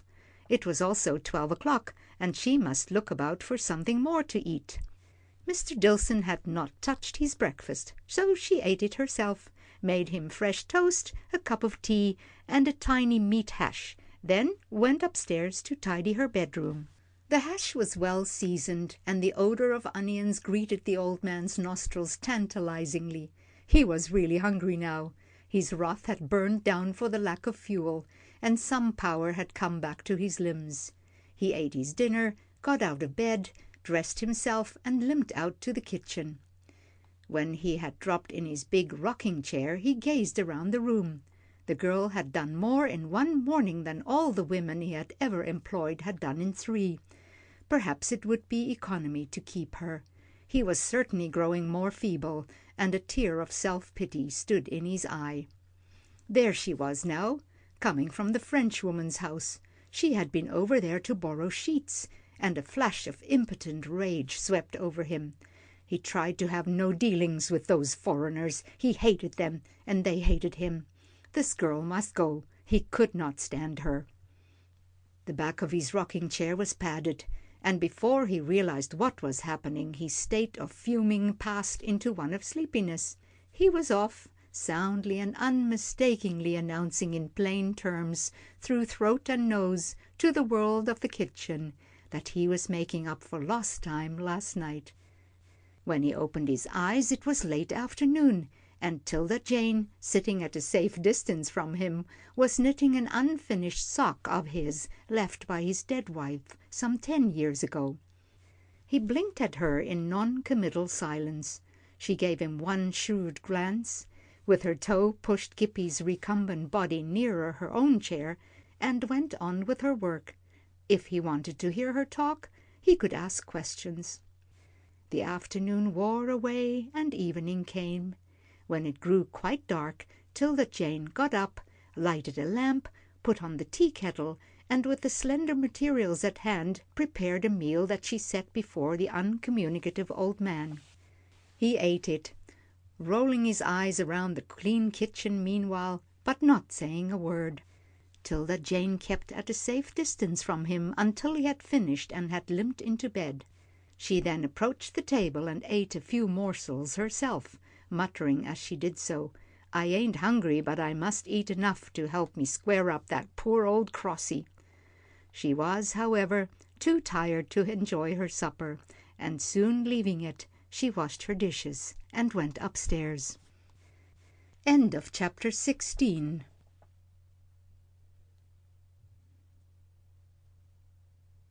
Chapter 17. The Tiger Makes a Spring.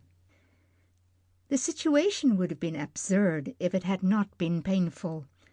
The next morning the old man was still in the same mood, angry at the girl's invasion of his premises, and yet so appreciative of the value of her energetic way that he did not insist on her departure. And so, day after day, for a whole week, 'Tilda Jane lived on, keeping house for the old man, but saying not one word to him. He would not speak to her, and she would not begin a conversation with him. She prepared his meals from food that the storekeeper and butcher readily gave her on the old man's account, and exercised her tongue by talking to the dogs. Occasionally she called on her French neighbors, the Melançons, and from them gleaned various items of information about the eccentric Mr. Dillson, without, however, allowing them to know that he would not speak to her. This secret she proudly kept to herself.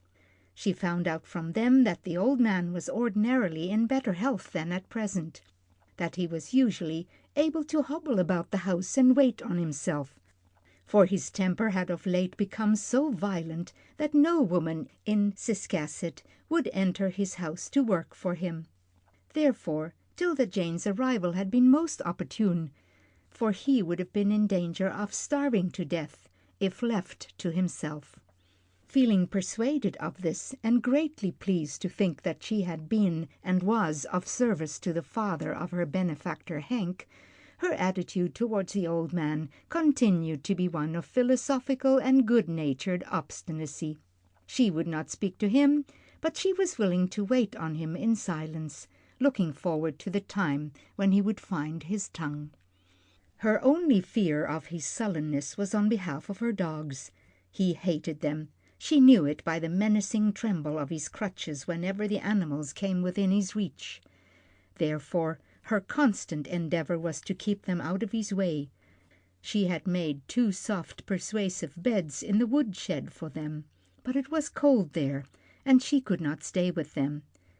They loved her with all the strength of their doggish hearts, and wished to be with her every minute of the time. Often at night she would start up in bed from troubled dreams of a fierce old figure mounting the staircase, crutch in hand. There was no lock on her bedroom door, and if the old man had a sudden accession of strength, he could easily push aside the barrier of a washstand and 2 chairs that she put across this door before she went to bed. She wished that Hank would come home. He might persuade his peculiar parent to end this unnatural silence, and give her a chance to become acquainted with him. "Maybe he'll soon come, Poacher," she whispered in the ear of the dog who was sitting close beside her.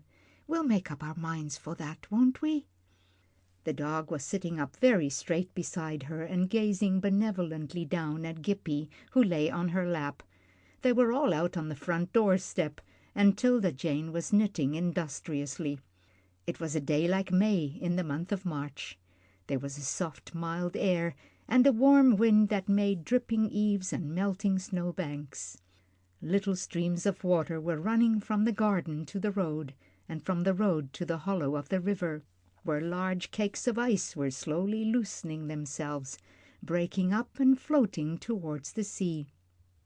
Spring was coming, and 'Tilda Jane, despite the incorrigible sulkiness of the person with whom she was living, felt it good to have a home. "We'll have lots of sport by and by, running in the fields, Poacher," she whispered lovingly in his ear. "You old comfort, always so sweet and good, and never sassing back. You just creep away when you see someone comin', and don't say a word, do you? You're a sample to me. I wish I was like you. And you never want to be bad, do you, and chase back to the woods?" The dog abandoned his stately attitude and gave his tongue a quick fillip in the direction of her forehead. No, thanks to her intense devotion to him, he had no time for mournful reflections on the past. "But I guess you'd like to see your master sometimes," she murmured. "I see a hankerin' in your eyes now and again, old feller, and then I just talk to you hard. You darlin'!" And throwing her arm around his neck, she squeezed him heartily. He was boldly reciprocating by licking her little straight determined nose, when there was a clicking sound around the corner of the house. 'Tilda Jane released him and raised her head. The old man was approaching, leaning heavily on his crutches. The beauty of the day had penetrated and animated even his ancient bones. 'Tilda Jane was delighted to see him moving about, but giving no sign of her satisfaction, she rose and prepared to enter the house. He did not approve of having the front door unlocked. He did not approve of her habit of dodging out of doors whenever she had no work to do inside.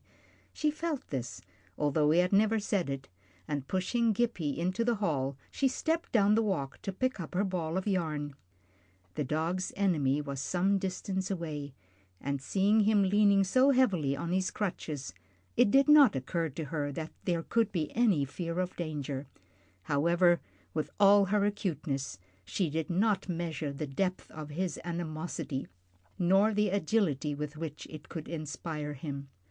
With a deftness and lightness that would have been admirable if it had not been cruel, the old man bore all his weight on one crutch, swung the other around in the air, and with a heavy end struck a swift, sure blow on Poacher's glossy black forehead. It was all done in the twinkling of an eye.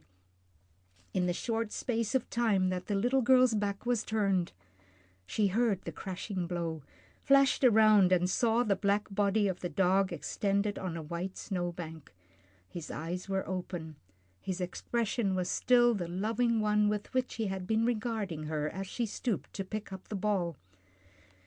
For an instant, 'Tilda Jane felt no emotion but wonder. She stood stock still, staring alternately at the old man and at the motionless body of the dog. It had occurred to her that he would kill one of her pets if he had a chance, but now that he had done it, the thing seemed unreal, almost absurd. Surely she was dreaming. That was not Poacher lying there dead. She went up to the dog, touched him with soft, amazed fingers, lifted the velvet ears, and put her hands on his forehead. There was the slightest ruffling of the smooth skin where the crutch had struck him. The old man stood and watched her for a few seconds, his face a trifle redder than usual, but giving no sign of emotion. He watched her until she lifted her head and looked at him. Then he turned hastily and limped to the back door. It was an awful look to see on the face of a child, an avenging, unforgiving, hateful look, the look of a grown person in cold, profound wrath. He did not regret killing the dog. He would like to dispose of the other one, but he did object to those murderous eyes. She was capable of killing him. He must get rid of her, and make his peace with some of the Ciscasset witches, in order that they might come and wait on him. He went thoughtfully into the house, and sat down in his usual corner beyond the kitchen stove.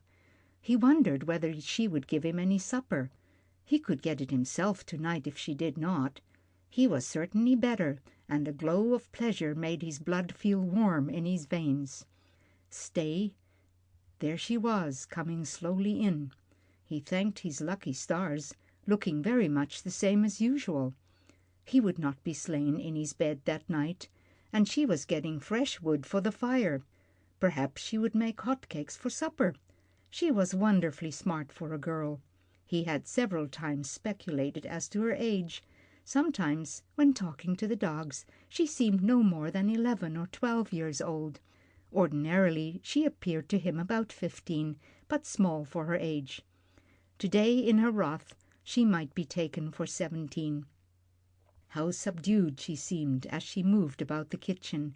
He had done a good thing to strike down one of those animals. She would not have such an independent air now. She built up the fire, set the tea kettle on the back of the stove, He wondered why she did not put it on the front, and why she gradually piled on sticks of wood until there was a roaring blaze that caused him some slight uneasiness. Was she going to set the chimney on fire? No, she was not. When there was a bed of fiery red coals, she took up her tiny padded holder, lifted off one of the stove covers, and, to his surprise, went into the corner behind him where he kept his crutches. What was she going to do? And he uneasily turned his head. She had both crutches in her hand, his polished wooden crutches with the gold plate inscription. Years ago, when he resigned his position as bookkeeper at Waysmith and Sons' big mill, a gold-headed cane had been presented to him, on which was engraved a flattering inscription. Nothing that had ever been given to him in his life had tickled his vanity as this present from the rich and prosperous firm had done. When he had been obliged to put away the cane on account of his increasing bodily infirmities, he had had the gold plate inscription transferred to his crutches, where he could see it all the time, and have others see it. Now, what was she going to do with those crutches? He opened his mouth, and for the first time addressed her. "Put those crutches down." She paid less attention to him than she did to the crackling of the fire. Walking behind his chair, and making a wide circle to avoid his outstretched arms, she went to the other side of the stove, and he lifted up his voice and roared at her. She was sticking the legs of his crutches down in that fiery furnace. He roared again, but she did not even raise her head. She was holding the crutches down, stuffing them in, burning them off inch by inch, very quietly, very deliberately, but very surely. She was not thinking of him. She was thinking of the dead dog in the snow. He kept quiet for a few seconds. Then he began to bellow for mercy. She was burning up the crossbar handles. She would soon reach that gold plate inscription. And now for the first time he knew what those eulogistic words were to him. He, a man who had had the temper of a maniac, that had cut him off from the sympathy of every human being he knew. Tears ran down his cheeks. In incoherent words he stammered an apology for killing her dog, and then she relented. Throwing the charred and smoking tops to him, she shut up the stove, took her hat and tippet from a peg in the wall, and clasping Gippy to her, left the house without one glance at the old man as he sat in the smoky atmosphere, mumbling to himself, and fumbling over the burned pieces of wood as tenderly as if they had been babies. She had conquered him, but without caring for her conquest, she left him. End of chapter 17.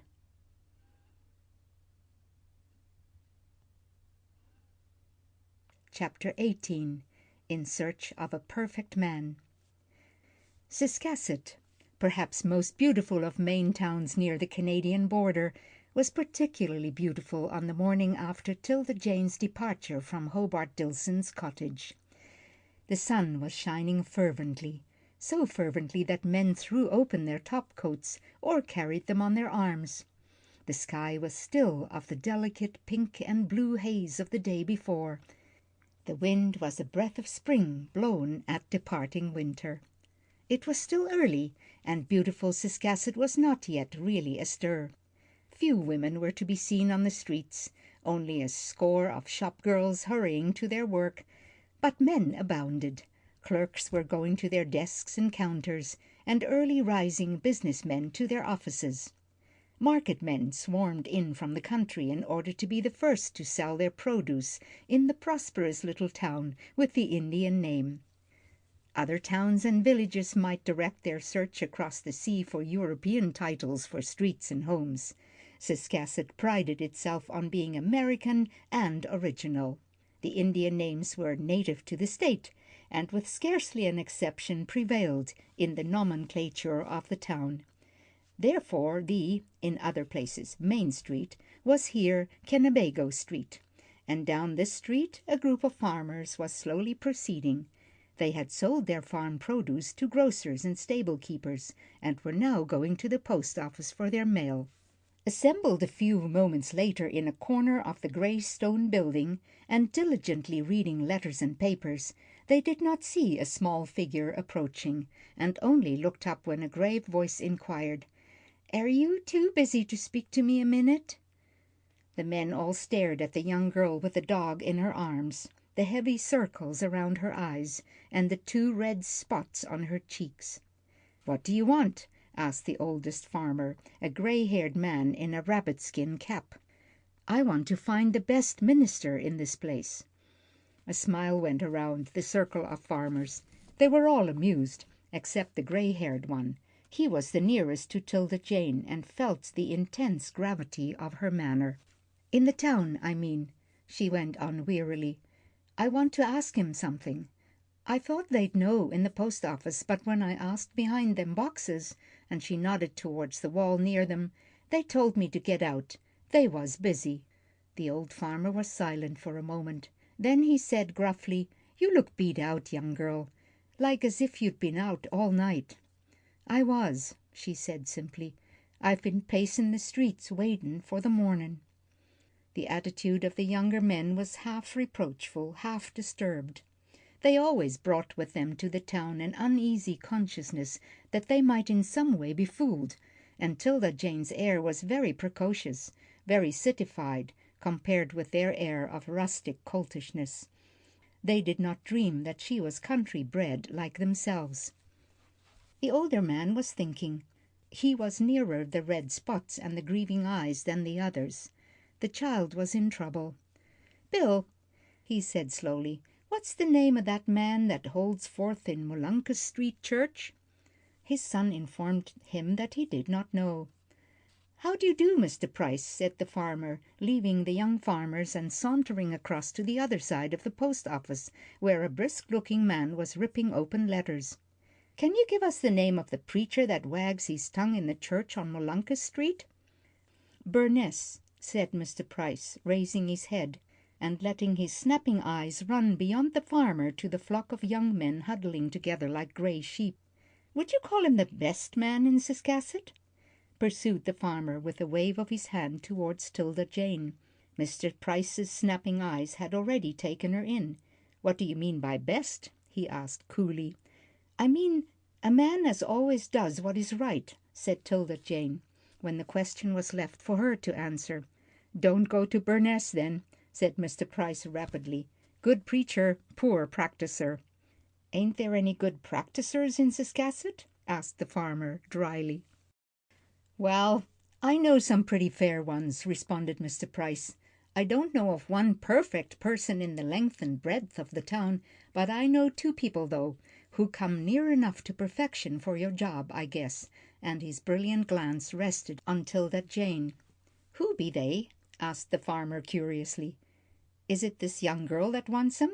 asked Mr. Price. "Yes, sir," said the farmer, "it is." "Then I'll tell her," said his quicksilver friend, and he flashed to 'Tilda Jane's side. "Go up Wolastook Road to Allagwash Street. Ask for Reverend Mr. Tracy's house. Anyone'll tell you. Understand?" "Yes, sir. Thank you, and thank you, too." And with a grateful gesture towards the farmer, she was gone. The farmer gazed after her. "I hate to see a young one in trouble. Someone's been imposin' on her." Mr. Price felt sympathetic, but he said nothing. "Who'd you send her to?" inquired the farmer. "I'd give a barrel of apples to know." "To me?" inquired Mr. Price smartly. The farmer laughed. "Yes, sir, I'd do it.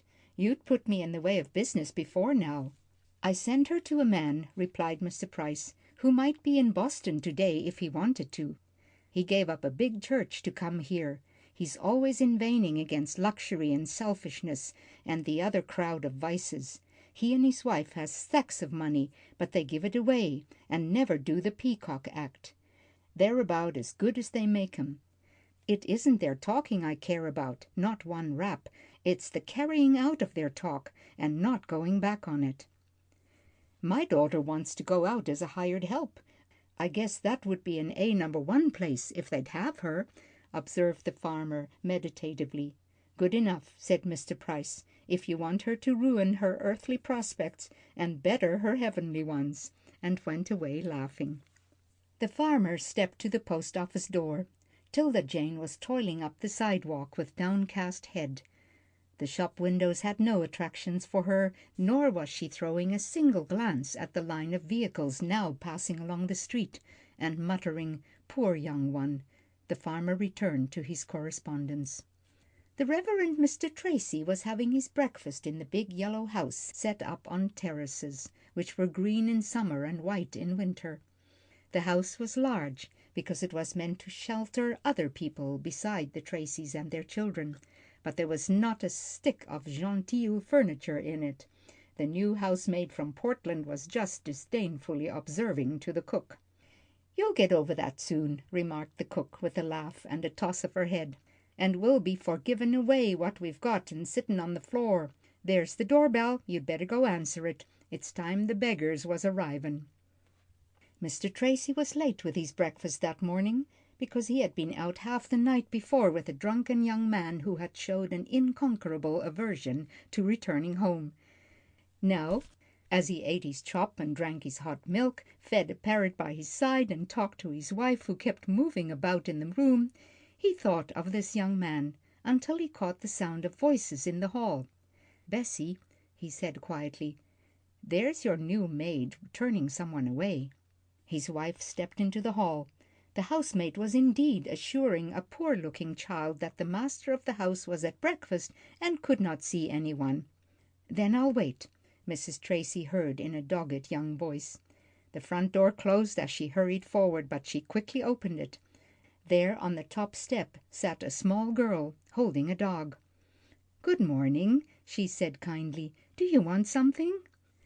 "I want to see Reverend Tracy," responded the little girl, and the clergyman's wife, used to sorrowful faces, felt her heart ache as this most sorrowful one was upturned to her.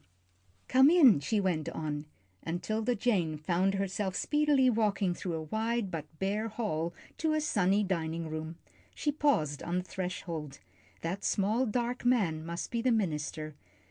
He was no nearer beauty than she was, but he had a good face, and, let her rejoice for this, he was fond of animals, for on the hearth lay a cat and a dog asleep side by side. In the long windows hung canaries in cages, and on a luxuriant and beautiful rose bush, growing in a big pot drawn up to the table, sat a green and very self-possessed parrot. She was not screeching, she was not tearing at the leaves, she sat meekly and thankfully receiving from time to time such morsels as her master chose to hand her. The little dark, quiet man barely turned as she entered, but his one quick glance told him more than hours of conversation from 'Tilda Jane would have revealed. He did not get up, he did not shake hands with her, he merely nodded and uttered a brief "good morning." "Won't you sit here?" said Mrs. Tracy, bustling to the fireplace and disturbing the cat and dog in order to draw up a chair. "I think our young caller will have some breakfast with me," said the minister, without raising his eyes, and stretching out his hand, he pushed a chair beyond the rose bush, and by a gesture invited 'Tilda Jane to sit in it. She seated herself, crowded Gippy on her lap under the table, and mechanically put to her mouth the cup of steaming milk that seemed to glide to her hand. She was nearly fainting. A few minutes more and she would have fallen to the floor. The minister did not speak to her. He went calmly on with his breakfast, and a warning finger uplifted kept his wife from making remarks.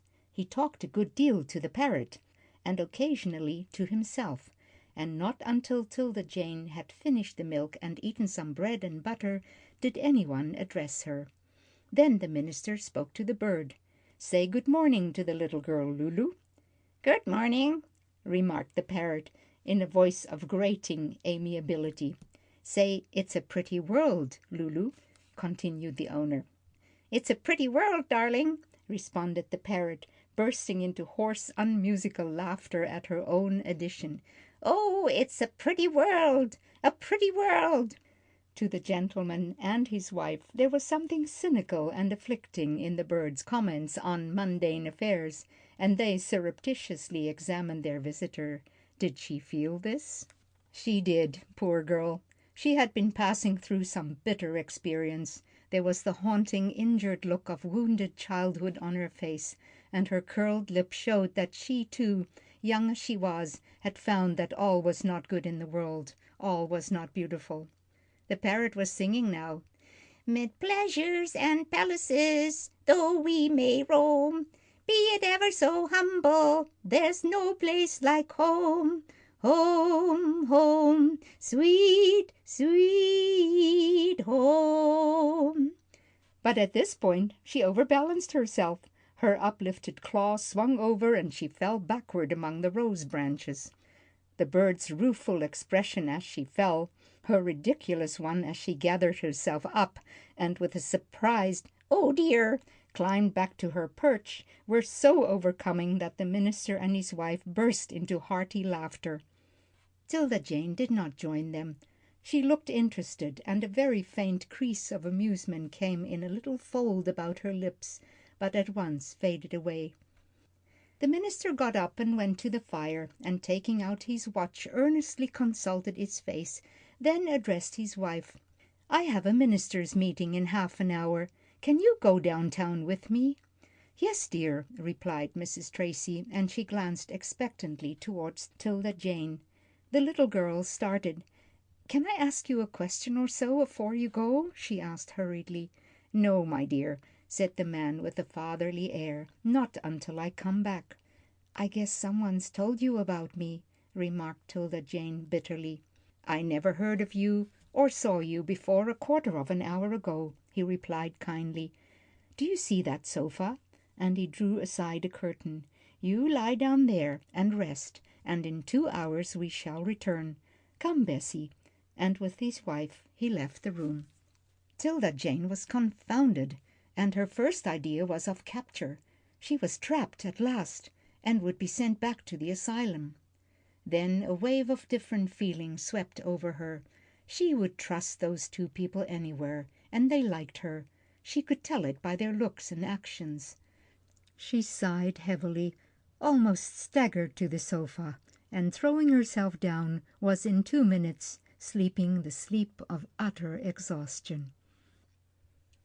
End of chapter 18. Chapter 19. Sweet and Soft Repentance.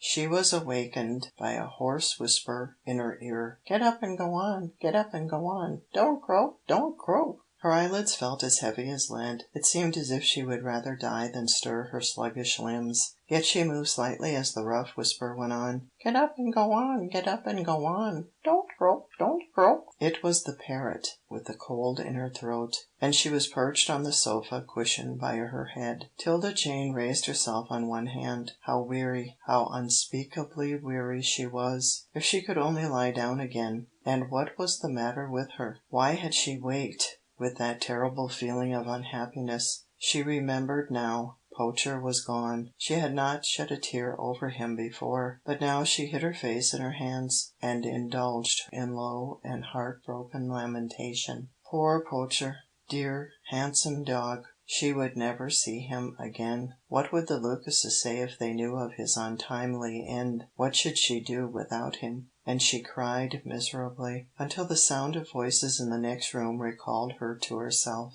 She was in the minister's house, and she must get her business over with, and be gone. So choking back her emotion, she wiped her face, smoothed her dress, and, followed by Gippie, stepped into the dining room. The minister was seated by the fire reading to his wife. He got up when he saw 'Tilda Jane, gave her a chair, then went on with his book. After some time he laid it down. His caller was composed now, and something told him that she was ready to consult him. He smiled a beautiful, gentle smile at her, and thus encouraged, she swallowed the lump in her throat and began. "I'm 'bliged to you, sir, for lettin' me sleep, and givin' me some breakfast. And can I tell you somethin' 'bout myself? I'm all kind o' scatterwise." "And you wish someone to straighten you out?" he asked benevolently. "Yes, sir, and I thought the best person would be a minister. They said you was the best here." Mrs. Tracy smiled in a gratified fashion. while 'Tilda Jane went earnestly on. "I'm all mixy-maxy, and I feel as if I hadn't started right.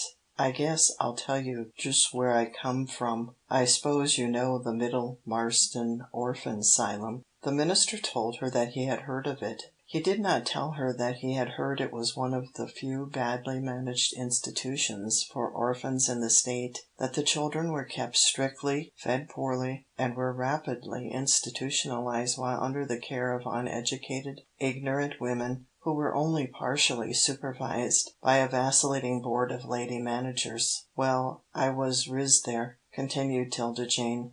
"Rizzed, mostly in trouble, but still I was riz, and the ladies paid for me, and I didn't take that into 'count when I run away." "So you ran away," he said encouragingly. "Yes, sir, 'count o' this dog," I said, and she pointed to Gippie, but I guess inside o' me 'twas as much for myself. I didn't like the 'sylum. I wanted to run away, even when there was no talk o' the dog, and I'll tell you what happened." And while the minister and his wife courteously listened, she gave a full and entire account of her wanderings during the time that she had been absent from the asylum. She told them of Hank Dillson, of her sojourn at Vanceboro, and her experience with the Lucases, and finally her story brought her down to the events of the day before. "When that old man kneeled over my dog," she said, brokenly, "that dog as had saved my life, I wanted murder. I wished something would strike him dead, but he didn't fall dead, and then I thought it was time for me to chip in and do somethin'.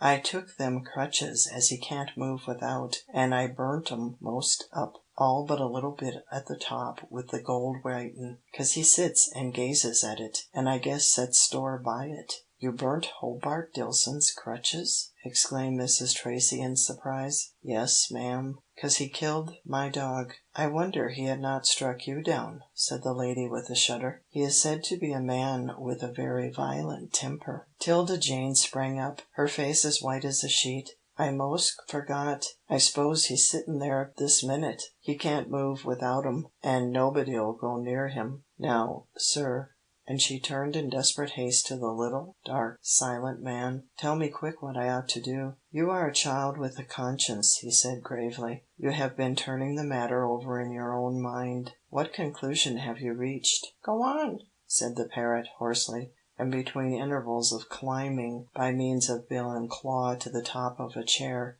"Go on, and don't croak. Don't croak." 'Tilda Jane turned her solemn face toward the bird. "Walkin' to and fro last night, a verse o' Scripter kep' comin' to me, 'Children, obey your parents in the Lord.' Now I ain't got any parents, but I had lady boards. I oughtn't to 'a' run away. I ought to have give up the dog and trusted. I ought to 'a' begged them to get me a home. I ought to 'a' been a better girl. Then I might 'a' been 'dopted. Ever since I've run away, there's been trouble. Trouble, nothin' but trouble. I've led another dog astray, and now he's dead." Mr. and Mrs. Tracy exchanged a pitying glance. The child was intensely in earnest. Her black eyes were bent absently on the parrot, who had fallen prey to an immense curiosity with regard to Gippie, and having surveyed him from the back of the chair and the mantel, and finding him harmless, was now walking cautiously around him as he lay on the hearth rug.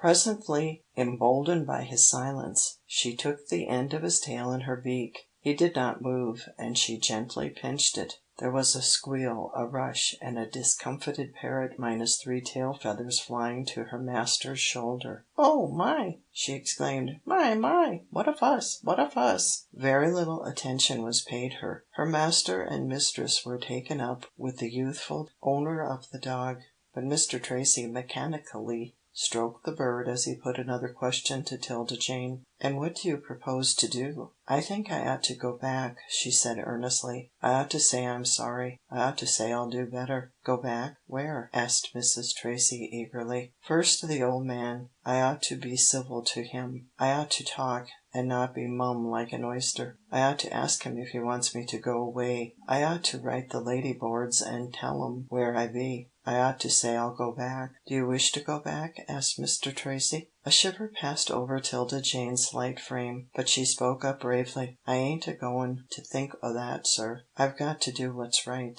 "And what about your dog?" "Oh, Gippie ain't in it at all," she said with animation. "He don't need to go. I guess I'll find some nice home for him with somebody as likes animiles," and a shrewd and melancholy smile hovered about her tense lips as she gazed at her host and hostess. "Poor little girl," said Mrs. Tracy sympathetically. "We will take your dog and you too. You shall not go back. You shall live with us." As she spoke, her big blue eyes filled with tears, and she laid a caressing hand on 'Tilda Jane's shoulder. "Please don't do that, ma'am," said the little girl vehemently, and slipping her shoulder from under the embracing hand. "Please don't do anything homey to me. Treat me as if I was a real orphan." "A real orphan?" repeated Mrs. Tracy in slight bewilderment. "Oh, I want a home," cried the little girl, clenching her hands, and raising her face to the ceiling. "I want some one to talk to me as if I had blue eyes and curly hair. I want a little rocking chair and a fire. I don't want to mind bells and run with a crowd o' orphans, but it ain't the will o' Providence. I've got to give up," and her hands sank to her sides, and her head fell on her breast. Mrs. Tracy bit her lip, and pressed her hands together. "Will you stay to dinner with us, my dear?" said Mr. Tracy softly. "I will take you into my study, where there is a fire and a rocking chair, and you shall see some curiosities that I picked up in Palestine." "Oh, no, sir, I must go," and she again became animated. "That ole man, I mus' see him. Tell me, sir,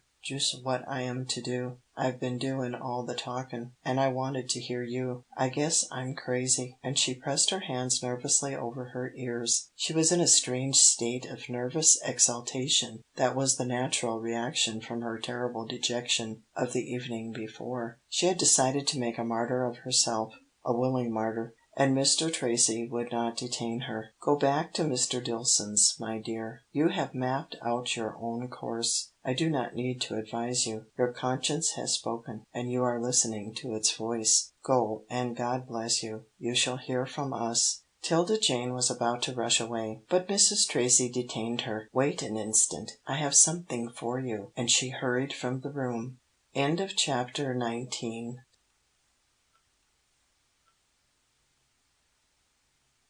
Chapter 20. Waiting.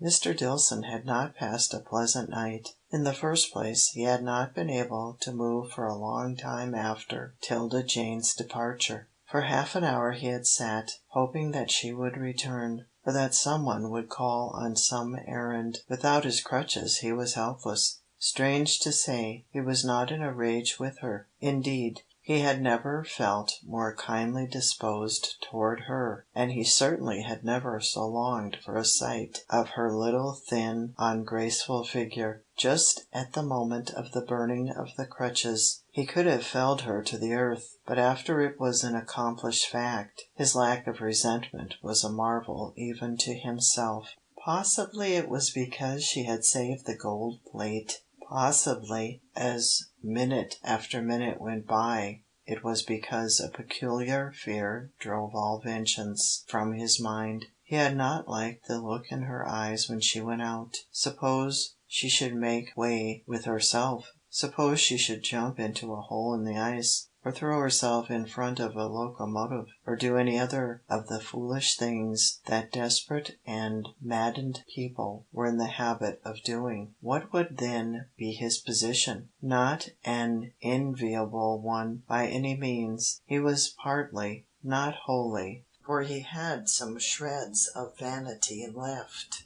aware of his neighbours' opinion respecting himself. There was an ugly word they might connect with his name, and he glowered over the fire, and felt sufficiently uncomfortable until a strange and marvellous thing happened. The kitchen was in an L of the house, and, by hitching his chair around, he could command a view from the side window of a slice of the garden in front, and also of a narrow strip of the road before the house. He would watch this strip, and if a passer-by appeared, would hail him or her and beg to have a new pair of crutches ordered from the town. It was while he was sitting in the gathering gloom watching this bit of highway that the marvellous thing happened. Just by the corner of the house was a black patch on the snow, the hind legs and tail of the poor deceased poacher. The forefront of the body was beyond his vision. Dillson had no particular dislike for the spectacle. A dead dog was a more pleasant sight than a living one to him, and he was just wondering whom he would get to remove the animal, when he imagined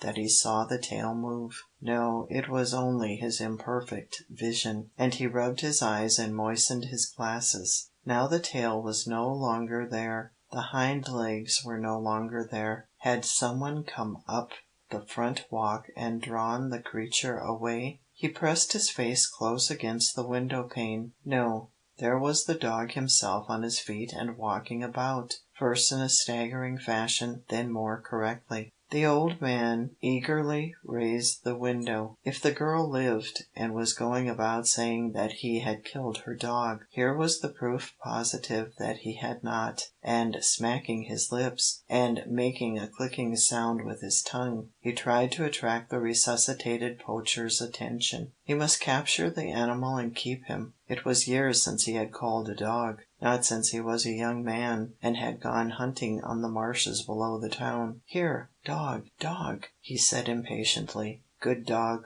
Poacher gravely advanced to the window and stood below him. "Good dog," repeated the old man. "Hi, jump in," and he held the window higher. The dog would not jump while the enemy was there. He would not have jumped at all if he had been at the back door, for he would have smelled his mistress's tracks and gone after her. Now he suspected that she was in the house. Though every movement gave him agony, the old man hobbled away from the window. The dog sprang in, and Dillson clapped the sash down. He had the animal now. Poacher was running around the room, sniffing vigorously. He stood on his hind legs and smelled at the peg where the hat and tippet had hung. Then he ran to the woodshed door. With a most unusual exertion of strength, the old man rose, pushed the chair before him, and breathing hard, and resting heavily on it, opened the cellar door. He would shut the dog down there out of sight, and where he could not run out if anyone came in. "She's down there, dog," he said, and the boldness with which he told the story so impressed Poacher, that after one inquiring glance which convinced him that his enemy's attitude had changed from that of a murderous to a semi-friendly one, he dashed down the steps into the cold cellar. Dillson slammed the door, and chuckled.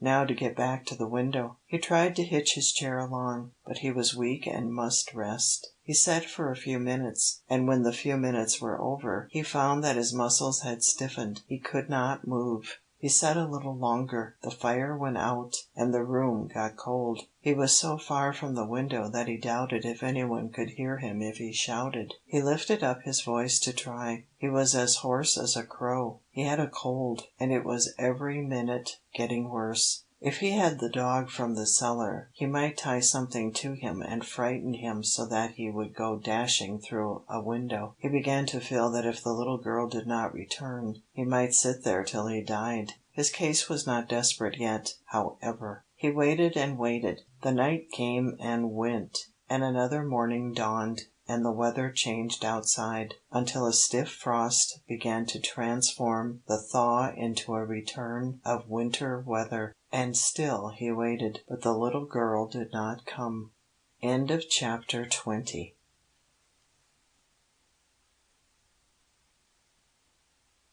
Chapter 21. The Tiger Becomes a Lamb. Gippie was tired out, and in an execrable temper. He had had to trot home all the way from the Tracys, for his mistress was carrying a long bundle under one arm, and a good-sized basket on the other. And now that she was in sight of the house, she was fairly running, and he could scarcely keep up with her. Her head was turned far round. She was looking over her shoulder in the direction away from the front of the house, and yet she went right to the spot where the unfortunate poacher had fallen. Gippie knew very well what all her emotion was about. Like some deaf and partly blind human beings, he was more aware of happenings than people supposed. Poacher was dead, and he was not sorry for it, for he had been desperately jealous of him, and limping up to his mistress he impatiently whined to claim recognition. "Oh, Gippie, what shall I do?" she moaned. "What shall I do? He was so good and gentle. I can't go in. I can't go in." She was on her knees on the snow. Her hands were wandering over the depression where Poacher had lain. Her face was so pale and unhappy that even Gippie's selfish heart was touched, and standing on his hind legs to reach her shoulder, he tenderly licked her right ear inside and out, until she brushed him aside with a half laugh, half sob, and a murmured, "You tickle my ear, Gippie." She got up and moved slowly toward the back door, while the dog trotted along nimbly on his 3 legs after her. Why, what a vault! And Gippie shivered and turned his short-sighted eyes in the direction of the kitchen stove. It was black and cold, and the old man, sitting in the draftiest corner of the room, right by the cellar door, was a dull, mottled purple. He did not speak when the door opened. He was morose and silent, and his whole appearance was that of a man in extreme distress. Gippie was an excellent hater, and it did him good to see the old man suffer. However, he did not care to suffer with him, and squealing dismally, he planted himself near the delinquent stove.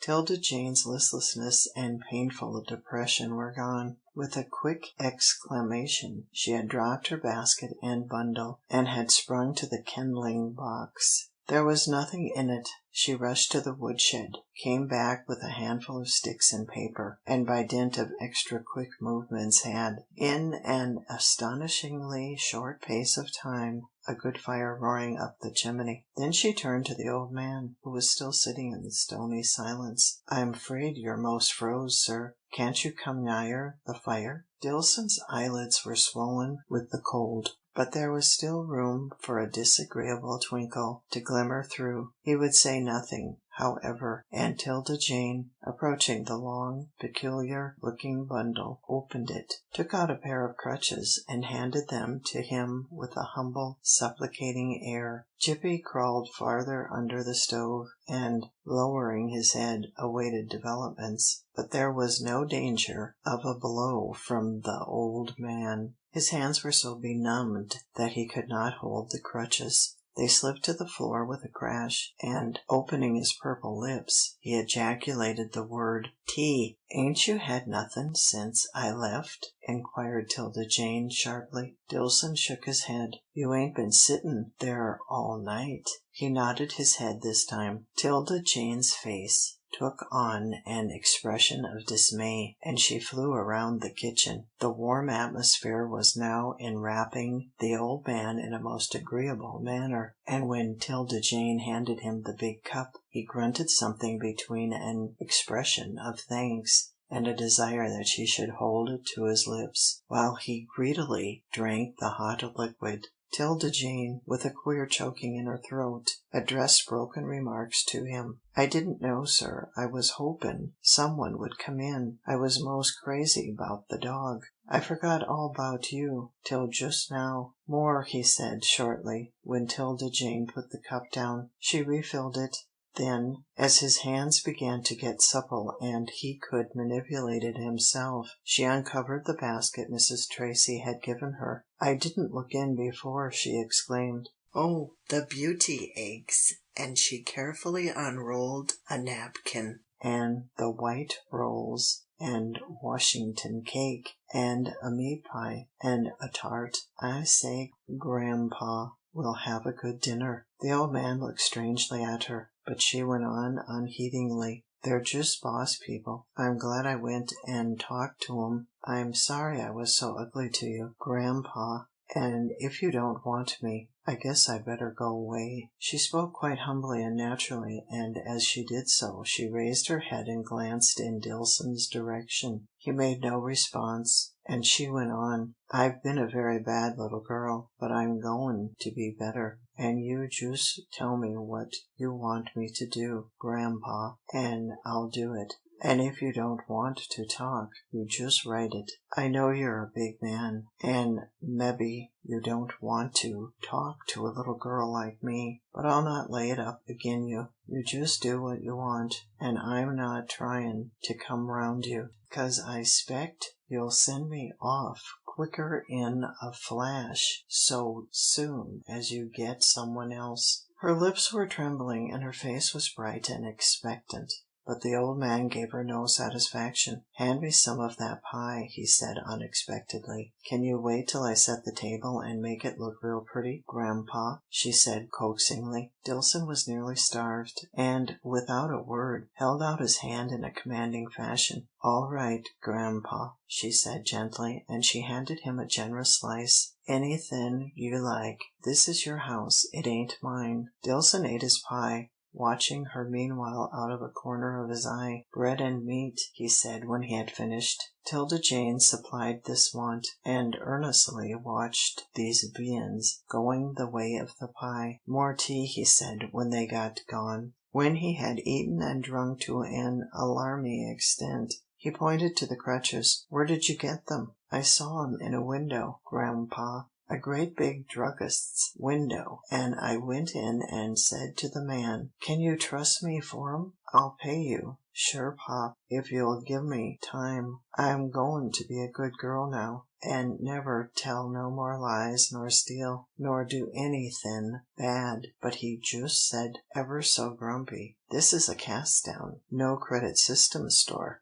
But I wasn't cast down, and I said, 'S'pose you was a lame man, and a bad little girl burnt up your crutches, how would you feel?' Then he looked kind o' solemn and said, 'Whose crutches was burnt up?' And I said, 'Mr. Hobart Dillson's crutches.' And he said, 'What girl burnt 'em?' I said, 'A little girl that don't know where to look.' Then he asked what you said when I burnt your crutches, and I said you didn't say much, you just cussed. Then he turned his face round to the bottles, and when he looked out it was red, and he was shakin' all over, like as if he's been cryin', and he just pointed to the crutches and said, 'Take 'em and welcome.'" Dillson's head dropped on his breast. This girl had evidently gone to Peter Jurrett's store. Peter Jurrett, who had owed him a grudge ever since the day he went in and denounced him before a store full of customers for overcharging him for prescriptions. Peter had actually dared to pity him, Hobart Dillson, and so he let the girl have the crutches, not caring whether he ever got paid or not. Well, he hadn't thought Peter would ever pity him, and, drawing his crutches toward him, Dillson cautiously lifted himself, and tried his weight upon them. Yes, he could walk. He would go to bed and think over Peter's conduct. It affected him, but he must not look soft. "Open my door," he said to 'Tilda Jane, while she flew to obey his command.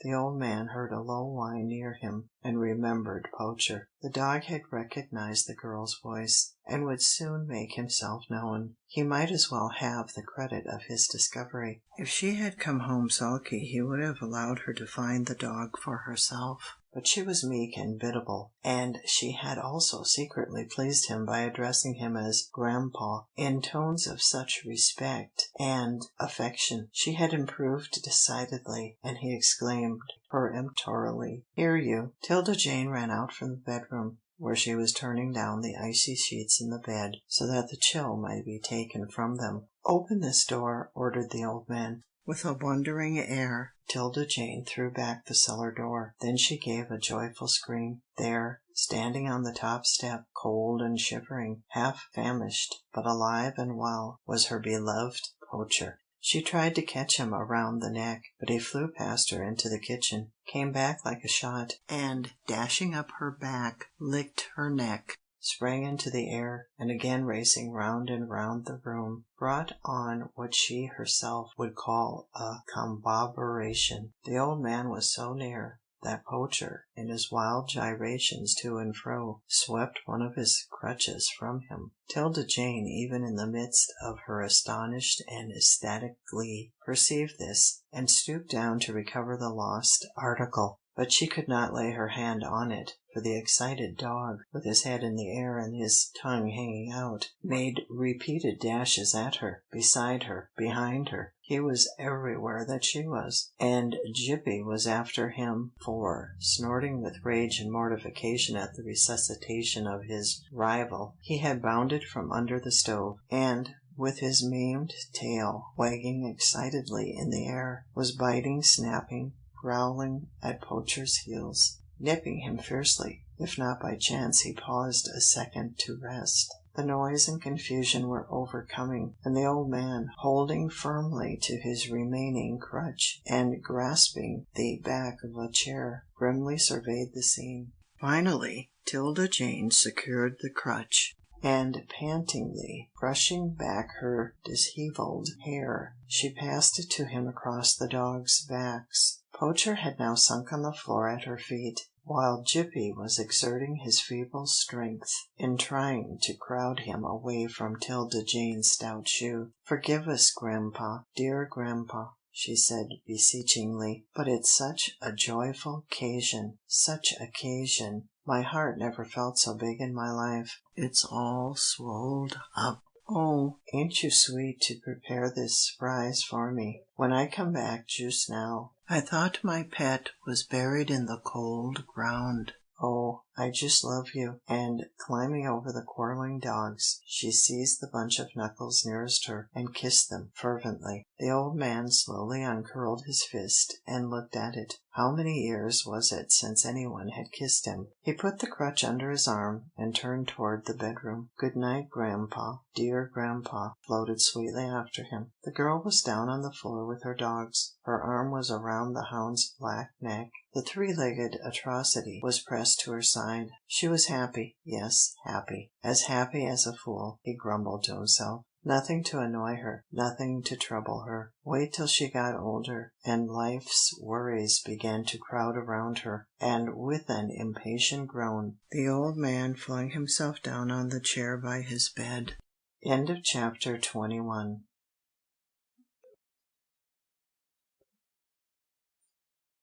Chapter 22.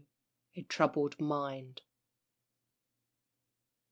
'Tilda Jane and grandpa were sitting out in front of the house.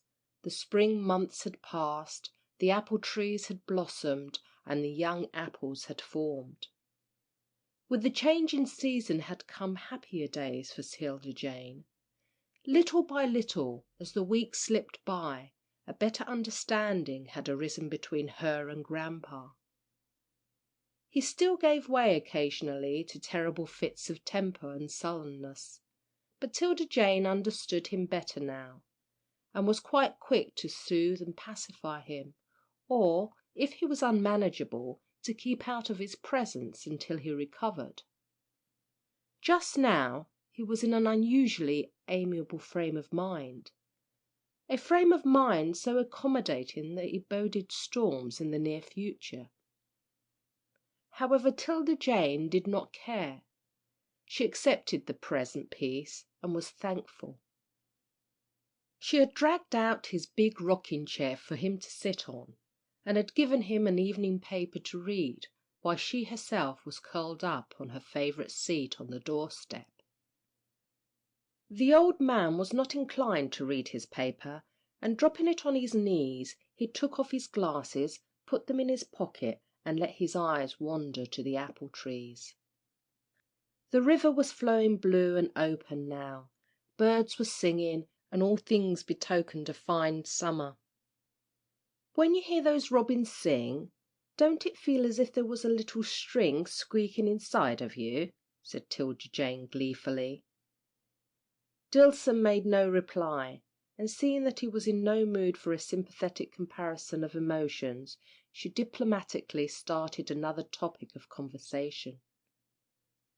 "I guess the birds make me glad, 'cause I'm so happy you let me bide with you, grandpa, and you've been so noble and generous to lend me money to pay for the matron's shawl I took for Gippie, and it was so kind in the ladyboards to write back that they was glad to get rid of me." The old man laughed a toothless laugh at her whimsical view of the ladyboard's reply, but said nothing. "I ain't told you much of my travels yet, grandpa," she said agreeably.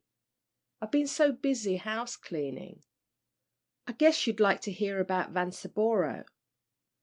The old man did not display any particular interest in Vanceboro, but having assured herself by a swift examination of his features that the subject was not disagreeable to him, she went on. "It's a great old place. I'd like you to go there sometime, grandpa. Such goings on with them foreigners. I saw one woman walking up and down, wringing her hands and crying 'cause they wouldn't let her bring her old mother into this nation." She waited for her hearer to ask why the mother was forbidden to come where the daughter could enter, and he did not do so, and she continued, "She was a poor woman from Boston, and her mother was a poor woman from Canada, and they said if she come in 'twould be two poor women together, and first thing they'd knowed they'd be both in the poorhouse, so her mother had to go back to Canada." Dillson looked entirely uninterested in the case of the would-be immigrant, so, after a farewell announcement that sometimes as many as 200 foreigners went through Vanceboro in a single day, Tilda Jane passed on to another branch of her subject. "It's a regular jubilee, grandpa, when the trains come in, a boy running to a big bell and ringing it, and people pouring into the lunchroom and just chasing the food into their mouths and looking hunted like, as if there was something after them, and some don't take time to go to the tables. They step up to the lunch counter, which is shaped just like a moon when it ain't full. There's glass dishes on it with oranges and bananas and cakes and pies and sandwiches, and a funny machine when you drop a nickel in a crack, and if the hand points to 5 or 10 or 15 you get 25 cents worth of candy, and if you don't get candy you get good advice like as you've been keeping bad company, quit it or you'll never prosper, or you've run away from home and the police is on your track, or smoking is a bad thing for your health."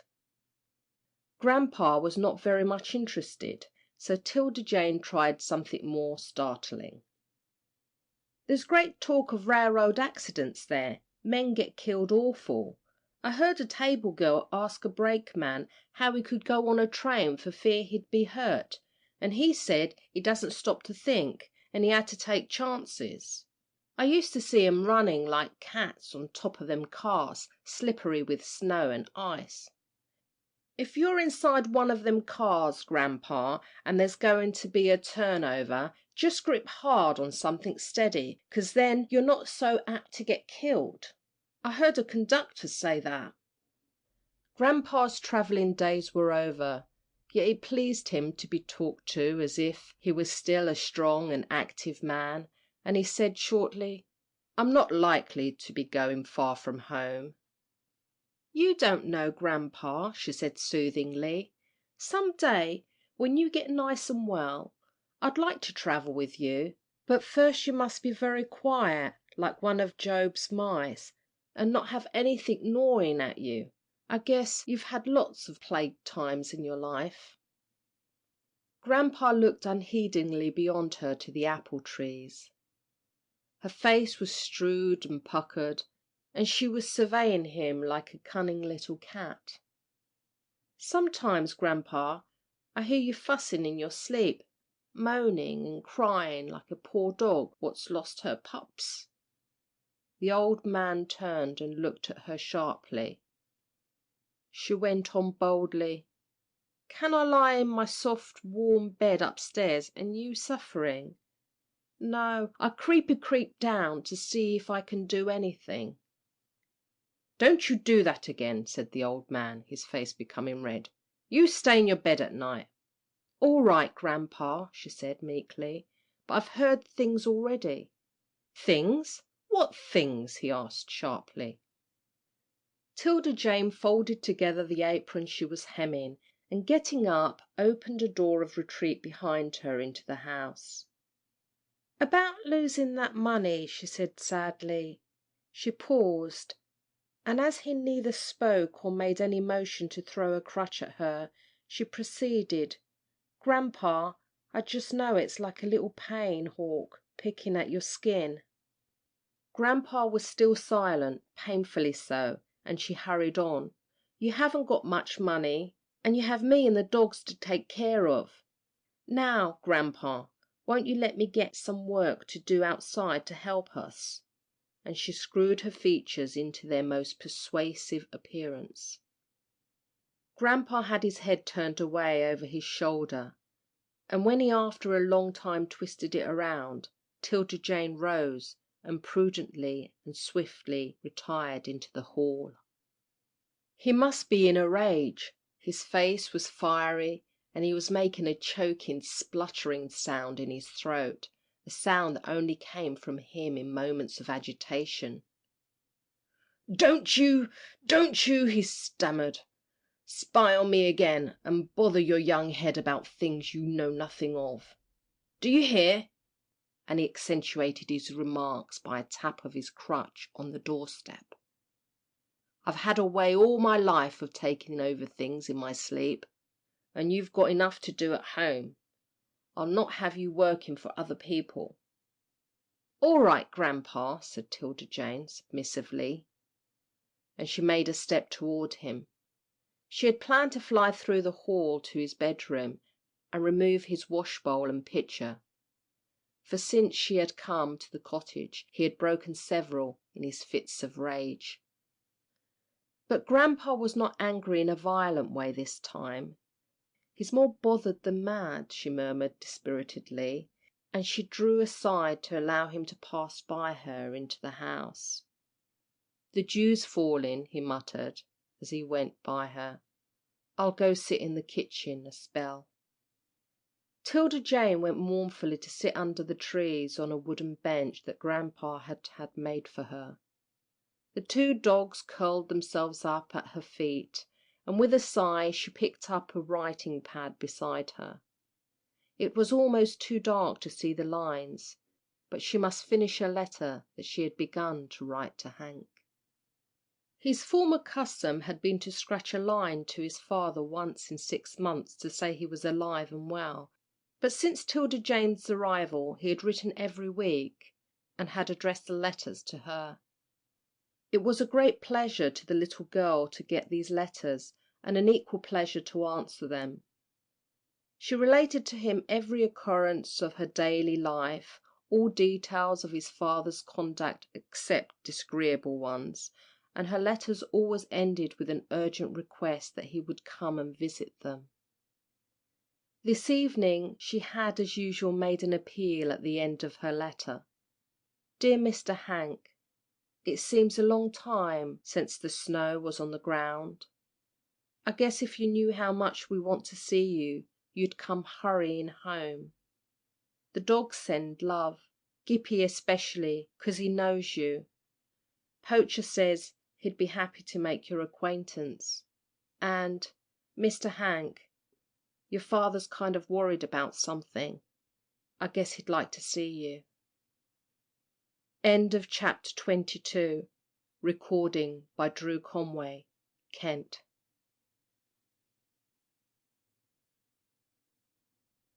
Chapter 23. An Unexpected Appearance.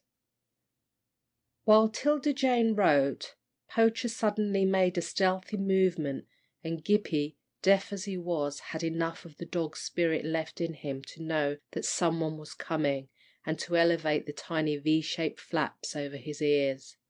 The gate clicked. There was a rustling along the ribbon glass bordering the narrow path, and then 'Tilda Jane's writing pad fell to the ground, and she sprang up with a delighted scream. For peering forward in the gathering gloom, she discovered Hank, the long absent Hank, moving heavily and awkwardly up the path towards her. He had grown thin, his clothes hung loosely on him, and he was pale and worried in appearance, but 'Tilda Jane did not criticise him. He was the person who had most helped her in her search for a home, and springing toward him, she caught his arm and ejaculated, "Oh, Hank, Mr. Hank, is it truly you I'm pinching, or is it a ghost?" He smiled faintly, and in return pinched her cheek. "I ain't a ghost yet. though 'pon my word I didn't know but what I'd soon be one." As he spoke he threw himself wearily on the seat. "Well, Tilda, how does Ciscasset treat you? Coronation, you're getting fat," and he scanned her in satisfaction. "I wouldn't know you for the little runaway that held me up last March up Marsden." "I guess I'm getting fat 'cause I'm peaceful in my mind," said 'Tilda Jane, demurely. "I don't have no one to fight. I'm just having the softest time." "So father really treats you well?" "Of course. Don't I write you? He's just as sweet as a peach. He lets me wash and scrub and cook, and never says a word except not to work too hard, and if he wants to be just a little bit cranky, just a teeny little bit, he goes in his room and shuts the door till the bad spirit gets out of him." "Did he ever hurt you?" "No, he never struck me. He usen't to like the dogs." Hank had never been told of Poacher's adventure, but his attention wandered to the dog, and he absently stroked his head. "You've done the old man a lot of good," he said at last. "I? No, sir," said 'Tilda Jane earnestly. "I guess it's the dogs, but he wants more good done to him. He's in a regular slouch of despond sometimes, Mr. Hank." "Is he?" said the young man listlessly. "What's he desponding about?" "About money, Mr. Hank. He lost some in the street, and he never got it back. Then it costs him something to keep me and the dogs. I feel dreadful about it. I try to eat just as little as possible, but I'm as hungry as a bear most of the time." Hank's attention was roused. "You must not stench yourself, sissy. This is too bad. I'm to blame. I've been intending to send you some money, but I've had a run of bad luck." His face was so disturbed that 'Tilda Jane made haste to change the subject. "Oh, I'm so worked up to see you. I'm perfectly toxicated. I feel just like the kettle 'fore it boils, and that minds me I must go and set it on. You must be starving." "No, I ain't hungry. I haven't had an appetite for a week. But how much did father lose?" $60, said the little girl reluctantly. Hank relapsed into silence after this information. He was evidently not inclined to talk, but 'Tilda Jane was brimful of questions and presently burst out with one of them. "Mr. Hank, what did you do with that beauty horse of yours?" "Had to sell it," he said bitterly. "I've lost everything I had. Those farmers are all against me, every potato top among them. I'm played out in this state. They'd like to jail me if they could." "Jail you?" said 'Tilda Jane resentfully. "I guess I'd come and pound at the door of the jail if they did." "You ought to pound," said Hank in an ungrateful and ungallant tone, "'cause I ain't had a mite of luck since you crossed my path." 'Tilda Jane fell into blank astonishment for the space of 1 minute. Then she asked wistfully, "Do you mean that I did truly bring you bad luck?" "You truly did," he said peevishly. "I'm all broken up in my business, cleaned out, done for." 'Tilda Jane pushed the hair back from her forehead with a bewildered gesture. Her benefactor was in trouble, perhaps ruined, and through her. But this was no time for reflection. The urgency of the case demanded action.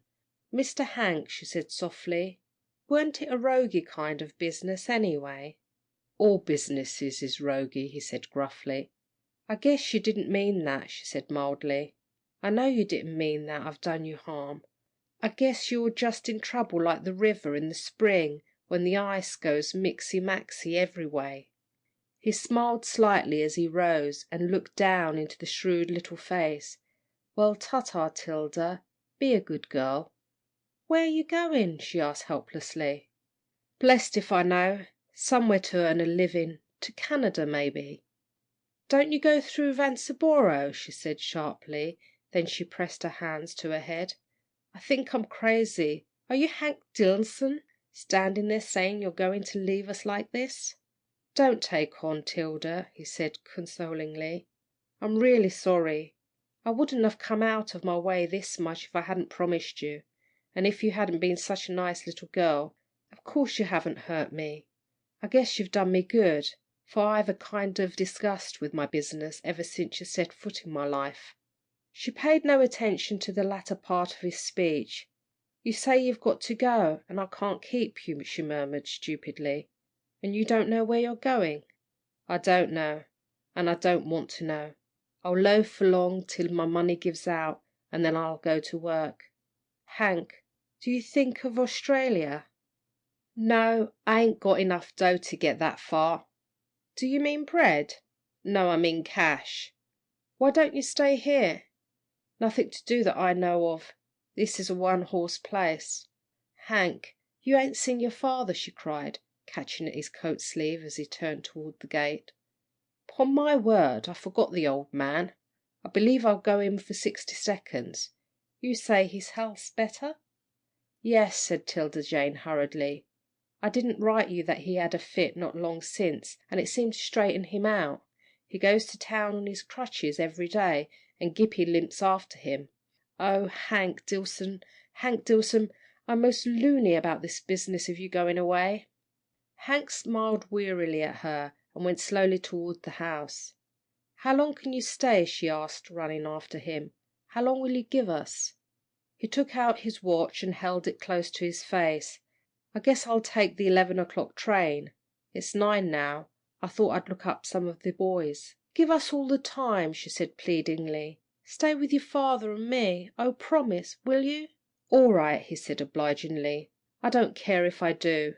I'm beat out anyway.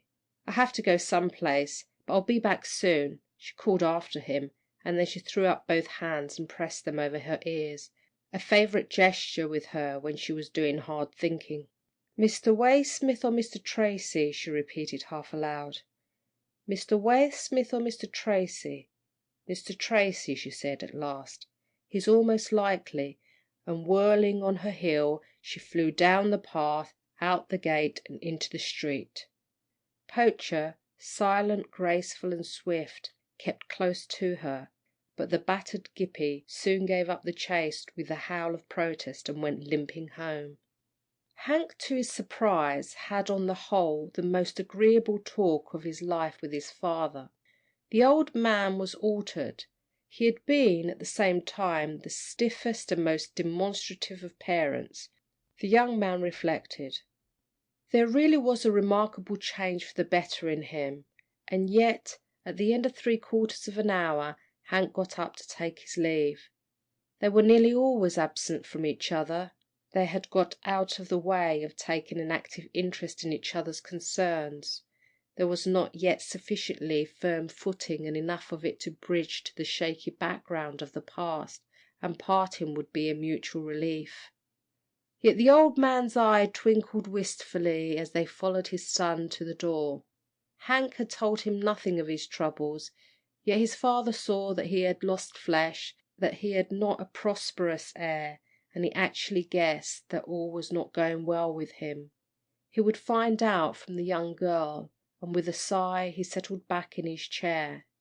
"I'll try to come home soon again, father," said Hank dispiritedly, as he looked over his shoulder before closing the bedroom door, and he was just shrugging his shoulders at the promise, when something dark and panting caught at him in the unlighted kitchen and made him jump. End of chapter 23. Recording by Drew Conway, Kent.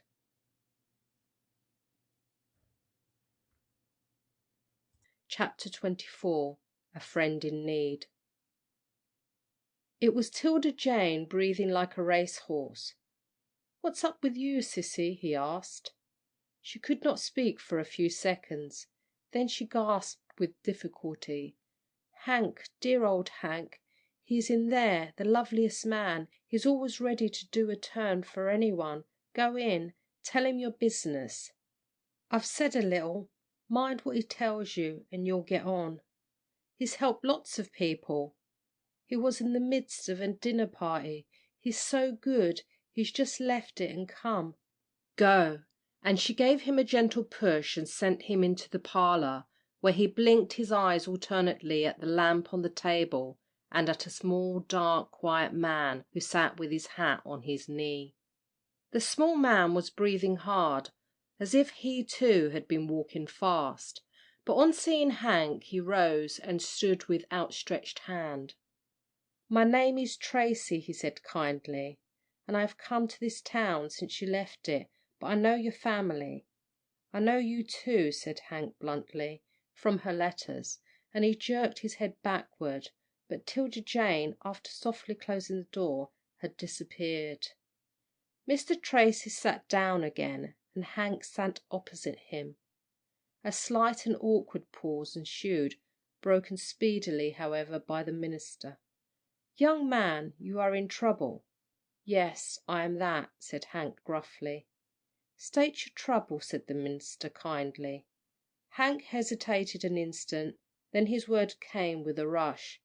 "You've visited creameries, sir?" "I have." "Well, there's good creameries and bad creameries.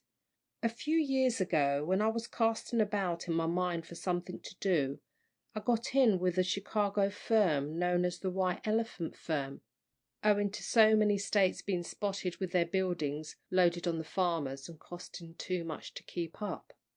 Being a Maine man, they sent me to my own state. I was one of their most go-ahead sharks.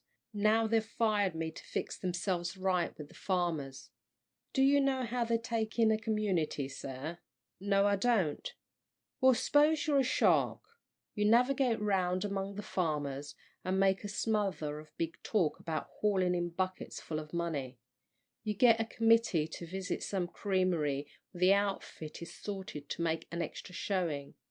You pay the farmers' expenses, you offer 'em a block of stock, and up goes the creamery in their district with machinery from the promoting company costing 2 or 3 times over what everything is worth. When the whole thing's up, it'll usually dawn on the minds of your stockholders that a creamery ain't much without cows, and their cows ain't got enough milk to pay for the fuel they burn. Way back here 50 miles I had a whipped up creamery. I had a man run the machinery, but he was a simpleton. He ruined the separator. It had to be sent back to the shop, and I got mad with him. Then he blabbed, told everything he knew and a lot he didn't, and the farmers stopped counting their cows long enough to listen. Hasty words flew round about fraudulent subscriptions, vitiated transactions, no contracts, ruined farms, going to law, and I thought it was time to skip. The firm had made me stop there up to this, and as soon as I ran, they bounced me. I'm all played out here, sir.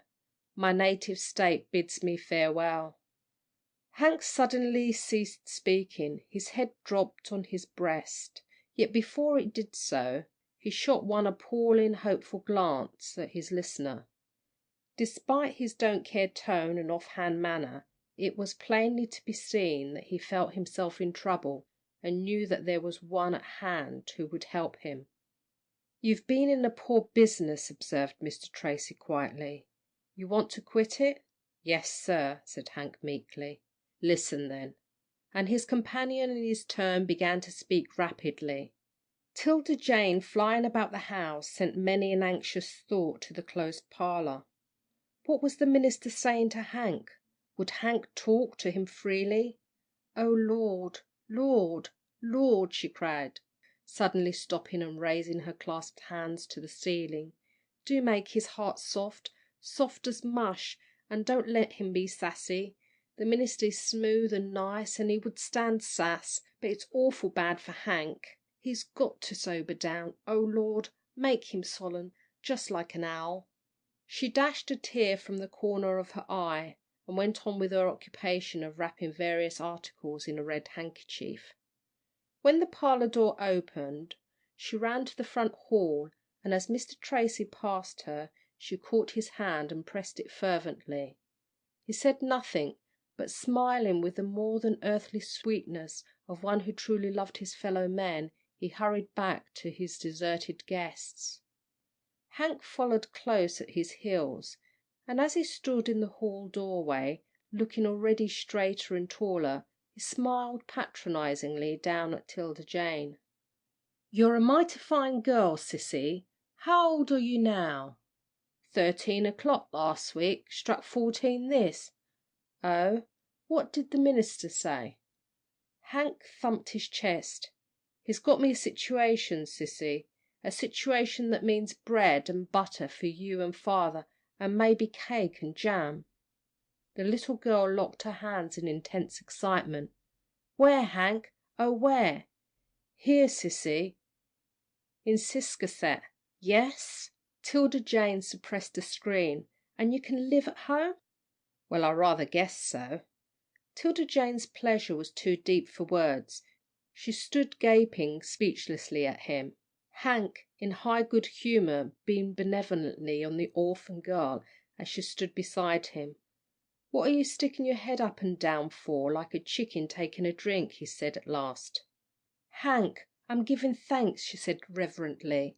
"Giving thanks that you've got led out of that roguey business." "I'll not get into anything of that kind again, Sissy," he said, with a shamefaced air. "You may just be sure of that.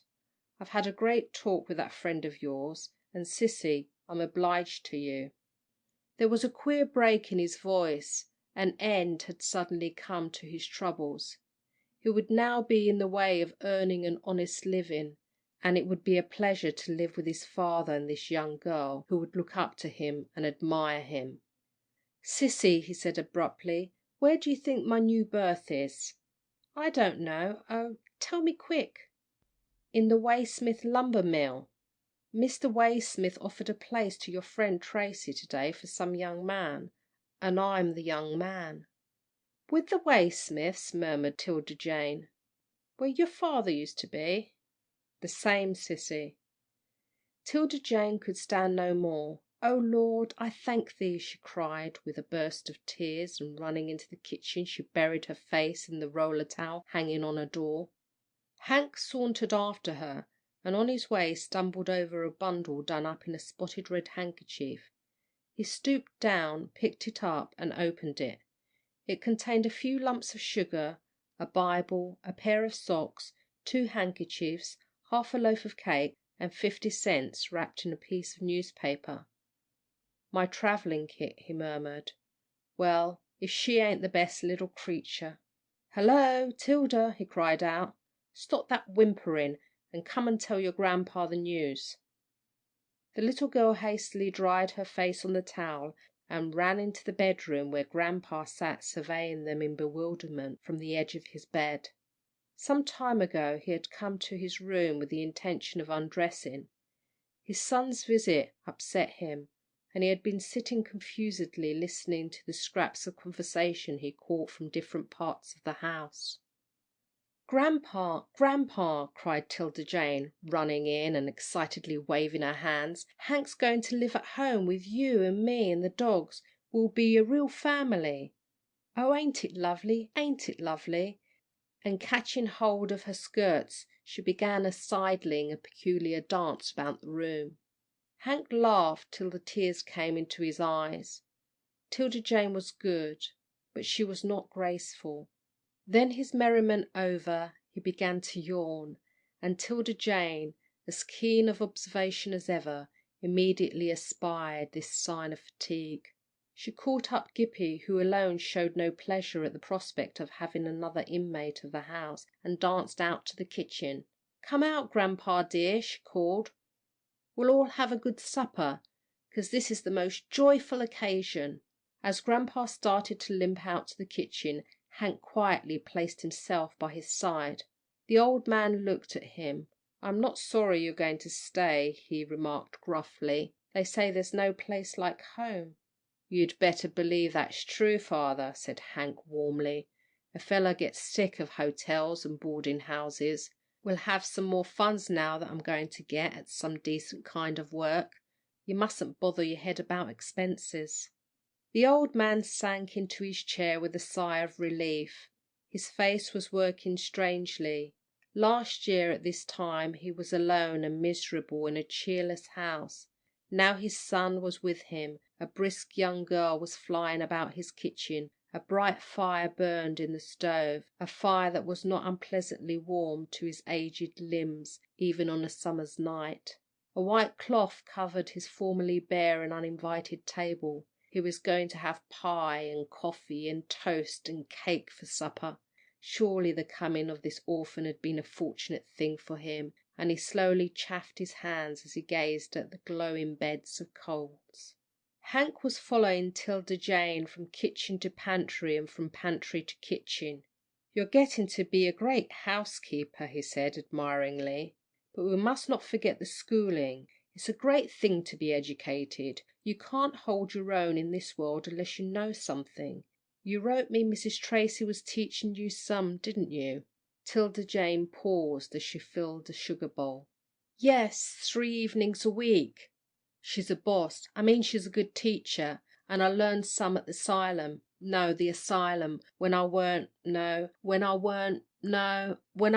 in the kitchen. And Grandpa talks to me some. He's a fine scholar." "That's good. Get all you can. But 3 evenings a week ain't enough. As soon as I can compass it, I'll have someone to take care of father daytimes and let you go to school." "To school?" said the little girl. "To learn more? To know how to speak proper? Oh, I'm most too happy to live. Hank Dillson, I think you're the most beautiful man that was ever made." And dropping her sugar bowl on the shelf, she seized a hand of the ex-creamery shark and warmly pressed it between her little lean palms. Hank, in some embarrassment, murmured, "Oh, fudge, I'm not as good as the next one." "You're a million times better!" exclaimed 'Tilda Jane. "Oh, what a glad man Mr. Waysmith will be to have you in his mill. Come now, let's have supper. Dear old grandpa must get to bed. You wouldn't like to kill him with joy the first night you're home." A few minutes later 'Tilda Jane was beaming behind the big coffee pot. At last she had become a member of a really happy family. Her dogs were stretched luxuriously on their rag mat by the stove. Grandpa, calm and quiet, was sipping his coffee and listening to some of Hank's travelling adventures. She could not contain her delight. Her heart was too full, and presently she burst into low, irrepressible laughter. Her companions stopped talking and stared at her. "Oh, I can't help it," she exclaimed wildly. "I feel as if I've come through a big sea of troubles to reach the promised land. I'm crazy, and too excited to keep still, she pushed her chair aside and rocked back and forth on her feet.